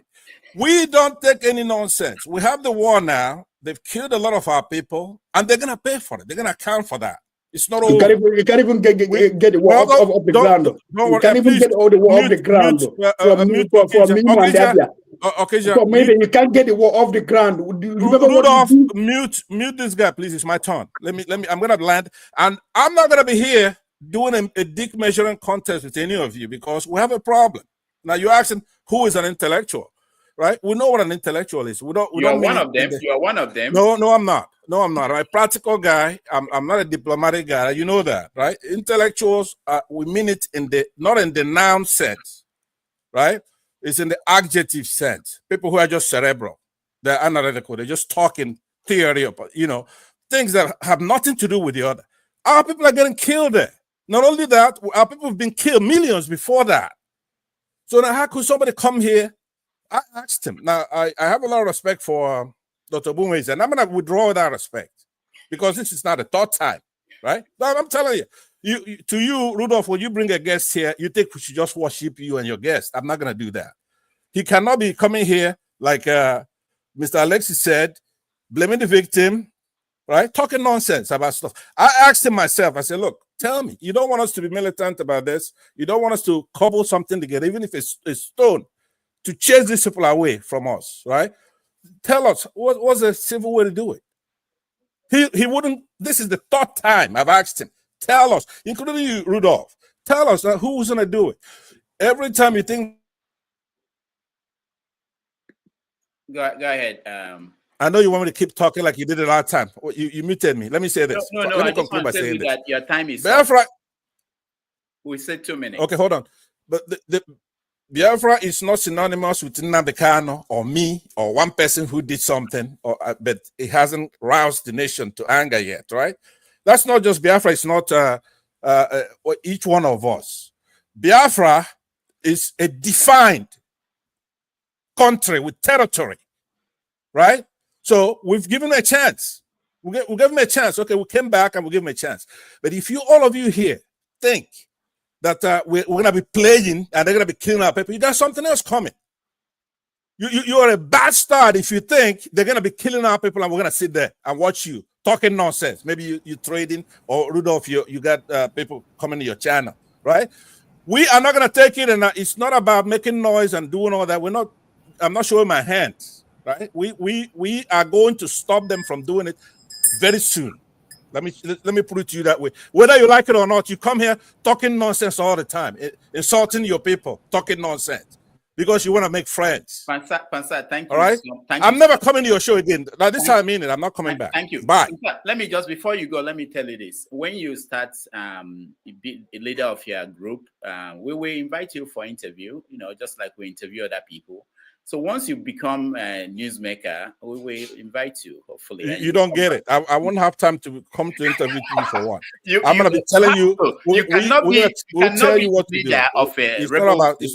It's not about talking. It's not me. It's not me. What I'm doing is I'm challenging their theory, right? Look, he's saying something. I'm saying my own thing. It has nothing to do with Biafra itself. Biafra is not something I control or you control. Biafra is then if they want to join us and be peaceful, fine. But if they're not, right? So what I'm saying is that don't say we should sit there and take it. Don't say that. All right. Thank you, Pansad. I appreciate your time, and hopefully I'll see you next month. So where do we go? Alex, you are next before we go back to people who will tell us what they. So if you want to respond to people who probably made reference. Yes. I want to tell Okija that what was achieved to the point where it is now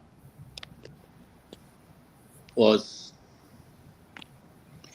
sorry, something happened here. What was achieved so far in the name of Biafra happened because of the strength of effort made from outside. This idea of go home and do this, when I hear that, I feel that person just wants to insult you. There's no need insulting me that I'm here talking about Biafra. I should go home. When you know what's happening over there. What is happening over there was being stopped from out here.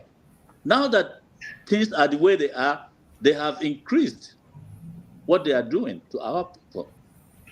And there's no point. Once I hear that point, that you lose me right there. Whatever advice you have, I know you are reacting and not advising.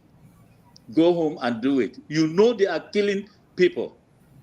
And they are the ones who foment the trouble around where they go to kill the people.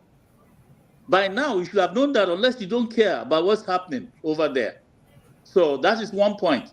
The second point is all those who think there are alternative ways to free us, and I'm talking about freedom. See, this oil that we keep making reference to, Biafra point one did not fight because they wanted to seize the oil in Nigeria. Hear that. But it's always put there in order to give the dog a bad name in order to kill it. We have been surviving without gaining anything from oil. So if Britain is going to say, oh, don't let them have their freedom because they are going to seize the oil, you who are smart, you who are the intellectuals, or is it intellectuals, whatever name that fits in, should go and let Britain know that that is not the reason for Biafra, that they assure them that we are not looking for oil. Of course, we know we have it. Whatever negotiation that can come up because Britain needs oil from us, we are not going to say no. But see the immediate effect of Burkina Faso and Niger by sending their colonial masters packing. Immediately, they started getting things. That's not even what we are looking for. We just want to be free. Come and take the oil. I think Mas Nnamdi Kanu has said it many times. Take the oil, leave us alone, give us our freedom. We are in a very terrible situation in the way that Nigeria is structured and that they have successfully caused the rest of the country to hate and they conspire against people from that region of the country. So any argument that brings in fear of British and what they are going to do, it's just being afraid of your own shadow. You are a coward and you don't want to do anything about our situation. Our situation is very, very critical. And let me remind you, Owerri was the only town that the federal forces were cleared. They lost the battle and it was celebrated. The other one was Abagana. So what is all this fear about fighting? If you come to kill me, you die, I will die. And in the end, we will sit down on the discussion table. So all right. the fear of fighting, you should come down with it. Don't make it look like the worst. We said we were going to declare Biafra. After it happened, they accelerated their killing because Simon Ekpa is held. Before that happened, they were able to protect the area.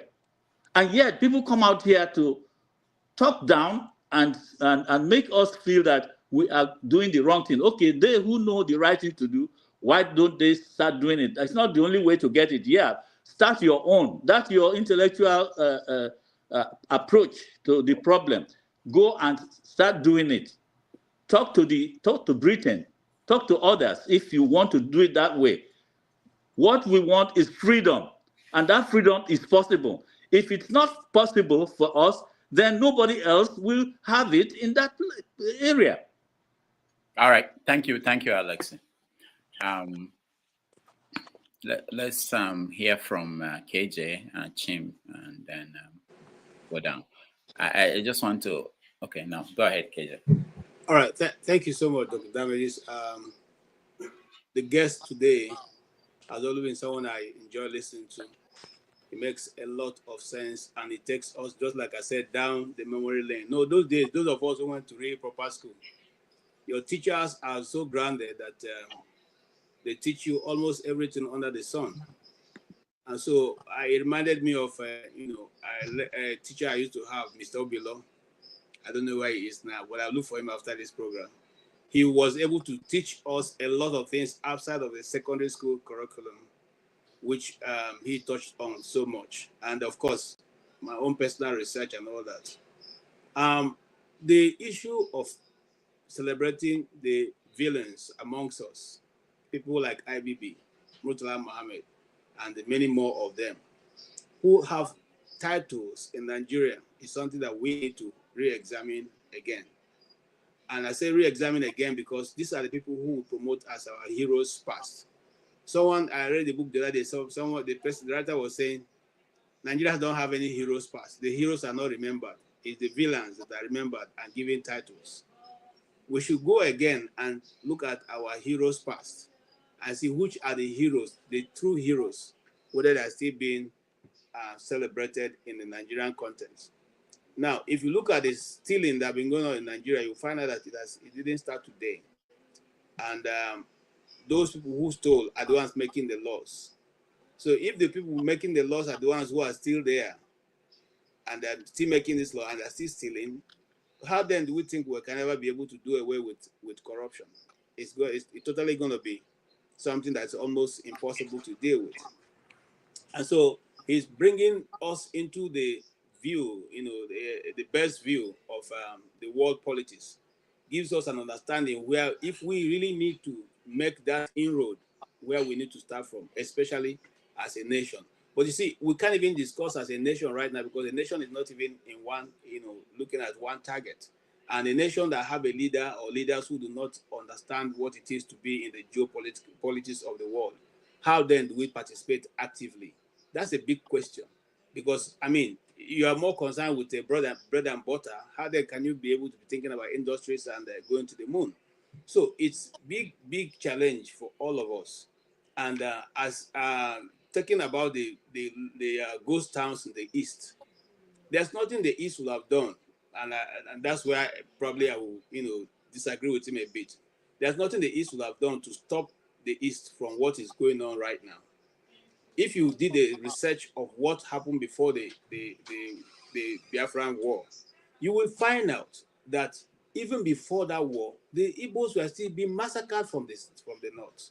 They were being killed from the north for no cause reason. If you go back to history, and if you like, go do the research, as far back as 1945, the Igbos were being killed in their stores and all kinds of things. They're killed for any just reason. Anything that is slightly against, they feel that they are killed.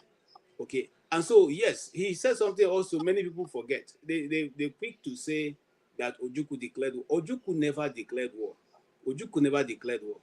Ojukwu only responded to the war that had come on the east. And that's what he responded to.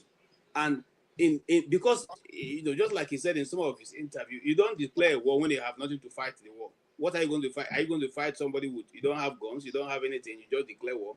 What will you use to fight the person you are declaring war on? But you see, where I totally sometimes differ from our intellectuals, and I want to include myself in it, is that since we have been saying these people are not doing it properly, that's what we said about Nnamdi Kanu. Oh, he's too insultive, he's too this, he's too that. Mm-hmm. What are we putting forward? What is our strategy? And I said this before I even came to the US. I said, since you guys are saying Nnamdi Kanu is so insulting, he's so this, okay, give us a roadmap. Lay out how we should go about this. Draw out something. Okay, now Nnamdi Kanu is incarcerated. Give us your own method so we can follow your own method and come to realize something. Mm-hmm. We have not even been able to put a formidable team together in the East to demand for the release of Nnamdi Kanu. Instead, it is Afeni Ferry that is making that demand. Whereas we have leaders of the East, and I'll say leaders in quotes. Now, coming to leaders, you see, if people say we want Igbos to be in Nigeria and be left alone, okay, I agree with that theory. Can we also be allowed to choose our own leaders, not to use the worst of us to lead the best of us, and then use those people as manipulators to bring your own idea of what you think the Igbo land should be? I'll give you an example. Is there anywhere in Nigeria that you can elect a governor and the Supreme Court says, okay, no, we want the fourth person in the line and that will stand? Is there any other portion of Nigeria? And you back that up by moving the military into the streets so that nobody can do anything. They tried it in Kano when they were trying to remove the present governor. They saw what it was. The Kano people said, okay, if you do it, forget Kano. Kano is coming down. And they withdrew back. So hold on, KJ, hold on. You said something very important now. You said they tried this in Kano, and Kano people did something. Why did Imo people not do something? Good. I knew you would come to that. If Imo people are going to do something, Imo's township will have been as it is in Kano. Do you see any military checkpoints in Kano? Do you see any military formation in Kano? Do you see police stations police armor tanks in the street of Kano? Do you see the military being positioned in places in Kano? You don't see it. So are you saying that Imo people were afraid of what will happen to them? So that was why they allowed Uzodinma to stay there? Because they knew what was coming down. They want to kill them. Yeah, okay, good. I'm not disagreeing with you. I'm just trying to make it clear. Yes, I'm trying to explain to you how it happens. They first of all send these agents of death to the streets, so you know they are there. In those volatile areas where they know that young men will protest, you see those things lined up there, and those people are dressed, and they are ready. You don't come out. You remember this is something that.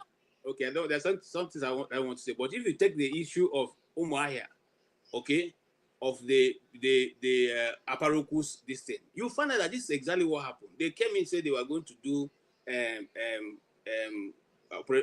Operation Python Dance, and they were doing exercise in the morning of the Operation Python Dance.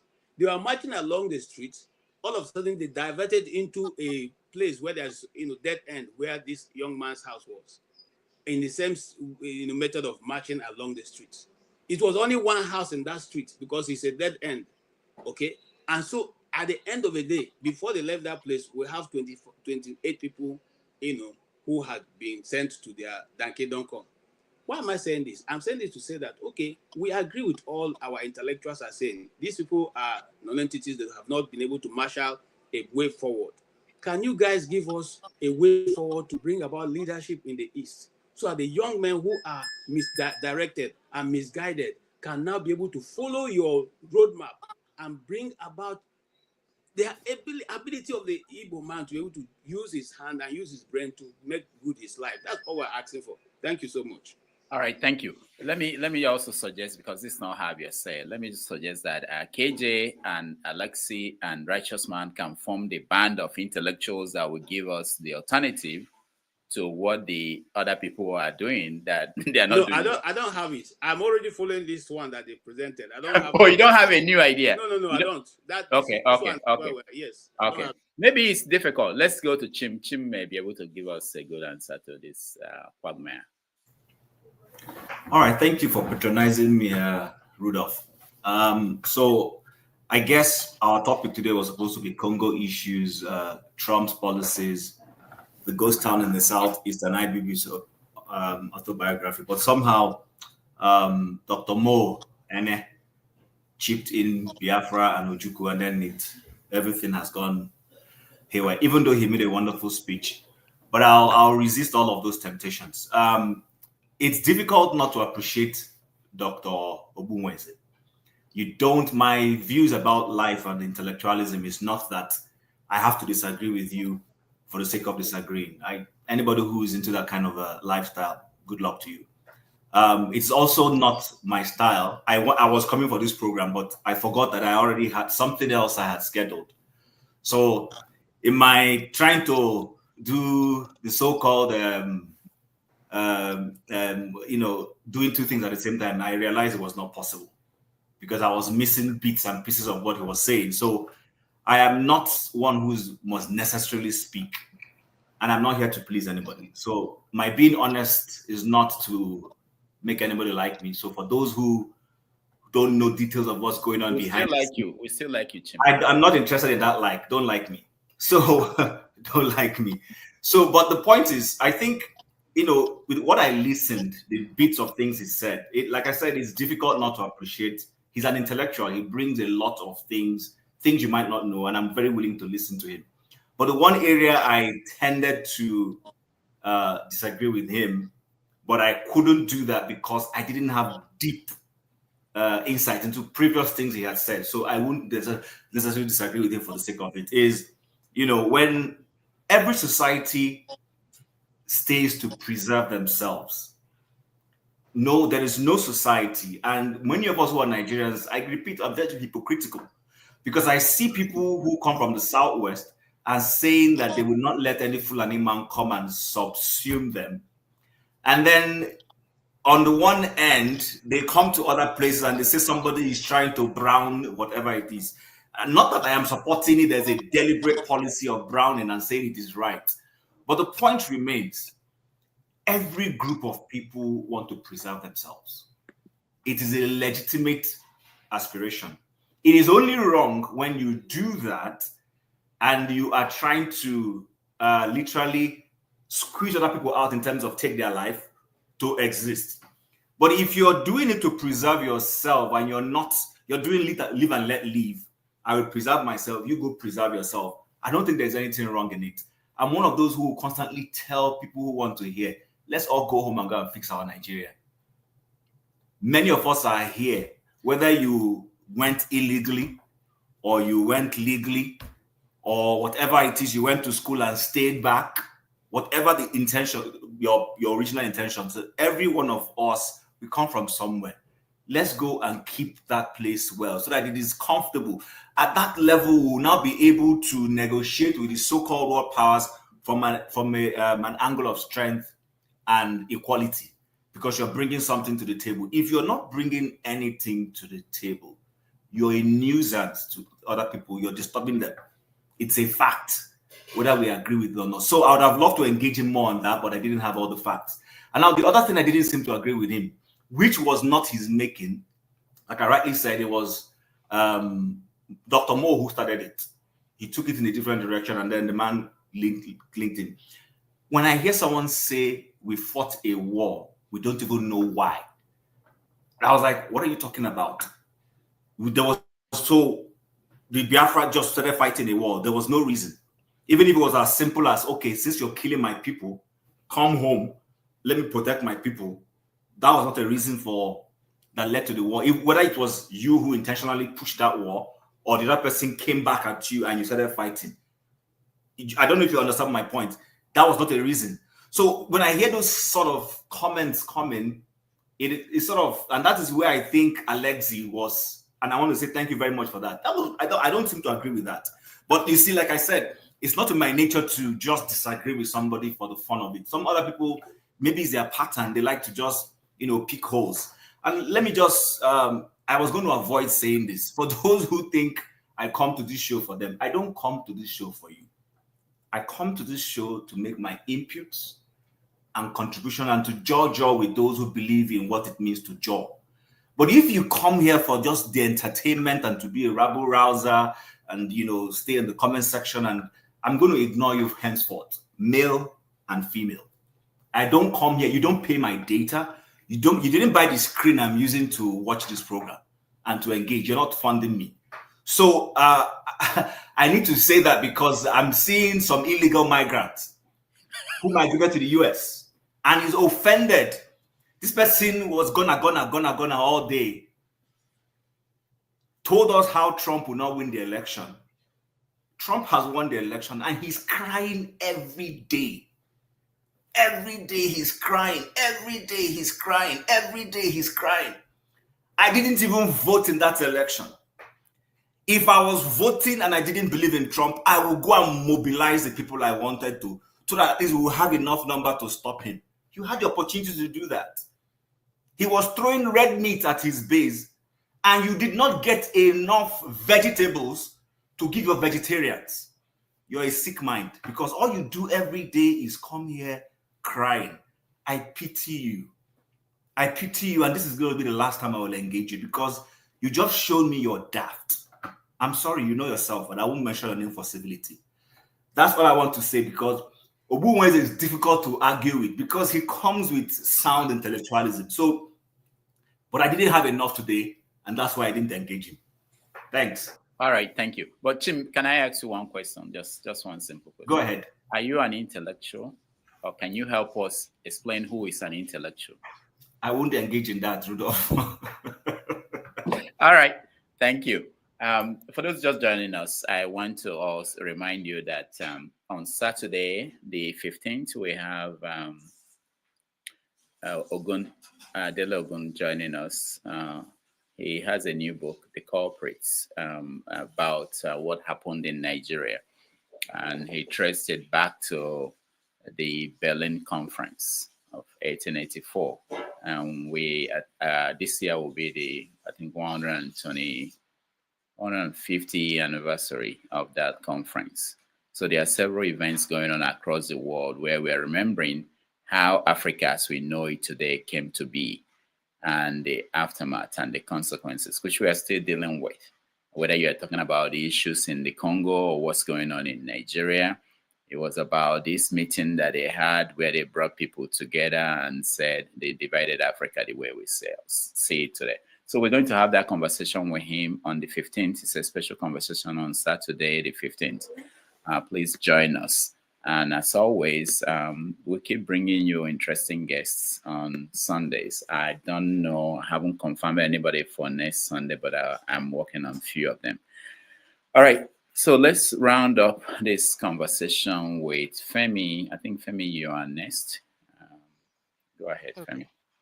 So even though you did not ask me, intellect, basically discourse, conversations like this, not just because of for the sake of it. I mean, there's going to be points that are going to be disagreed and disagreeable upon, hopefully, and typically you also hope that it's going to drive a critical mass towards doing something, taking some actions. Now, a couple of talking points before my time is over. While I do sympathize, honestly, with the Igbo situation, but something I typically think about on a constant is perhaps if Unamdi Azikwe, who some of my Igbo friends I've had this conversation with, kind of subtly blame for ceding the post of the prime ministership to the North as a way of placating them to allow Nigeria to be together. Maybe, who knows? Who knows if we might not find ourselves in this situation, because apparently during the 1953 constitutional conference leading to when Nigeria got her independence, there's always been that ongoing ethnic divide, especially amongst the three major nationalities in the aftermath of the what's it called, the amalgamation of northern and southern protectorates. And so, just like the doctor, our very amiable doctor, sounded out, the issue with Nigeria obviously did not start today, and it's a very tough one, because that same situation that has been ongoing prior to our so-called independence, it's a continuing one, and it only reflects what is happening across the entire continent, and which is where it also makes me pivot into the other topic of discussion, the case of DRC. Recall earlier when I was asking my question, I only discovered recently, again not surprisingly, that what's his name, the current president of Rwanda who already is becoming a dictator. I mean, he has already become a dictator, had strong links with, in fact, it was more like he was sponsored to school in America as well. And perhaps it's no surprise that again, I also align with again, our doctor when he talks about the democracy in America, because something still kind of confuses me about how democracy, the way it's being foisted on African nations, the way even operates in America. Because when you consider the fact that America is probably 200 plus years old, and you still find this shenanigans, the different kind of shenanigans, and it doesn't matter whether it's Republicans or Democrats that are in power. You begin to wonder how that system is supposed to work effectively in Africa that has so many different diverse groups, those are everybody being marginalized one way or the other for the most part. So it kind of confuses me, you know, when you think of it that way. But other than that, the last thing I just want to summarize on as my own last talking point, it still goes back to what's going on in America, because whether one likes it or not, at least as of today, whatever happens in America more or less affects the rest of the world. Personally, I just chose not to vote because whether I like it or not, I have listened to our throw up names now, the likes of John Maishama, and I've come to realize that in truth, one way or the other, it's almost like as if America itself is operating some kind of party, and at the end of the day, it's only the only difference with Trump being in power is that he has an agenda that's, even if the Democrats are not necessarily foisting it on us in terms of the white fear, he is just braggadocious about it more than what an average Democrat would do. And no wonder why a lot of people think what we have operating now in America for almost more than 2 decades now is what has become known as the Uni Party. I really don't see any difference between them, to be honest. In fact, sometimes I look at the Democrats. What I've quickly come to realize with Democrats is that they'll take advantage of the likes of the black Americans, get their votes. When they get in there, they really are not doing anything for even the black Americans. So sometimes the thing gets as a bit. So I'll just end it there. All right. Thank you, Femi. Before I go to Janaba, I just want to mention that next week we are going to appeal to people on this platform to help us support the platform. There are a few things we're doing that are unique. We just hired a new producer, so you are going to see some changes on the platform. It's also next week we are going to renew our contract with this StreamYard and so many other things we use to provide this program to you. So next week we will appeal to you to help us to support some of the things we are doing. And on that note, we also want to thank those who are already doing that on a daily or weekly basis by supporting us. I just wanted to mention that. And we're also going to introduce you to the new producer who will be the one behind the scene now, helping us to run this thing, because sometimes we blame the host and the moderators, but it won't be them now. It will be some other people. All right. I forgot who is next. I think you refuse to include our salary with the panelists. Yeah, we'll get to you. We'll have to pay the people first on the ground, then we'll get to panelists.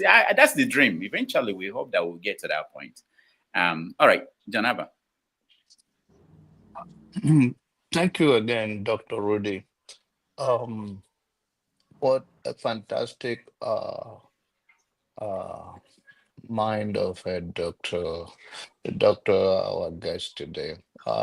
Enjoying listening to him because he's a man that have a deep insight and open-minded individual.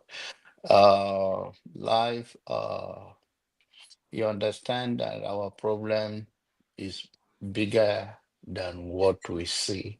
And I think that is why it pivot to talk about the general thing and not something that divides us as a people.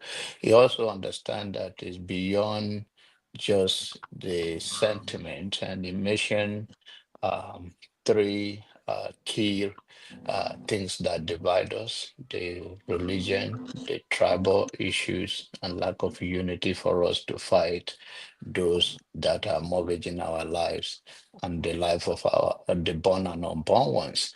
The only thing I also learn as I come here often is that uh, uh, our mind, so many mind has been made up that even when you listen to people, you already have your mind made up, so it doesn't change anything. And I don't think as a group we will grow like that. You can disagree with people and still agree with them on the other way. I think uh, I began to know that Babalola took Dele Fatumi to court because of people never grow even when changes is the most constant thing. And I see it even as we come here often. We never pay attention to what the changes that come. We still hold on to the things that is really not the main thing. And I hope we have more open mind to learn and to learn new things and how to move forward from the past. The past, you can't do nothing about it, but you can learn from it and make changes. Thank you. All right, John Albert, thank you. The spirit of pastor. Did you preach today in church? Okay, Alex. Well, we don't know ourselves personally, and so we assume a lot about people based upon maybe a discussion like it is here. You may be wrong. The thing remains a fact that we have a problem in the country, and everybody agrees. This problem has kept us in a situation of less hope for the future than we should. Even as we are discussing here, things are happening. I don't know if I'm going to get a phone call tomorrow to hear that they have killed someone in my family back over there. One person is still not found because they kidnapped him from the family I come from. And these things have continued. So if somebody wants me to relax and feel that there's a better tomorrow with things happening the way they are happening, maybe it's because that person does not come from where I come from. Maybe because the person does not believe in all that is being said that is happening in Nigeria. Many people have come to a conclusion that having gone as far as we have with all these things happening, that we cannot come together in good faith as one would pray for, and coming together in what way? To remain in the same position that you want to get away from, to remain enslaved when you need freedom. Freedom is not something you can wish away like that. No, especially when you have come to know the difference. So let us continue to discuss, but that open mind is not a one-sided thing. Because you haven't gotten your own what you are expecting, then you say the other people don't have an open mind. Open mind can mean facing reality and deciding on freeing everyone and settling down for a more. We don't have to fight. That's the problem. But nobody wants to blame the source of the fight. Nobody wants to blame a government that everybody has come to know that is not telling the people the truth, but is manipulating and demonizing and at the same time oppressing people. People talk about the election. See what happened. How many people died just because Nigeria is not where what it's supposed to be? No wonder Chino Achebe said there was a country. you know?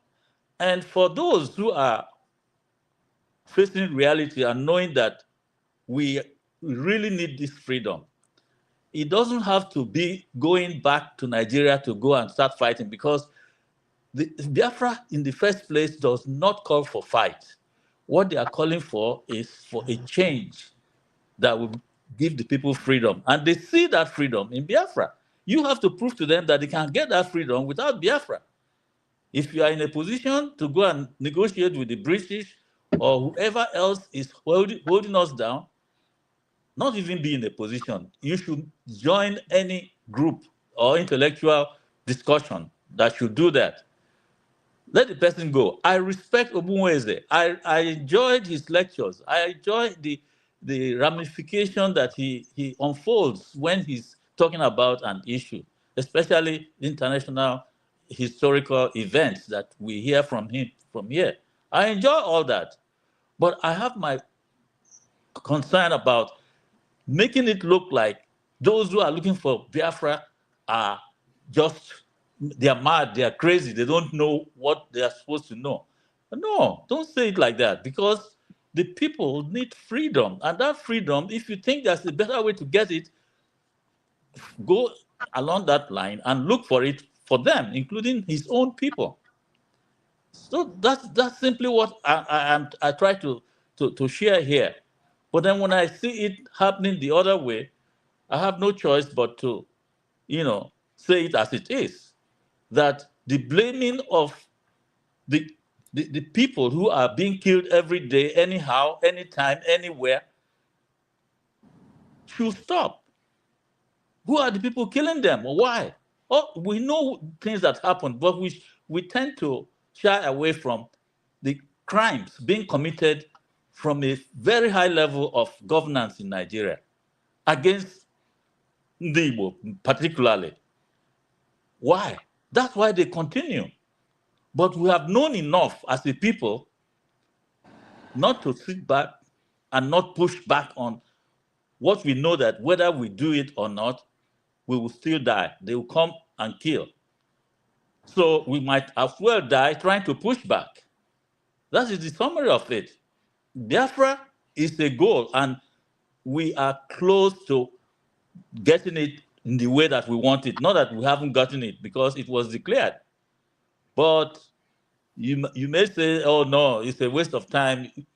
Watch and see how resilient the people are in wanting to have it, despite all the sabotaging going on. Anyway, I'll leave my comment at that. All right. Thank you. Thank you, Alexei. Ek.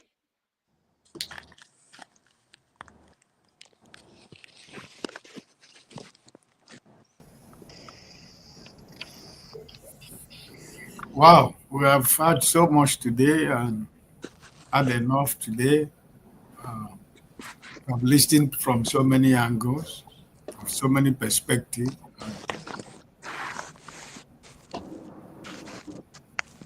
My brother, I'm feeling the same pain you are feeling. Everybody's feeling the pain, When I talk about Olusegun zone, more especially where I come from, what is going on, I know in the whole of Imo State, a lot of things is going on. Everything that happens in Imo State is always to say it is the people of IPOB, or they say ESL. But I know actually it's not true. The gang of Gopu Zodima and his killers in Imo State are the people that are terrorizing the people in Imo State. If you're a young man in Olu senatorial zone and you dress well, you become a target. If they find out that you are not with the government, or you don't support the government, you are not a member of APC in Imo State, you're in trouble, because Hope Uzodinma has gone to the level of all the whole town union. He has infiltrated all the whole town union in Imo State. He's using the town unions now in Imo State to, to pick out people who are against his government. And my brother, it doesn't taste nice in the mouth. It doesn't taste good in the mouth. So When I say that young man in my senatorial zone is running away from Imo State, I'm not just making it up, because I'm from there. I have family over there, right? And I know how many of my members of my family who have left Imo State entirely. Because if you're a young man, you dress well in Olu, more especially in our Olu zone. So it's a problem. It's a problem.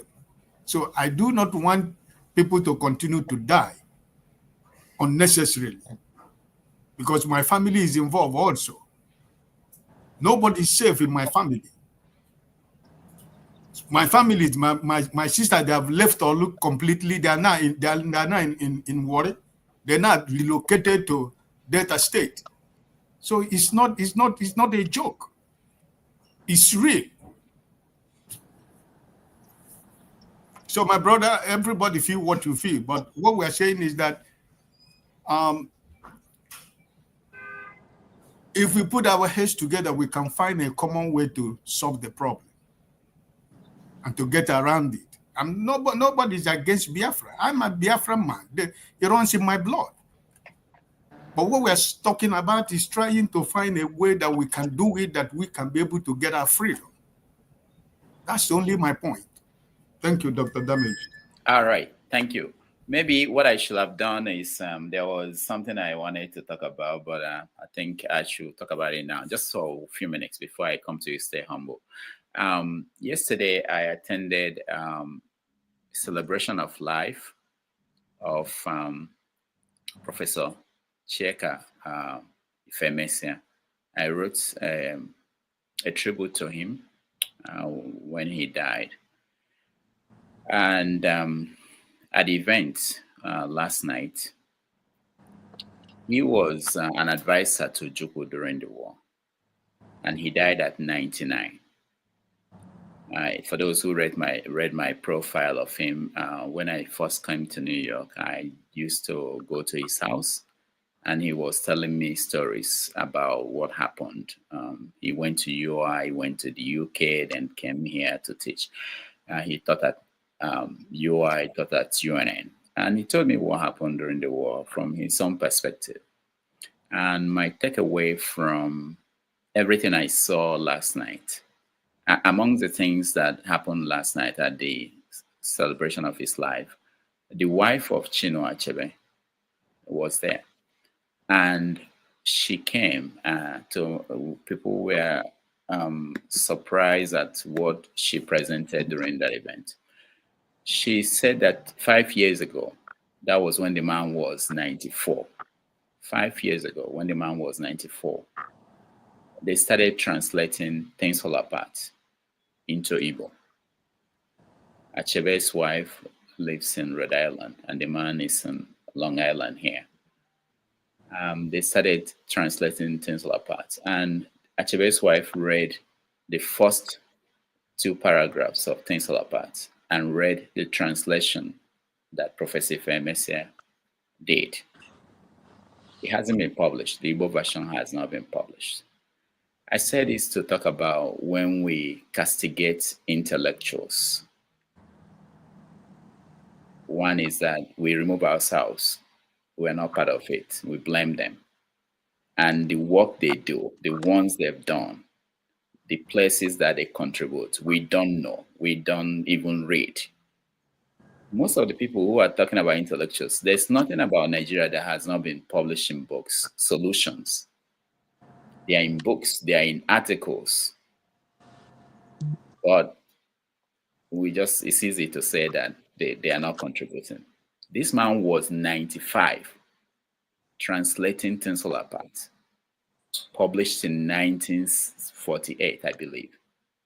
Any of us here who are Igbo people can translate it. You can make it your job, your life's work to do.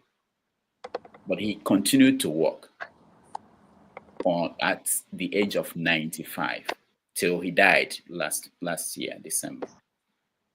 I just wanted to say here, because sometimes I hear things and I know that people don't know what people do and how they put Nigeria, Igbo people, whatever you believe you are, there are people who are every day thinking about what should be done, how to solve the problem. But it's easy to dismiss them. All right. Rudolph, one yeah. of his quote is in line with it goes like this. Let me paraphrase that. People always say what they did to us or what they are doing to us, but we never ask what we did to them and more.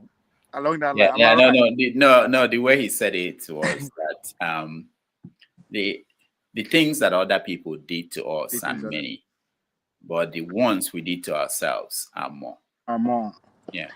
Which takes me to no. I didn't call you to speak, Ovie. Hold on. I want to define intellectual now. Since we got the struggle, I want to define intellectual. Anyway, I'll wait for my turn. All right. Okay. Yeah. Thank you for waiting. Wanted to use the opportunity. All right. So, good evening, everyone. Good evening, Dr. Damages. Great work as usual. And to all the panelists and people on the comment section. I've listened to some of the contributions and they've been brilliant. Yeah, but I don't really know what aspect of the discussion we are on now. No. What we're doing is we're doing traditional feedback. So after our guest is gone, we do feedback, hear what people think about how it went, and that's what we're doing. Okay, yeah. Unfortunately, I didn't listen to Dr. Ogbunwezeh, who I consider a very brilliant mind. I listened to him the other time he came, and I was really thoroughly educated. So for his contributions and all his submissions, everything. But I was able to glean a little from the conversations that is centered on the Biafran discussion and the way forward for Nigeria, isn't it? No, we started from what's going on in the world, America, Congo, West Africa. We covered everything. So it's not just about Biafra, but somehow, it's the one that most people want to comment. Yeah, most important to people. Yeah, so the Nigerian situation is very dire. I would say it's, becoming worse every day. And then, we gather here every day and other platforms to discuss Nigerian situation, and then we talk and talk and talk. By the end of the day, the main question is, what's the way forward? What are we going to do to sort the Nigerian problem? Yes, talking is part of it. Because the more we talk, people listen to us, and then they, gain knowledge from what we say, and they get some sort of direction, and they also get more educated on things that are happening and on things that have happened. More historical education, and then more current affairs, which is part of the struggle. But I think there are some things that were mentioned. Some things were mentioned, that I just want to comment on, especially the Biafran situation and how it relates to Nigeria at large. Previously people have said that that we cannot attain success in Africa if we become fragmented. So if we have different nations, say Yoruba nation, Igbo nation, Hausa nation, or whatever, Yoruba, and the rest of them, that we cannot attain success, that we cannot challenge the big powers on the globe. So my question to them is, even if we incorporate Ghana into Nigeria and Togo and Benin, would we be able to, because I think one of the reasons they don't understand why we are not able to challenge those people is because we don't even have a working nation. We don't even have a successful nation. Let's have 2, 3, 4, 5 successful nations, small. Then we'll begin to talk about challenging them. Because people say, oh, when we are fragmented, when we have Igbo nation, Yoruba nation, and the rest of them, that will become, so small that will not be able to, fight collectively. But I don't agree with them, really. When the amalgamation was done, the amalgamation of the protectorate, it wasn't Northern Protectorate and Southern Protectorate. It was the Northern Protectorate. There were protectorates that is just generally, regarded as the Northern Protectorate. And then there were protectorates that they regarded as Southern Protectorate. So the question is this: was Igbo land a protectorate as at the time the amalgamation was done in 1914? Because from history, when did the British succeed in making Igbo land a colony? Was it before the amalgamation or after the amalgamation? Yeah, because if you consider that, then it is a retrospective subject. Like someone coming to commission a house, just a big house, and then later will put in some beds, some things, and then it will become a hospital, and they say, oh, that they commissioned the hospital in 2020. No, you just commissioned the house. So I think the amalgamation was a retrospective subject, sort of, because some of those protectorates were not existing. They just said Northern Protectorate and Southern Protectorate. So if that's the case, then there should be an option for different nations to opt out, because there was no agreement, really. And then for people saying that if we have different nations, you can't fight collectively, you can't challenge the bigger powers, I don't agree with them in that regard. Then coming to the Nigerian situation,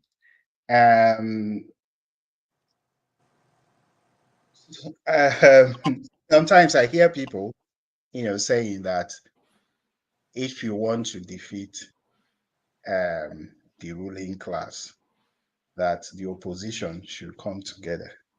Who are the opposition? Should come together. So bring this person, bring the other person, and then they just come together. No, we must build a good political culture first. People must participate, like minds must come together to start building a vibrant political culture, a good political culture, not opposition coming together. It happened in Gambia in 2015. The major opposition parties came together to challenge Yahya Jammeh, who was president for more than 20 years. They succeeded.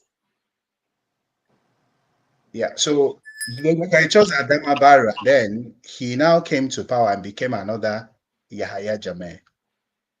Yeah, so if we want to solve the Nigerian situation, the Nigerian problem, we don't need to say that the opposition should come together, because they don't have the same goals. They don't share the same visions. We must start building a political culture, good, vibrant political culture, and then start nurturing those things, those values that we believe will be beneficial to the Nigerian state. All right, so stay humble. So sorry, I have to cut you short. We have a limit of 5 hours. It's actually from next week we can't do more than 3 hours. So everything, all our conversations will be able to get it done within 3 hours. But I appreciate you, and hopefully you'll join us another time for where we give you more time to air your view. Thank you. Ovie, 2 minutes, and then Michael, we end it. Yeah, thank you.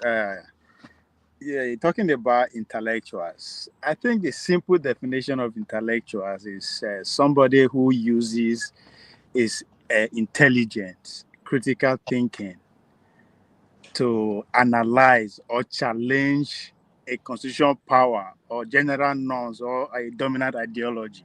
I think, to me, that's what intellectual is all about. And I think our problem is that because we are so used to arguing, seeing things from black and white, good or bad, all the time, that's why all we could take from what Dr. This class today was Biafra. And the argue about Biafra is still the same thing as it was yesterday and forever, which the doctor also talked about, that we don't read. Nothing that is happening now that is not written. It's like now actors. If you look at our leaders now, scripts that they play out, and if you read, you actually understand what is going on. He said it. The Biafran fight, you are not fighting Nigerian government, and we all agree saying Nigeria is a colony. He said it himself. The CIA, America, their CIA, has taken over the mantle of colonizing Nigeria from the British in the 60s. He did all this, and you don't need to disagree or agree with him. There are a lot of books that actually let everything out. So the fact that we think our struggle is beyond is that these people that we are seeing is just half of it. So there's more to it. So when the man comes to analyze what is actually happening, and all we could take about is that narrow view of everything is actually sad, because the world is changing. The world has changed. It talks about AI. It hasn't even go deep into that. In the next 4, 5, 10 years, we are enslaved now. It's coming. You will be so educated, intelligent, no job, nothing for you to do because there's an AI or robot that is better than you. So the world that we live in today has gone beyond a Fulani man. This, but no, the power that be are not interested in you or how you feel. Now the resources. You should be lucky that you are seeing you visit and get some share from the resources that you think you own. I say you think you own because if you cannot protect what you have, you don't own it. So we should be lucky that we see they get small from those that control the resources now, the power that be. You see, because if you got to a point, if they don't want to see your face for that place, they see us and us, they go wipe you out. It's not something you so, and that's why I was trying to actually make Dr. see things from the realist point of view. America no care about democracy. All you need to understand, go back to the argument when they were setting up their constitution. The American democracy is predicated on protecting the few affluent from the general poor people. That's what the American democracy is about, and that's what you are seeing reflected in Donald Trump administration with the cloud capitalists.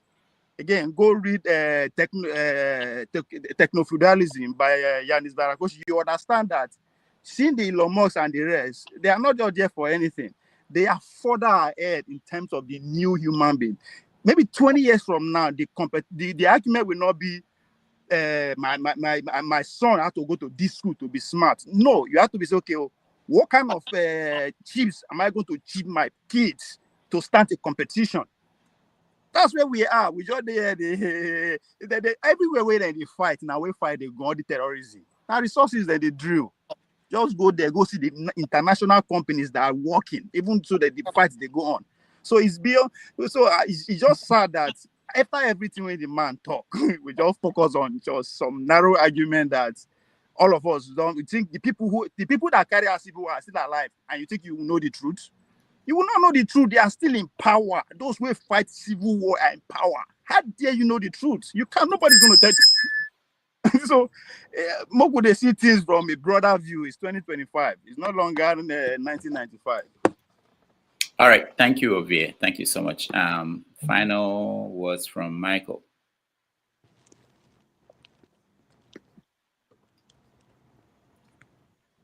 Michael, we can't hear you. Michael. All right. Michael is having a technical problem. If he can join us again, I will let him have his final say. But Alexei, you wanted to say something? We're rounding up. Okay. You know, Ovie became my star in this group because he sees things in a way that helps one to further understand even from whatever point you are, how the whole thing fits in.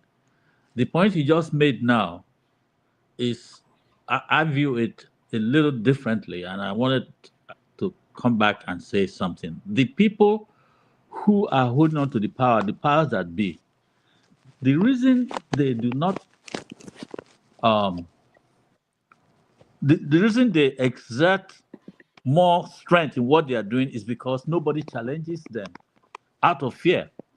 You see, the guy in North Korea, I don't want to be in his shoes, I don't want to be in his country, but you think the powers that be in the world like him, the way he has exerted himself and has kept his country going? Of course not. But he has proven to a point to them that it's not going to be easy, because he will fight back if they come at him. And that is a kind of achievement for a nation right there.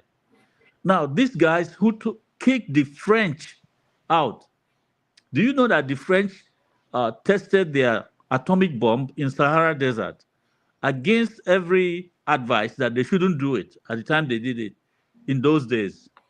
Now, these guys, Niger, Burkina Faso, and Mali, where they are standing now, you could also say that they would not have reached there in the first place.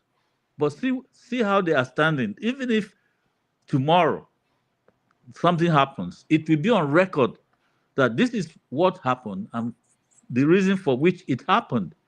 And it's not to the credit of those of France, if they should do anything. France did something similar to Haiti. Haiti defeated them in a war. Napoleon was involved. You are a history student. But Haiti won. Now they came back. If it's today, with the level of knowledge and information technology we have, Haiti will not be in the problem it is today. So those boys have achieved something despite the giants that are trying to intimidate them and think they can't do anything. France is no longer in Niger. France is no longer in Burkina Faso, and many more countries are saying no to France. So we cannot be living in fear and just remain dormant as slaves. Thank you. Thank you so much. Before, I don't know if KJ wants to say something, but let me just say this. Maybe one day we'll stop saying that nobody is saying anything or doing anything about things. Maybe that's what is distracting us from seeing the people who are actually making attempts. There are a lot of people who are locked up in Nigeria today for challenging the authorities. There are a lot of people who are doing things. And everybody here, we are doing things. We are talking. We are discussing this. We are calling these people out. But somehow we want to, I don't know who we are expecting when we say that nobody is saying things. And I hear that every day in every platform. Nobody is doing anything. No, we're doing something. Maybe we should do more of what we're doing. Maybe we should talk more. Maybe we should engage more people. I don't know whether we are expecting some other people to do it for us when we say nobody's doing anything. Most of the conversations I see on social media are everywhere. It's about, even in the mall, in the buses, in the downfall, the people are talking about what's going on in Nigeria, and they are expressing themselves, talking about what they don't like. So it doesn't mean that people are not complaining. Maybe we have to channel it in a different way. Maybe we need to come together more to do it. But it's not that people are not talking. Okay, there are people who are locked up. Like I said, there are a lot of reporters who there are so many issues going on in Nigeria because people are putting up resistance. But I think we may have to redefine what we mean when we say that, and I hear it every day on many platforms. I consider everybody here who is speaking as somebody who is contributing, who is raising their voice, and I don't think we have, no matter even on NTA or any government platforms, people challenge the authorities and call them out. So, KJ, you want to say something before I go? Yes, sir. Thank you so much, Dr. Damages. You have, Rudolph Okonkwo in this case now. You have brought, somebody who sparks off our thinking. And, during the time that I've been off, I actually went back to think about all I've said. Yeah, and I want to acknowledge that people are doing things, even though the first speaker are also contributing to that force. I also want to tell, our brothers from the East. I mean, and that's not the only takeaway. I'm just narrowing down, is where it pinches you that you talk about the most. The women in the East recently rose up and they formed a group led by Madame Pinos. And I'm speaking also, anybody who have our contact, let's have it so I can invite her over here to speak on what they are doing. But they've already taken two very, excuse me, strong action by appealing to the president to release Nnamdi Kanu, and also appealing that people like FFK and Reno Mokere should be cautioned for their comments they've made. So yes, people are speaking, and it's just that sometimes the media kind of try to black out on those people who are doing something or who are speaking the truth as maybe against the narrative that the government is putting out. I also want to acknowledge that the Ezendigbo in Lagos has been freed. He has gained his freedom, and he's also speaking on how he got there and all that. So I'm saying to say this, why I'm mentioning all this, because people are also doing something. They may not be exactly giving us the result we want immediately, but people are doing something. We also are doing something on this channel, because this channel goes far and wide. If somebody can recognize a righteous man in the marketplace somewhere in Lagos, that means that the program is going far and wide. So let's keep speaking, whether the people in the comment section like you or not, because they seem to have fallen in love with me now, and they're always finding something to say, even when I'm not speaking. So, but it doesn't matter. Keep speaking. Whatever I'm saying is helping us to move, alleviate the conversation. So, Thank you, KJ. Make I help you smart in responding to our header before he leave. I think one thing we should also recognize is that. Why is he talking? Don't damage it, please. When are you shutting down? Good of law. I should just go and say goodbye. I was going to shut down properly, but No, stay. We need you to stay. Let me just thank Ovie. You can have a conversation with Alexi at the end when we finish. I can leave you in the back end. You can have a conversation with him. No, it's about what we are talking about, and it's not even a long, just a statement. I just want to say that, I think to use Mr. Alexi as voice for those who are saying, advocating through the kinetic way, I think there's a room for that in fighting for freedom. I think why it seems as if there's a lapse is as if those who wants to actually fight the battle are having the upper hand in the conversation. It is because, it's just 2 generations that since the Civil War. It will take time. It will take time for the voice of the intellectual as we put them together. What we wanted to articulate. It will take them for that to dominate the conversation. It's just 50 years. Much. How it take a lot of more accumulation of wealth, more building people on intellectually on that for actually that their own voice to be heard. Because at the end of the day, just like what the professor said. After the fight, we will sit down for boardroom, iron it out. So the two, both the theoretical way and the kinetical way, have a place in fighting for freedom. It's just that at this point, one, they get upper hand because of where they are coming from. Another thing people don't understand. Once you lost a civil war, then lost. How do you think they are not still paying for it? The Haiti are still paying for it. German, to some extent, are still paying for the loss. Once you lost war, now it will take for you to refight again until you win. If not, you will keep to be at the receiving end, which also involve the militarization of the Southeast. It's all still continuation of the war. We could not deceive ourselves. So there's a room for both sides of the conversation, both guns and persuasion. All right, Ovie, thank you. We will continue this conversation, obviously, because, of course, we're getting more guests to come, and more will be here in February, and he will touch on this topic, So let me just thank those that supported us today. Alexander Gomez, Dr. Alexander Gomez, Alaro, Ibo Basics, Fumi O, One Man, T Majek, AY For Real, and T Majek. So I want to thank KJ for joining us. Chim, thank you. Lexi, thank you. Stay humble, thank you. All Politics, thank you. All the panelists, and of course our guests, Dr. Franklyne Ogbunwezeh and Dr. Mo, and everybody else who made it a point to be part of this conversation today. I appreciate all of you.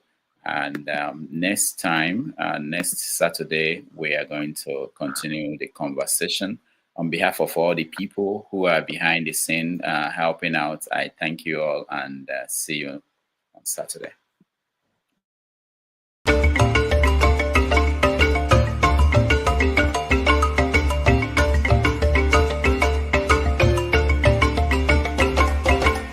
Ladies and gentlemen,